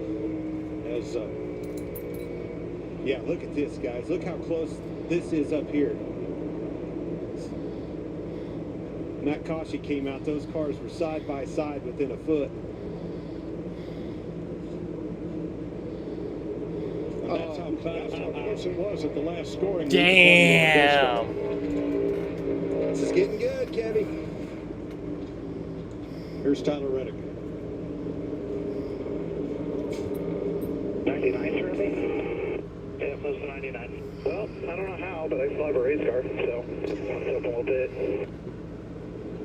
He did a good job of keeping it underneath of him and not sliding up in front of traffic when he got down under 1 and 2. Yes, watching, you may have wondered, why the caution? He straightened it out, he saved it. Well, when that car's sideways, sliding across the racetrack, and there's still 20 cars onrushing right into that scene, yes, you need the caution flag. Absolutely. And 9 times out of 10, that car is going backwards up the racetrack or snapping back up the hill and into traffic. And as soon as you can get them slowed down, that's definitely the right call. Well, that was an amazing save. Here it is again. Pay attention to Suarez, too. He didn't have to see. He was all the way down in the grass on that one. Barely missed it. Gets down to here. He's out of room as well. Yeah. He actually touched the dirt, didn't he? And you can't go in the grass. We've seen what that has done the last several days. They've cut it down today to try to keep these cars from ripping the noses off of them. But, you know, I would say that that's not on Suarez, in my opinion. Yeah, that little area in the quad oval has taken its toll. Here in the truck race Friday night, that 17 got deep into it, following the truck in front of him. And then in the Xfinity race, we had not one, but two incidents at that location. Here was the first, and a 3-car dust-up, and here was the second one. And Suarez saw that, and that's why he didn't move. By the way, that gap at the last scoring loop was 1/1000th of a second. Unbelievable. First to second. Now, here's Daniel Suarez version of what happened. Can't do anything different, right? Like, can't drive through the grass. So you did it. Just forget about that. We're going to be restarting inside the top 8 here with 10 All right, can I get going back green? Suarez is 8th. McDowell, Blaney, Logano, Larson up at the front. Blaney again choosing the outside. Big restart here. Well, the biggest thing that happened on the last restart, as you see the 71 crew so nervous, but the biggest thing that happened on the last restart was Ryan Blaney knows what his car can do on the outside, so he can make an adjustment now if he can get fired off side by side with McDowell. Will he get that little bump from Larson this time? Will McDowell get one from Logano? Let's see. And back green. 58 races since McDowell's been in victory lane. He will go for it. 10 to go. Well, there you see it again. 10 more laps. A little bit more help McDowell, Blaney, row 1. Oh my God. Who's it going to be? Here goes Blaney. Blaney for the lead. But into the turn, they're going to be side by side. McDowell takes it back. McDowell clears him. Logano is coming for second. Well, you just never know what clean Logano battling Blaney. By Michael McDowell. Now you see Joey Logano on the inside of Ryan Blaney. Teammates battling for second. And Mr. Where did he come from? Chastain is in the picture. Ross Chastain up to 4th. Now Logano for second. Eric Jones to 5th. Haven't seen Chastain all day long. Closing laps of this race. Larson has fallen back to 6th. And that's what they've done all year with this one car. They haven't had the speed that they've wanted, but this one car has figured out how to grind their days out and get decent finishes out of it. This race is not over. 8 to go. No, the front 5 have pulled away from Kyle Larson and the rest of the field. Is it really going to be Michael McDowell? Is he really going to get his 3rd career win? These tires on the 71 car. The longer they run, the less of advantage he'll have with his clean air. And I think that the cycles on the tires have helped Michael McDowell get a little more even with these guys. But the most important thing he has right now is that clean air. He's got the fastest lap, 28.93. Flats behind him. Go, Cat, go. 7 to go. Spire Motorsports started 2 cars in the top 5. Hocever on pole, and Michael McDowell, who's now leading, started in 5th. So he missed the bottom right there in 3 and 4 a little bit, Kevin. Are the tires giving up? Well, that car is naturally going to be tighter on those 2 tires. So you see Joey Logano now. Logano is not trying to find something different. He's going to have a big run. He made that work through turns 1 and 2, Clint.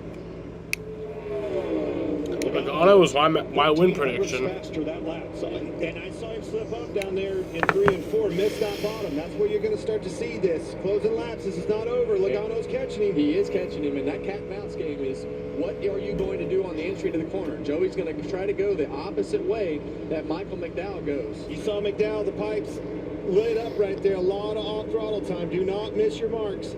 Here comes Logano. He's charging fast. That is the name of the game. Because that's exactly what you saw right there. It'll be 4 to go when they come back. That was a good block right there. And the closer that Joey Logano is to the back bumper of that 7, 4 laps to the more go. important that it is to make him go exactly behind that race car. It seems like in 1 and 2, he's content to let that 22 car run that second lane and then be able to put that car in position. But Joey's there. Here comes Logano. McDowell blocking very low. Here comes Logano. Logano takes the lead with 4 to go. Here comes Blaney. Blaney and McDowell now battling for second. Logano's pulling away with the lead. Went right back to the middle of 1 and 2. He was struggling in the center of the corner, so he missed the bottom. And Logano pounced on him. That was a funky block. This 22 car is in the lead. McDowell did everything he could. Oh, McDowell in the wall hard. Michael McDowell crashes. Calamity corner. Huge crash.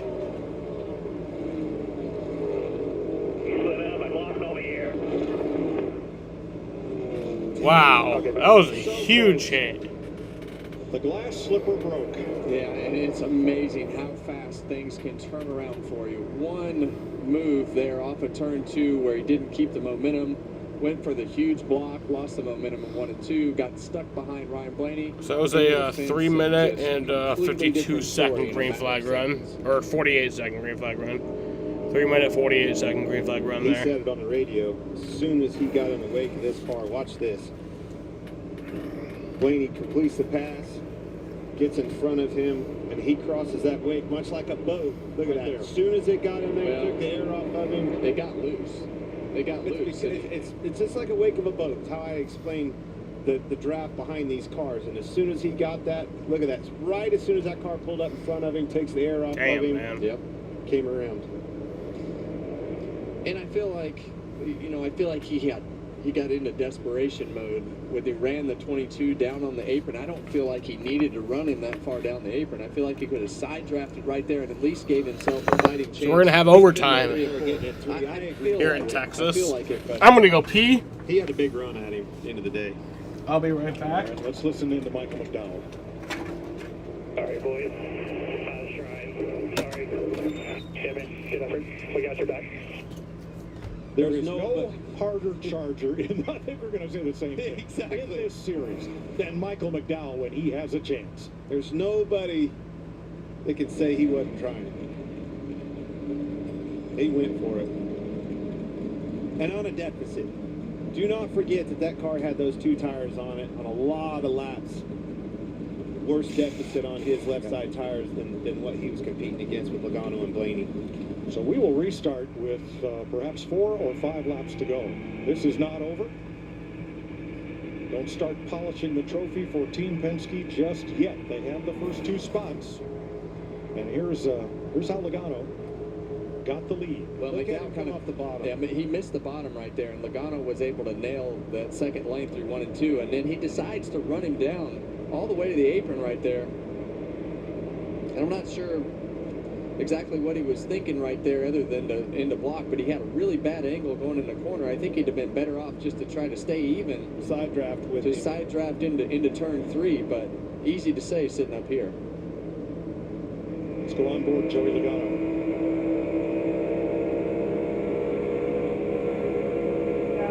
Still there, shore, quarter, clear, headlights down, Blaney's broken up bottom, 2 bottoms, Blaney side by side, 3 laps to go. Now that was, we talked about McDowell's, courageous effort to try to block him and keep the win right there. That was some big-time confidence of the 22 car. He was completely off the racetrack, way down on the apron, horrible entrance to the corner, and still left his foot in it, slid up in front of him, the rear end was wiggling all over the place. He could have wrecked right there. Instead, he's in the lead and trying to get this baby closed out. Well, for you fans to go back to 1979 and the Daytona 500 on CBS, that had a whole lot of look of Donnie Allison, Cale Yarborough to it. But that is just about what happened, except that day it did not end well. No, it did not. Never checked. Ended in a fight. Yes. 8 different winners in the last 8 races at Texas.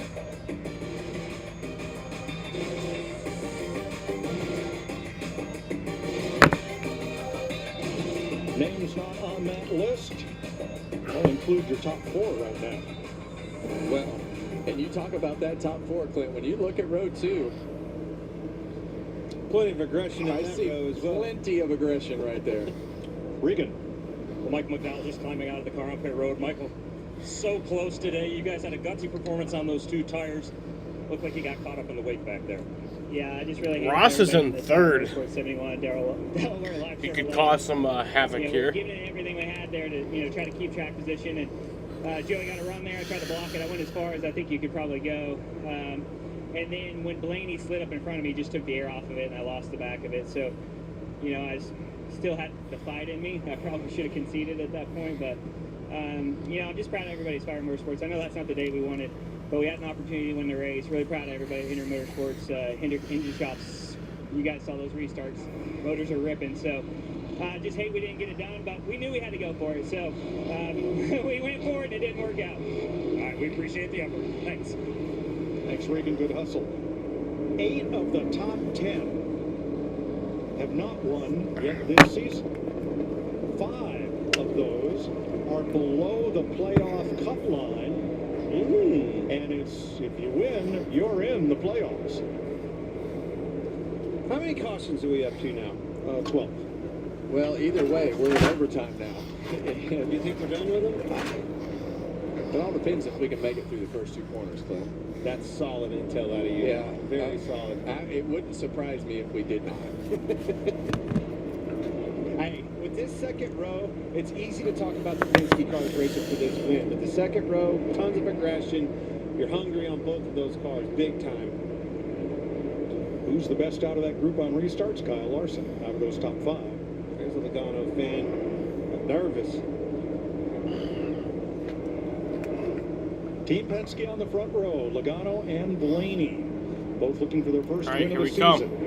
Ross Chastain, Eric Jones. Gonna come to 2 laps to go in overtime. And you know if he gets the opportunity. Here at Texas Motor Speedway in Fort Worth, Texas. Need a big push here out of And green flag is in the air. It'll be 2 laps to go. Green flag. And they stacked him up. That's as tight as the whole field has been. Pretty slow start, wasn't he?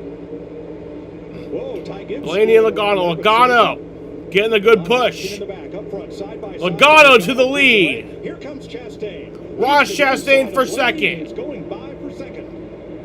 I don't know if he'll be able to catch Logano. For 4th place, Larson and Jones surrounded. Austin Dillon moving up. And Logano trying to drive away. White flag is in the air one more time around at Texas. Well, Joey Logano has done a great job today. They started deep in this field, and he has driven his way to the front. Logano, Ross Chastain. Put himself in position to win this race. Logano has a good lead, though. A third of a second.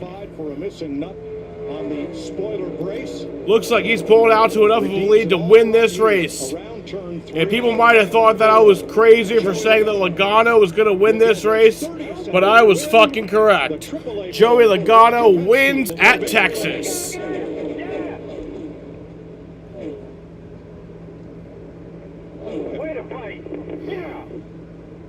That's unbelievable. All the way from 27. Yeah, he says way to fight on that radio. Hell of a job there, Ross Chastain, I watched these restarts. He just kept clicking them off one by one on the restarts. Very aggressive, and it paid off with all these cautions coming out late. How about Ricky Stenhouse? 6th place, Austin Dillon. Good finish for him. Nemechek as well. Much needed good runs for all of those cars. Well, and that's the way you rebound from a penalty. You go out and you win the next week. Behind them, Bell, Suarez, and Todd Gilliland, top 10. So well done. Oh, that last 2 laps was rather anticlimactic compared to the 20 or so that preceded it. Well, when Blaney flipped up, he couldn't stay to his outside. The race was over.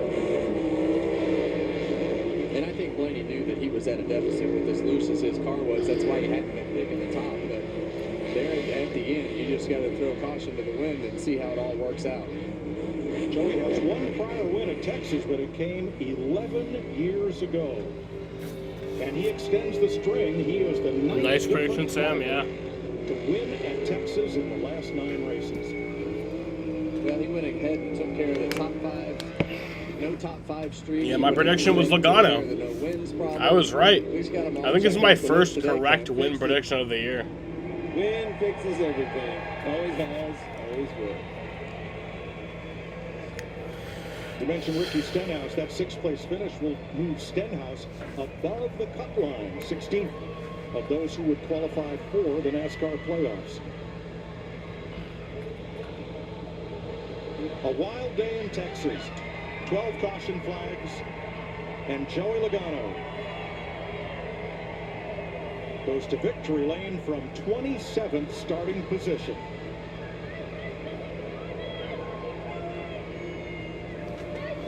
I've got Bell and John Nemechek talking. Nemechek finished 8th and Bell 9th. Very.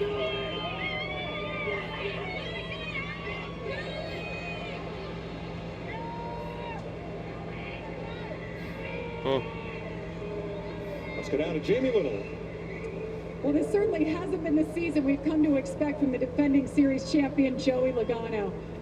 No top fives, one top 10, Joey. How about this for redemption? How good does it feel to be back here? The sport changes so quickly. It's crazy how you can just ride these roller coasters, and just proud of the team. Proud if I finally get AAA insurance into Victory Lane. They've been a partner of mine since I've been to Penske, so 13, 14 years, and we've yet to win with them. So it was awesome to get that done here. The Jail Kids crew is here, the kids, so we'll have fun with them at Victory Lane.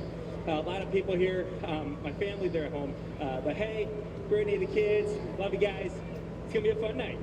Joey, you started so deep in the field at a place where all of you drivers said it's going to be so hard to pass. How did you prevail and win this one in overtime? I just slowly, methodically, a couple at a time. We had a really tough pit stall situation. The pit crew did a good job of managing that. And just grabbed a couple here and there. The car was fast. I knew that yesterday. I did a poor job qualifying and just grinded it out.